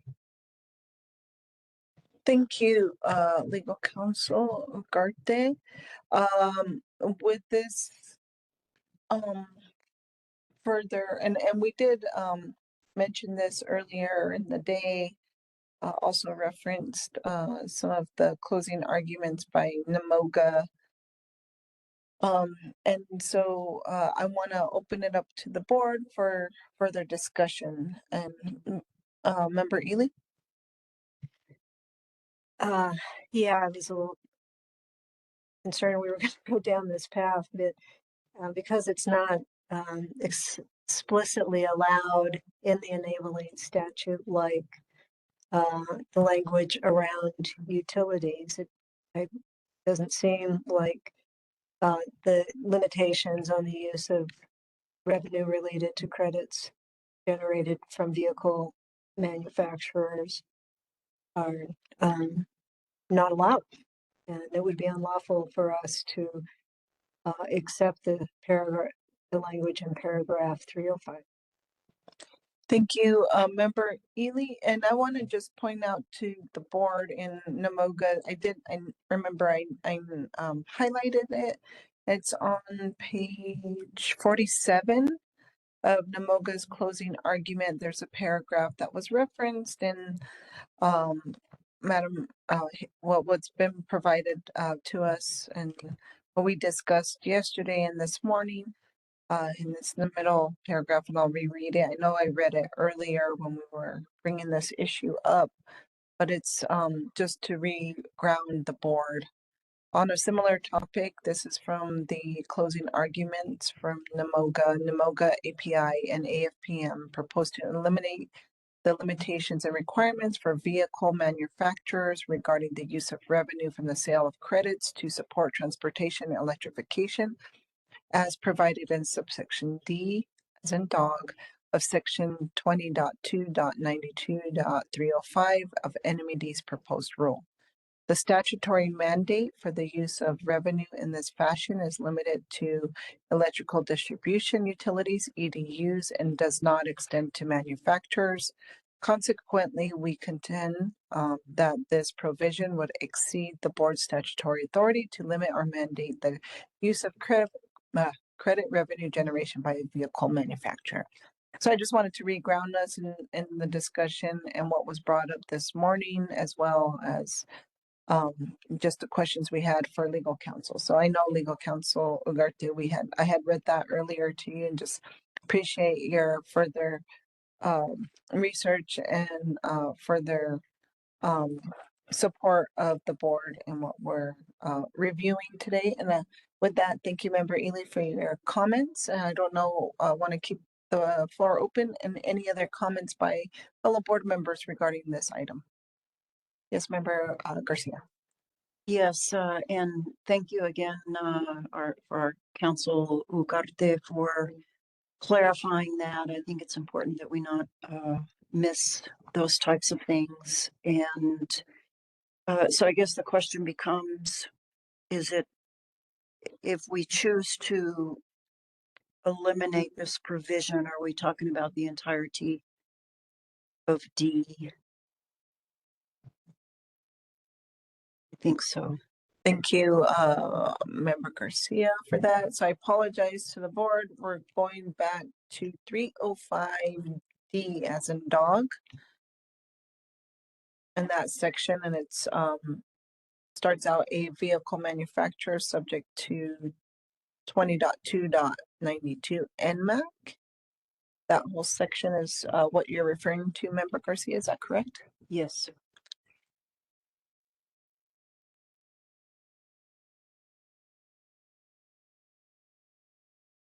And look to the board members for any further discussion.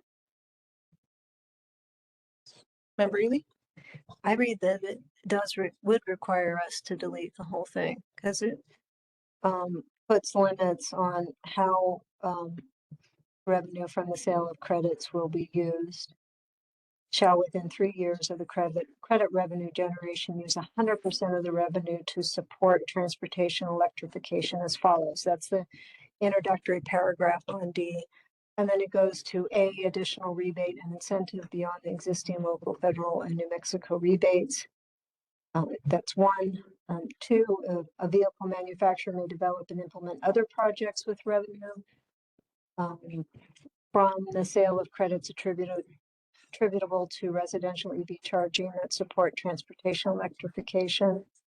And then three, at least 50% of the credit revenue a vehicle manufacturer uses for rebates shall support transportation and electrification to low-income and underserved communities. So it's, you know, it'd be nice to keep this. I just don't know that we have the authority to do that. Thank you, Member Ely. And then, yes, Member Hunker. This is probably just a tangential issue, but it seems to me we had some testimony during the public comment from representatives from both Tesla and Rivian that they wanted to be eligible to acquire and sell credits. Maybe the hearing officer can recall that. Thank you, Member Hunker. Madam Hearing Officer. So Member Hunker, I think you're correct. I do remember testimony along those lines. What NMOGA and API and AFPM are bringing up is not whether it would be a responsive thing to do, but whether the board has authority to do it. So it's not so much about whether it's a good policy decision or would be a good policy decision. It's about whether the Clean Transportation Fuel Act provides the board with authority to adopt it. Understood. Thank you, Member Ely. Yeah, and I don't think it doesn't mean they can't generate credits. It just, this language limits how they use the revenue from those credits.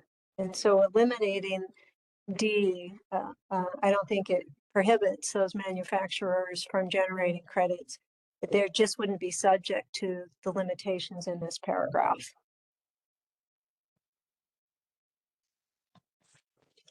I'm sorry to cut you off, Member Hunker. Did you have something else to add? No. That's very helpful clarification. So I'm satisfied. Thank you. And I just want to also note in our markup, there's a reference 200 footnote and in support of the EV manufacturers, just again for discussion. And I just want to double check. So that's under Exhibit 34 of the Department E, page 46.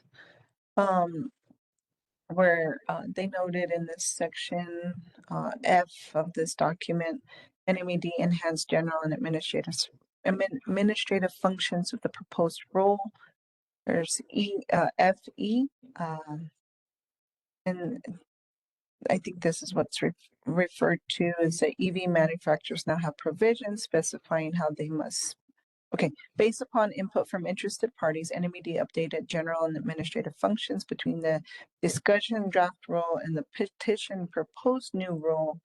And so now this is one of the updates, and that was E, that EV manufacturers now have provisions specifying how they must spend credit revenue that is split between them and EDUs earning residential EV credits to remain consistent with statutory intent. But I just want to like tie that up. I don't want to, I want to have the discussion that was referenced in our markup. But based upon what legal counsel Ugarte said, that, even with, can you just maybe comment on that and whether that impacts what you shared with us at the beginning of the discussion this afternoon? I'm sorry, Madam Chair. Could you please repeat that? Yeah, I think I'm just looking for, I know research was done on this based upon our questions during this deliberations. I think you looked at this section. Is that correct, or was it Madam Hearing Officer? The reference. Oh, the reference Yes. in Namogo's closing argument. Yeah, Yes. and also in the reference 200 in the markup version, where NMED as part of its NMED reasoning for this particular 305D as in dog. But this is not a statutory, you know, I guess what I'm getting at is your discussion about the statutory language. This is not related to statutory language. Is that correct? Much like, I guess what I'm just trying to ask is, can you comment? I know, can you comment on this particular reference and whether it changes any recommendation or what you shared with the board at the beginning of this discussion? Okay, so I just want to make sure I'm on the right page. So this is in section 305, the reasoning that the NMED reasoning. Correct. Right, and I looked at this before and I didn't see anything in here that went into a statutory basis for D. Correct. That's what I was verifying. Yes, Madam Hearing Officer. So I also looked at NMED Exhibit 63 at page 40 and NMED Exhibit 34 at page 45. And other than referencing the utilities manufacturers, the 574, section 574, there was not otherwise a reference to a statute mandate. Thank you, Madam Hearing Officer and Legal Counsel Ugarte. I just wanted to tie that up on all the references that have been provided to the board regarding this issue. Yes, Member Garcia. Yes, thank you. So I just want to make sure also that if we eliminate section D, because the Clean Transportation Fuel Act does not have the authority to bring in vehicle manufacturers. Would this impact any other part of the rule? I just want to make, I don't think so, but just want to make sure that it wouldn't impact any other part of the rule. Lessons. Madam Chair, and Yes. Madam Garcia, I'm sorry, Member Garcia. So I think Member Ely brought this up earlier. This provision D only talks about the restrictions on using the credits, and the vehicle electric, I forget what's the phrase, vehicle manufacturers is used throughout the rule. And my understanding is that removing this wouldn't impact the others, because this whole section is dealing with the handling of credits. The revenue. Revenue. Great, thank you very much. That's exactly what I needed. Thank you. You're welcome. And thank you for that point of clarification, Member Garcia, and discussion. Is there any other discussion regarding 305D as in dog? All right, hearing none based on the discussion, just for point of clarity, I would like a motion and a roll call on this one, just because we've had some additional discussion here. Yes. Member Garcia? Yes, I would move that we strike 305D from the rule. Hold on, I'm sorry. No, Barbara, Excuse go me, ahead. Madam Officer. Now, I guess I'm going through D myself now, and I see D2. Correct.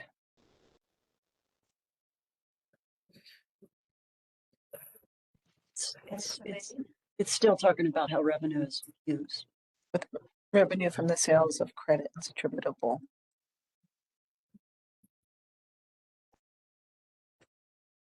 So it's talking about vehicle manufacturer with other projects with revenue from sales of credits attributable to residential EV charging.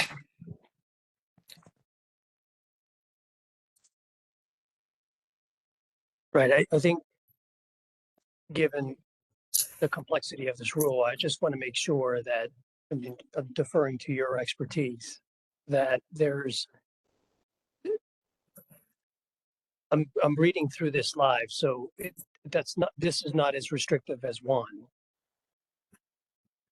And so I just want to make sure that there's nothing in 2 that's different than the restrictions that are in 1.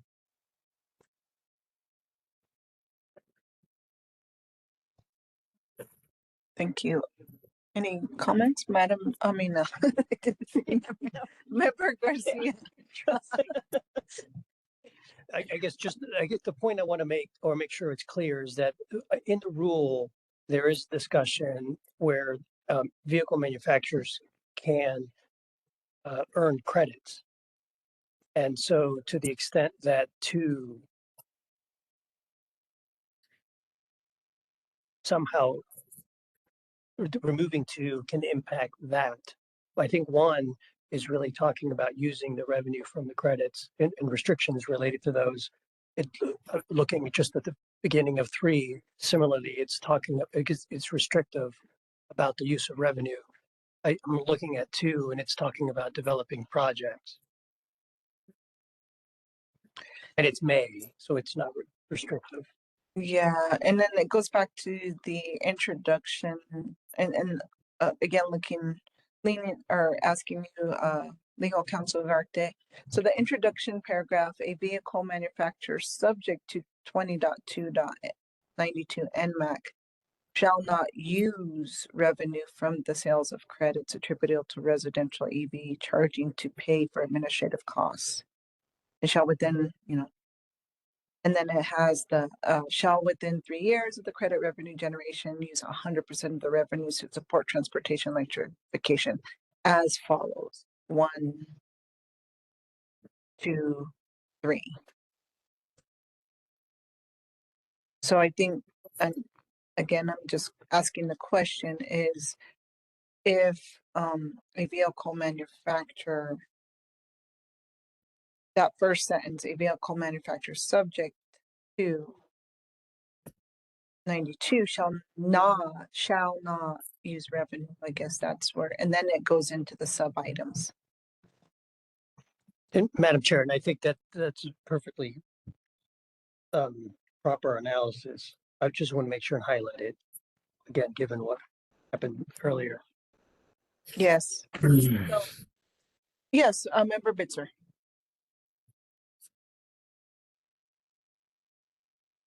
Oh, he went. Member Ely. So even if we strike all of it, including paragraph 2, which is a vehicle manufacturer may develop and implement other projects with revenue from the sales of credits, they can do that anyways.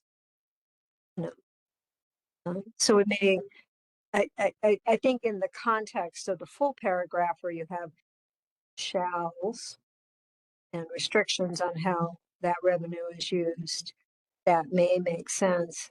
That the may in paragraph 2 makes sense, but even without paragraph 2, they could do it because we would be, if we strike all of D, we would be eliminating any restrictions on it. So it doesn't prohibit them from doing that. That's correct, Member Ely. Right. I think you're right. Yeah. And then again, not to keep opening this can of worms. And then NMAD's reasoning, it stated that this subsection addresses how EV manufacturers must spend credit revenue that's split between them and EDUs. Earning residential EV credits to remain consistent with statutory intent. So I guess what I'm getting at here is my I want to be careful to what legal counsel Ugarte was mentioning earlier is seems to me that in the statement of reason for NMED, this would address how the split basically between EV manufacturers and EDUs. And without this, will we run into an issue of it not being clear that of how to do that? To your point that if an EV manufacturer were to come to the table, how would that be split?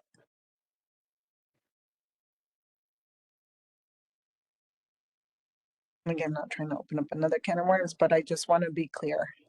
Yes, I see where the department have provided this to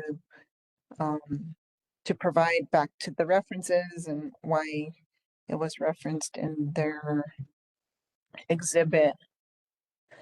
That the EV manufacturers will now have provisions specifying how they spend the credit revenue that is split between them and EDUs earning residential EV credits. And we go back to opening discussion this afternoon of, well, are EV manufacturers, do we have authority to include EV manufacturers in the role? And so I don't, again, floor's open to any further discussion. I'm not trying to make this more complicated. I think we jinxed ourselves.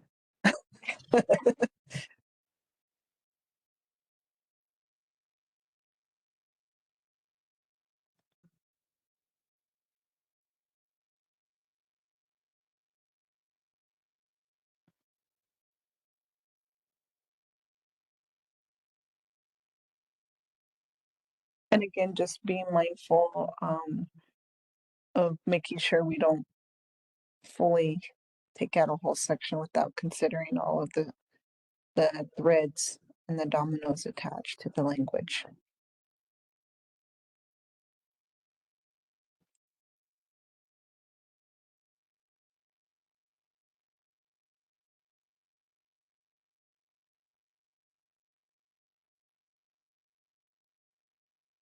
Any thoughts, board members? The floor is open. Oh, Member Hunker. Yeah, I've read this through a couple of times, and the way I read it, it's all limiting what vehicle manufacturers can use their credit sales to do and what they have to spend it on. And I'm not reading any ramifications beyond that. Maybe I'm missing something, but it seems like this is all restricting what EV manufacturers can use the revenue from credit sales to do and how they should use it and how they have to report on it. And I'm not seeing any impacts of anything beyond that.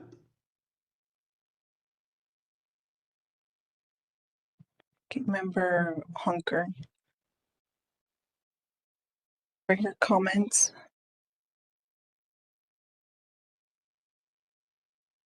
Any other thoughts by members of the board? Yes, Member Ely? You know, we're learning the lessons of unintended consequences of eliminating or changing portions of the rule. But after hearing, you know, the analysis by council, and it was kind of my reading too of what Namoga drafted, I just don't know how we include any of paragraph D. And I mean, there may be unintended consequences, but maybe we just have to live with that. If it's deemed that it's not conforming with the enabling statute and would be beyond the authority of the board to adopt this.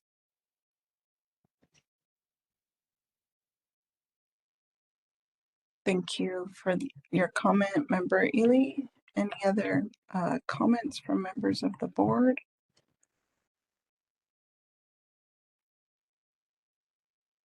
I'm still thinking.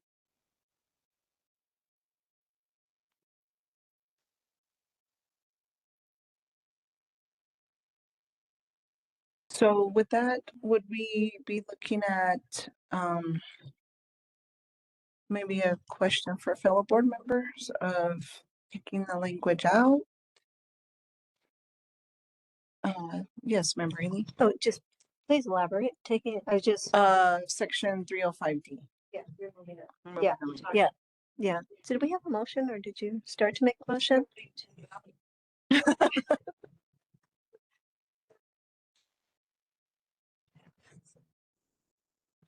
All right. Okay, let's take one more look at the language and make sure we don't see any other concerns. Just being mindful. Let's take a few minutes.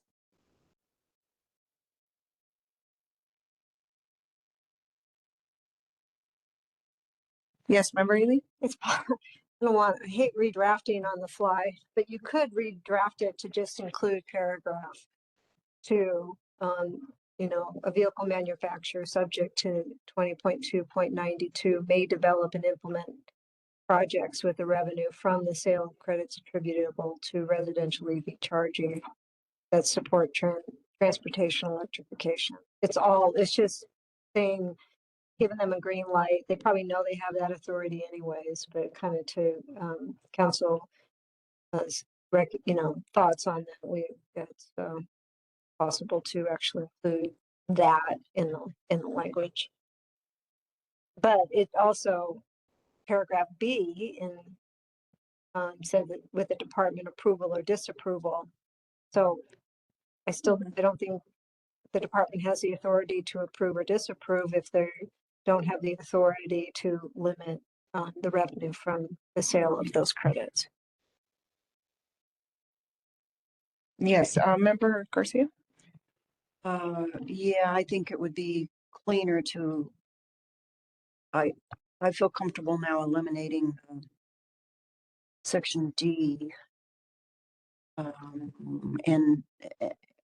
not try to parse out any pieces that we think might fit. I would be nervous about that.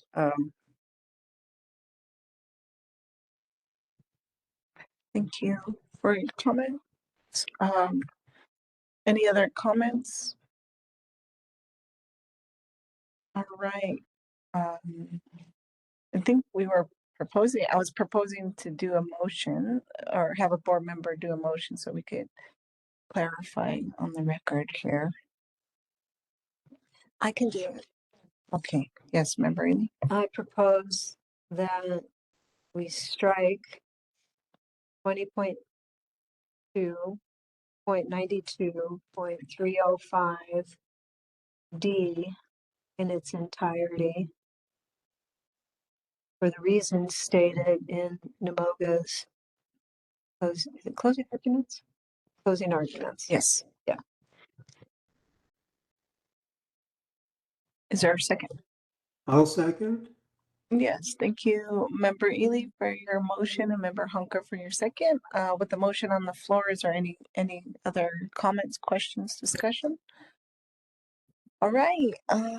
Oh yes, Member Ely. So we go back and get additional statutory authority for the rule. This, of course, would be on the list, I hope, as well. Thank you. Thank you, Member Ely, for your comment. Any other comments? Yes, Member Garcia. I just wonder if I appreciate Member Ely's motion that it's based on Namoga's closing argument. I wonder if we should be more specific about what part of the closing argument that we agree with their argument that there is not authority in the enabling statute. It was on page 47 of their closing argument. Okay. All right, to just amend Yes, Member Ely, would you like to amend your motion? That we strike paragraph D based on Namoga's argument as written on page 47 in their closing arguments. I'll second that. All right, thank you, Member Ely, for your motion, and Member Bitzer for the second. Great. All right, Ms. Jones or Mr. Lopez, would you please do a roll call vote on Member Ely's motion? Oh, we were just gonna do a roll call. Put it on the record. We've just had such complexity on this one. So yes, a roll call. Yes. Member Bitzer, how do you vote? I vote yes. Member Honker, Yes, Member Ely, Yes. Member Garcia, Yes. Chair Sweeney, Yes. motion passes. Okay, thank you. All right, appreciate us going through that, and that takes us to section 604. Go back to where we were at of the rule. Page number. Point of information, does the chair not have to pick up a child today? Are we working till 5? We're working till 5. It was just All right. yesterday. Thank you so Fair much enough. for checking. Yes, we get to stay longer at school. 194. All right, we're getting there. Sorry. Oops, went to 604, section 604, board members. All right. As we delve into section, oops, 604, I would like to start the discussion. Wait, sorry, I'm getting there. All right, enforcement. I know we've had some discussion on a lot of comments on the record, in our hearing record, and on enforcement. And I wanted to see if we wanted to just open up the discussion to the board on some thoughts I know regarding this topic. Member Ely? Yeah, I could start. Yeah, so yesterday in going through the hearing officer's report, one of her questions was, does the department have authority under the Environmental Improvement Act to issue administrative compliance orders and assess civil penalties for violations of the Clean Transportation Fuel Program? And I believe I expressed concern at the time based on Namoga's argument that the department does not, because administrative compliance orders are not expressly granted for the CTFP, like in the Air Quality Control Act or the Hazardous Waste Act. Granting it in this rule may not be in accordance with the law. It's an important tool for the department to have, having done a lot of enforcement myself. But I've also worked with the EIA quite a bit, and it seems to me that they just do not have the explicit authority to issue ACOs. So I think we have to strike portions of section 604. Thank you for that discussion, Member Ely. Do we have any other comments by fellow board members? Yes, Member Garcia. Yes, I would echo Member Ely's sentiment, and we did discuss this already yesterday, but to repeat, I was swayed by Namoga's argument, and I think they clearly identify the lack of authority in EIA because it's not enough, and there should have been express authority in the act for issuing compliance orders, as there is in other environmental regulatory statutes. And I agree with Namoga's assessment that if it wasn't necessary, why did these other statutes expressly identify authority for compliance orders? I feel like their argument was very compelling, and I agree with it. So I don't see that the Act gives authority for compliance orders. Thank you for your comment, Member Garcia. Any other comments by board members? Yes, Member Ely? I just note that, and I noted this yesterday, you know, hopefully by the end of the first compliance period, the department can get this corrected. So they will at least be able to manage enforcement around credit and deficits. In the meantime, before they get that, you know, they have the ability to go to district court. You know, that's always allowed for a civil procedure. They can do the investigation, they can assess a violation, they just can't move forward with an ACO until they actually have the statutory authority to do so. Thank you, Member Ely. Any other comments? Yes, Member Hunker? I just found it kind of surprising that Namoga and API did not propose to strike the compliance order of the rule in light of their overall comments. So that's neither here nor there, but I found that interesting. Thank you for that comment, Member Hunker. Member Ely? Well, actually they did. So if you open up their draft markup, it eliminated, they proposed to strike, let me pull it up, the entirety of paragraph C, title compliance order. And this did come up at the hearing. And I remember, I thought it was an AFPM witness that also stated they don't have the authority to do this. And I questioned them on whether they were looking at the entirety of the Environmental Improvement Act, and they said yes. They didn't expand on that. I don't know that the witness was an attorney and could expand on that, but it did come up in the hearing, and it is in their red line markup. Yeah, I'm seeing that now. It was just above this section and I missed it. So I stand corrected. Thank you for the comments. So as we enter discussion on 604, I just want to check and see if legal counsel or Madam Hearing Officer, if you have any additional comments for the board as we enter trying to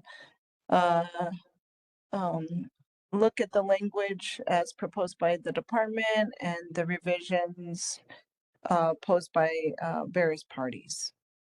Yes, Madam Chair. If the board is going to delete 604C, section 604E will need some edits at a minimum. NMOGA, API, AFPM are also proposing to entirely delete E, but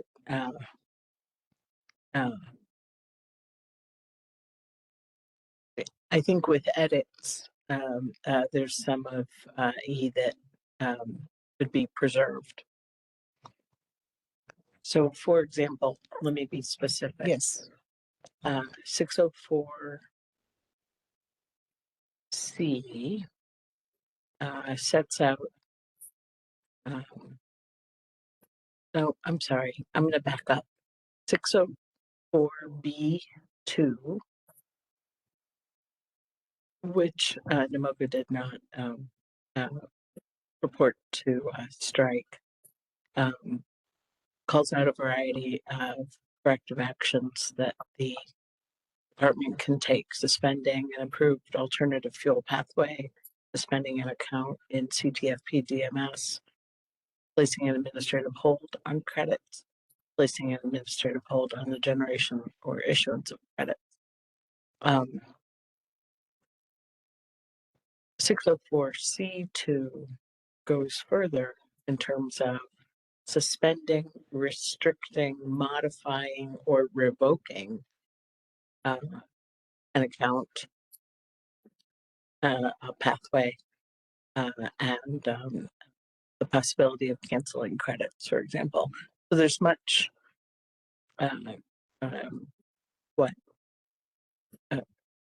different language in C2 that goes beyond suspending credits or accounts. So in E, scroll down, credit and deficit calculations. If a corrective action by the department, and here we go, restricts, invalidates, or cancels, then right? So does the board want to think about whether E could be rewritten to address potential suspension rather than cancellation?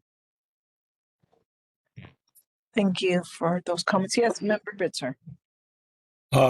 I would also ask if we scroll down another page to 605C, you've got the administrative hearing on a compliance order, which they've lined out. Does that tie in to 604 that we're considering striking? Yes.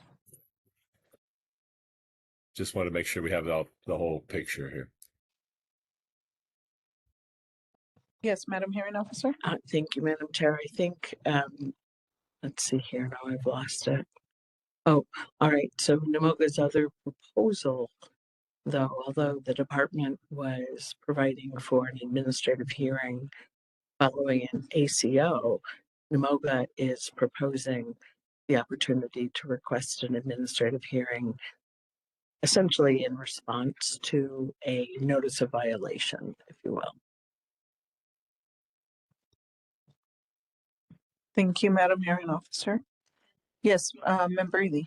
And is that, Madam Hearing Officer, there added language in B3 of 604? Is that what you're referring to? I think it was 605C. I only flashed on that because of what Member Bitzer just said.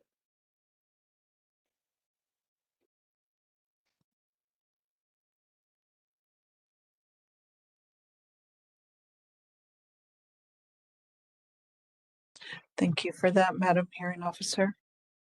Any comments by the board? Yes, Member Garcia. Considering the complexity of this section, perhaps we just take it a bite at a time and look at each piece and decide whether there's edits to be made. Okay. The board amenable to that? Here we go. All right. Let's see. Okay, 604. So what are you proposing, like 604A, double checking the language there, Member Garcia?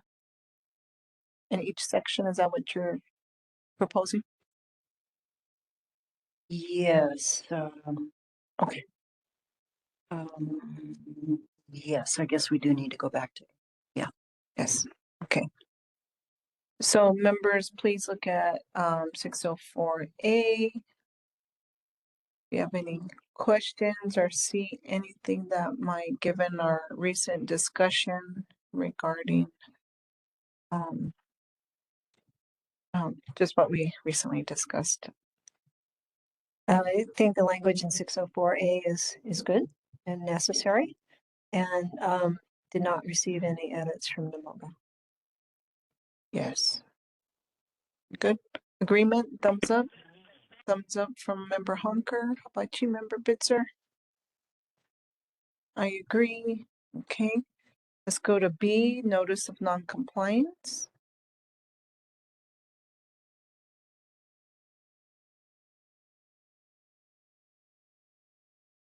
And I'm just looking at B1 right now. this point.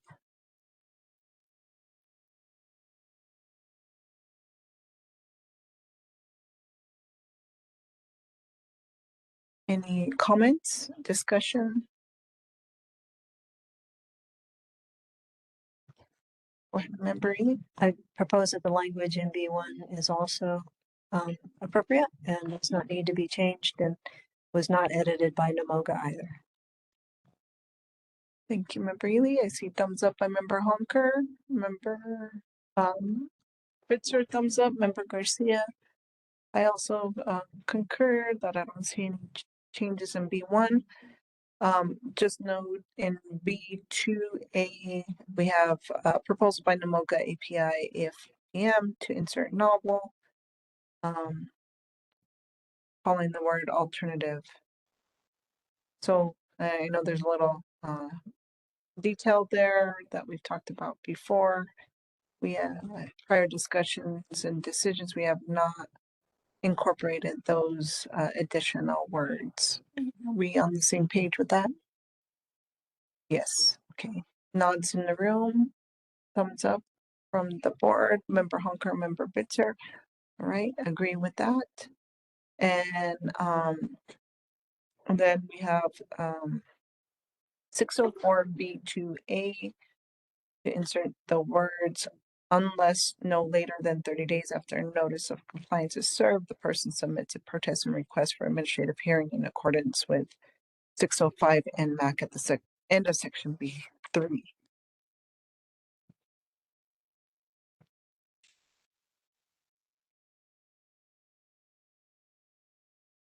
Thoughts and discussions on that?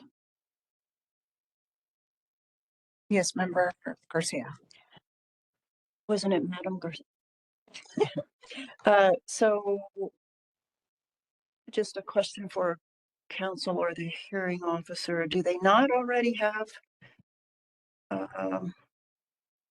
the ability to contest with an administrative hearing? Is that not already built in? Thank you. Understand the question. One is for the a response to basically a notice of violation, or what do they call it? Non-compliance. Which is different from an ACO. I'm sorry if I didn't understand your question, member.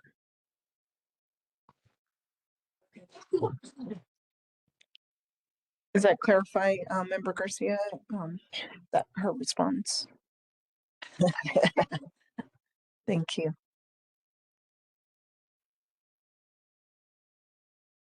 All right, so we are still at section 604B2A.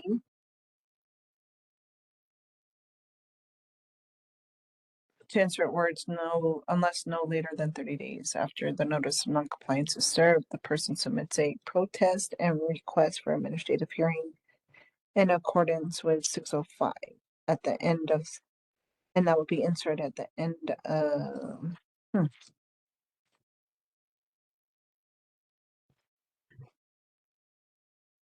yeah, at the end of section. Yeah. Okay. Thank you, Member Ely.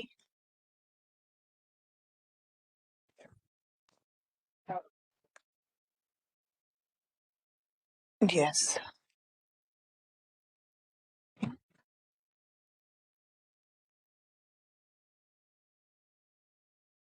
Oh, got it. Got it. I misread the comma and got it. Okay.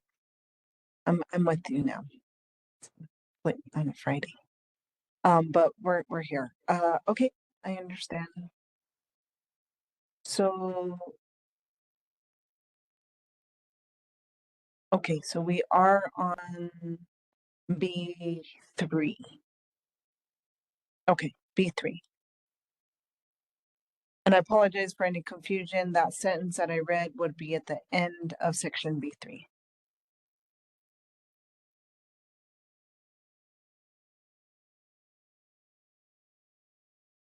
Any discussion, comments from board regarding that proposal by Namoga API AFPM?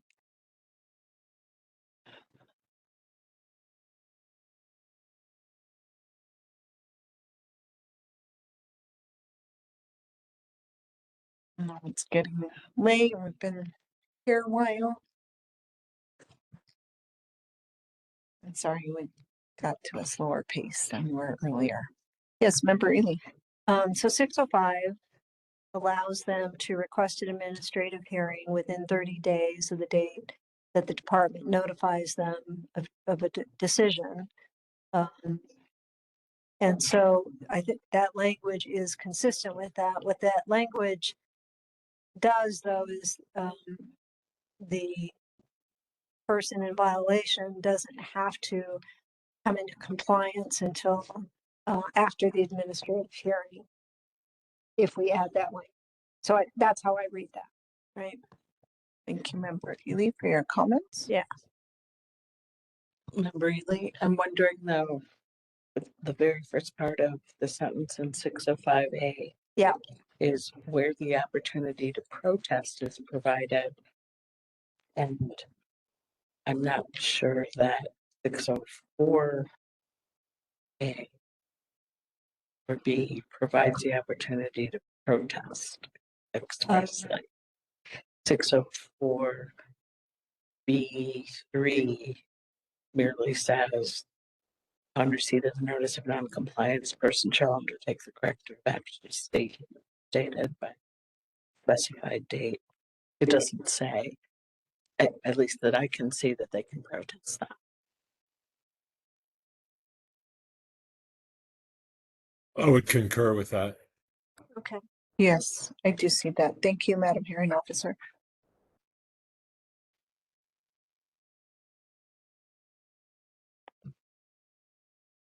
Member Ely, does that make sense? What, now that I see the clarity?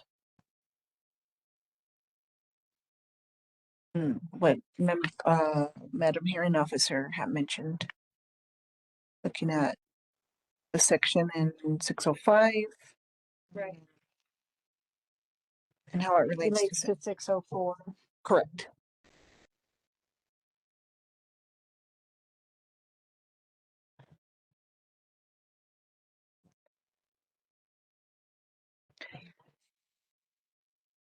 Any other discussion? And if not, are we at a place where we feel comfortable leaning one way or the other, either Okay. So what are your thoughts, Member Ely? maybe reject that language as proposed to amend paragraph B3. Members of the board, are you in agreement with that? Yes, I see agreement. Yes, Member Hunker. Yeah, I'm in agreement. I think, adding potential administrative hearings on notices of non-compliance could be very burdensome on the department. It's not, in my enforcement experience, it's not routinely done. So I'd be in agreement in rejecting that language. Thank you, Member Hunker, for your comment. And Member Bitzer, do you think you have a comment? Is that because we think they still have the authority under 605? Or have redress under 605 then? Oh, no. And I'm gonna ask maybe Madam Hearing Officer, can you elaborate? Yeah, Member Bitzer, 605 provides that they can request a hearing where the rule provides an opportunity to protest. 604B, with a notice of non-compliance, at least I have not seen an opportunity for them to protest. what we used to call an NOV, notice of violation, notice not. So if we agree, then they don't have an outlet, an avenue for redress. So I would argue against that. I know it's administratively burdensome if it's abused, but it could get abused either way, and I like to defer to due process, substantive due process. That's just my 2 cents there. Thank you, Member Bitzer. Any other discussion by the board?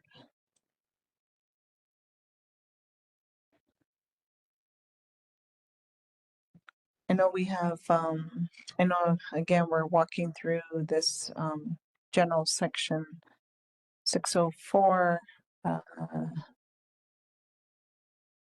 At this point, I think given the discussion, we could entertain a motion and just have a vote on the record.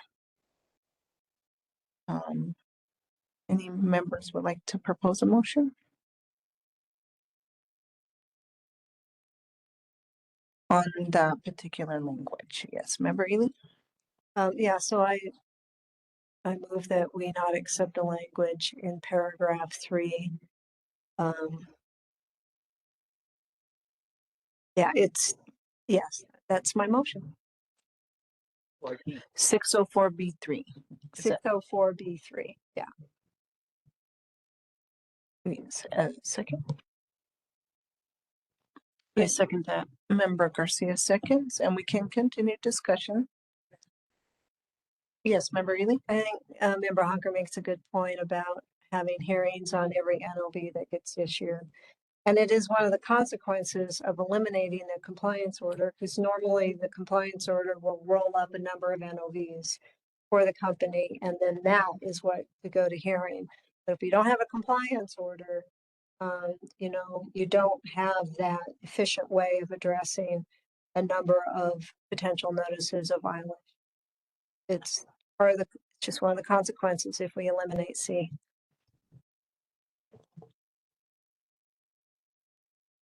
Thank you, Member Ely, for your comments. Any other discussion regarding the motion on the floor? All right. Given no further discussion, Ms. Jones or Mr. Lopez, please do a roll call vote on Member Ely's motion. Member Ely, how do you vote? Yes. Member Bitzer? I vote no. Member Garcia? Yes. Member Honker? Yes. Chair Sweeney? Yes. Motion passes. Thank you, thank you, Ms. Jones. Yes. That takes us to the proposed deletion section 604C entirely. Let's go to that. And that's the compliance order section. I know we've had some initial discussions regarding this. I want to see if anybody else has more to add now that we're at this section.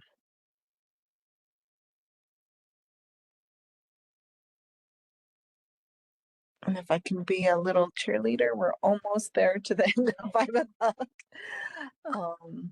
I know we've got 14 minutes. Can get some discussion on this.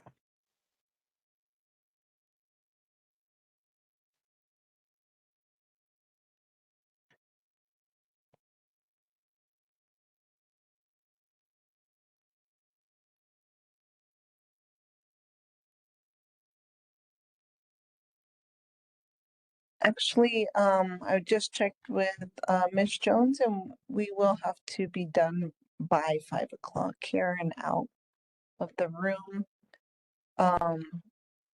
Open to board's thoughts about continuing discussions on this, or if there was other matters that we wanted to discuss, given that it's the end of the day on Friday. Yes, Member Garcia. This is a pretty big issue to just drop in the middle of it. If we have 5 minutes, I think we could end this discussion.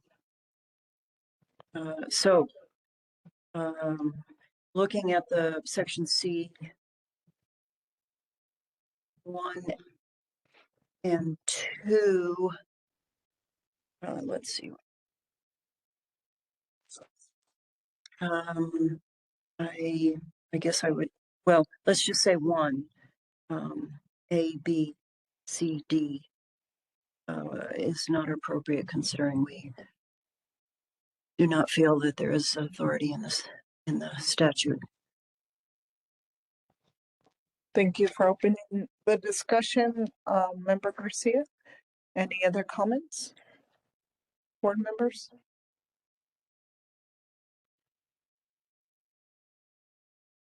Yes, Member Ely? I would just, rather than going through each of those sections, recommend that we strike C in its entirety, because each of those subparagraphs are related to an administrative compliance order. Works for me. Thank you for the comment. I just want to put on, yes, Member Hunker. And just to add on to that, I can concur with that approach. But CCAE's proposed as edits would also be irrelevant if we strike section C in its entirety, and therefore, I think if we make a decision to do that, then CCAE's proposed as edits will also be resolved as not applicable. Thank you, Member Hunker, for that comment. And yes, I agree with your comment. Any other comments? I just also want to note in this section, NMED did provide some reasoning to some of the language here.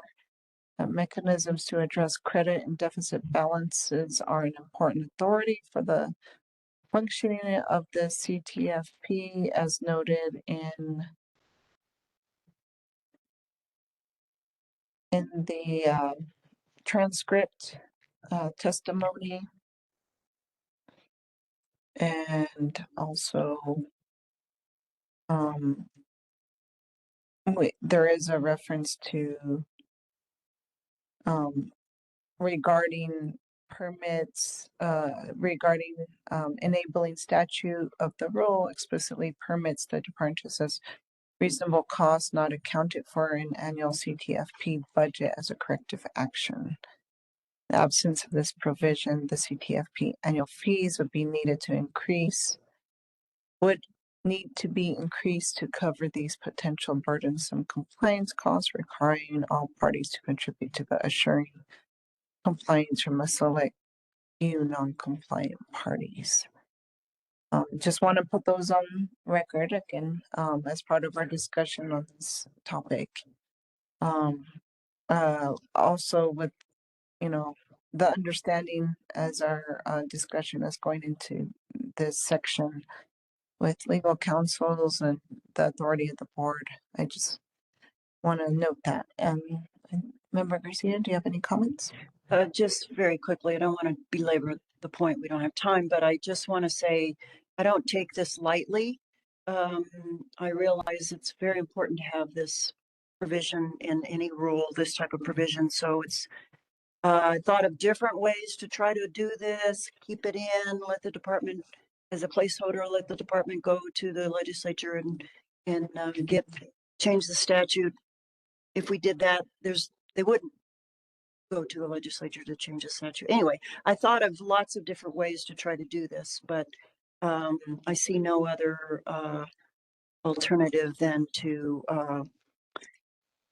we have to honor our obligations and make sure that we have statutory authority to do anything that we do. So I don't take it lightly at all. Thank you for your comment, Member Garcia. Any other comments regarding this? And again, because of the complexity here, I'm just gonna ask board members to let's do a motion and have a roll call vote on this. Any board members want to propose a motion? Ms. Member Ely? I move that we strike 20.2.92.604 paragraph C compliance orders in its entirety for the arguments proposed in Namoga's closing argument. Thank you, Member Ely. Is there a second? I'll second that. Okay, Member Bitzer, I'll take your second. On that, any further discussion regarding this? Yes, Member Ely? Does that motion need to specify the page of the Namoga argument? Oh, yeah, Namoga, the Namoga argument walked us through the part of 74 -118 on the CTFP, pointing out that it did not have, did not provide administrative compliance order authority, and in particular, section 10, 74-1-10, which provides administrative compliance order authority only in drinking water system cases and liquid waste cases, not for everything that the board might do. That's kind of the essence of their argument, their legal analysis. Right. Yeah, I was thinking, do I need to refer to the argument starting on page 16.4 of their closing argument? We'll do that in, like, for example, the statement of reasons. Okay. Okay. Well, thank you for that discussion. Member Ely, just to further illuminate where the basis of the motion is and the rationale for the motion. And I know we have that on our discussion record. Any further discussion? No? All right. Ms. Jones, would you please do a roll call vote on Member Ely's motion? Member Ely, your vote? Yes. Member Garcia? Yes. Member Bitzer? I vote yes. Member Hawker? Yes. Chair Sweeney? Yes. Motion passes. Thank you. All right. I think we can tackle the next one. What do you think? I think we do. Yes. And that would be E. So I guess I'd like a little more clarity on the hearing officer's proposal regarding suspension and canceling of credits and how we might amend paragraph E. I don't support deleting it in its entirety, but input on how we might edit it to would be helpful. All right. So E addresses credit and deficit calculations and uses some of the language in C that you just deleted. So I think if you align the language in E with the language in B2, suspending, restricting, modifying, what did I just do? Sorry, B2, which is on the previous page. Suspending, the word is suspend and approve pathway, suspend an account, place an administrative hold on a number of credits or the generation or issuance of credits. If you align E with B2 rather than C2,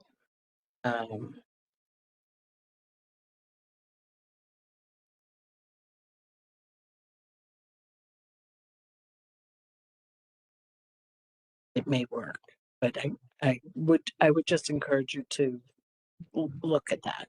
I'm not. Thank you, Madam Hearing Officer.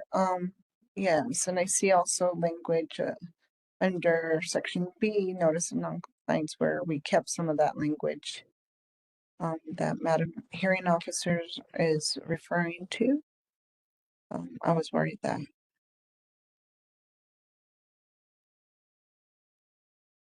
we did not have a. Yes, we're talking section 604E, and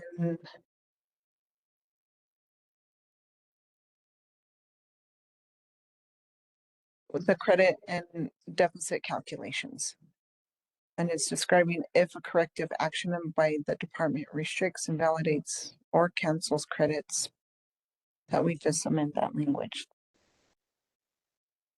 In that section where the MOGA's recommendation is to cancel, is to delete this section. Right. And so maybe this language doesn't work with suspension as opposed to those other actions. That would be my question for you to discuss.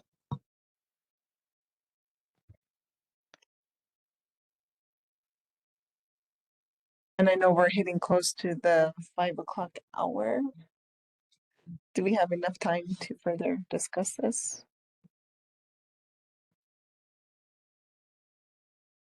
Yeah. I would kind of like to think about how best to do that and maybe pick it up, as we discussed earlier, on the 22nd, when we need to finish going through the rule. Thank you, Member Ely. What are the thoughts of the board on this? This was a good stopping point. I agree. It's too complicated to rush through right now. Thank you. Thank you. Yes, thumbs up from Member Honker, Member Bitzer. I agree as well. Madam Chair, Yes. if I might, I am aware it's 4:59. So I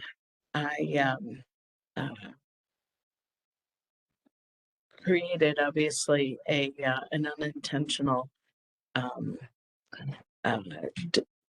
dispute by inviting folks yesterday to submit an email describing potential unintended consequences. I just wanted to clarify a few things about that and issue a second invitation. One, I had no ex-parte contact, meaning communications about the merits of the action with anybody. I did have a brief verbal conversation with Miss Sona, who was standing here at the dais. I don't know if Miss Sona picked up on the fact that the board was very uneasy or regretful about their vote on the timing, but first she said thank you for the extension of time on her post-hearing submittal, and then she indicated her willingness to participate in any process the board might want to have around additional submittals, obviously understanding that that offer would be made to all parties. No board member, I've already confirmed, no board member had any communication with anyone else at all. So I turned to the board and just said, is there something else you would want from the parties around unintended consequences, for example? Some of them did, some of them didn't. If you do want this, do you want it verbally? Do you want it in writing? Do you want a motion for reconsideration? What's the nature of what you would want? And kind of on the fly, we agreed to emails coming through me that I could then filter to the board. To answer Mr. Mullenberg's question, yes, I did forward the Growth Energy email, the ED email, and Mr. Mullenberg's, at least the first one or two of his emails.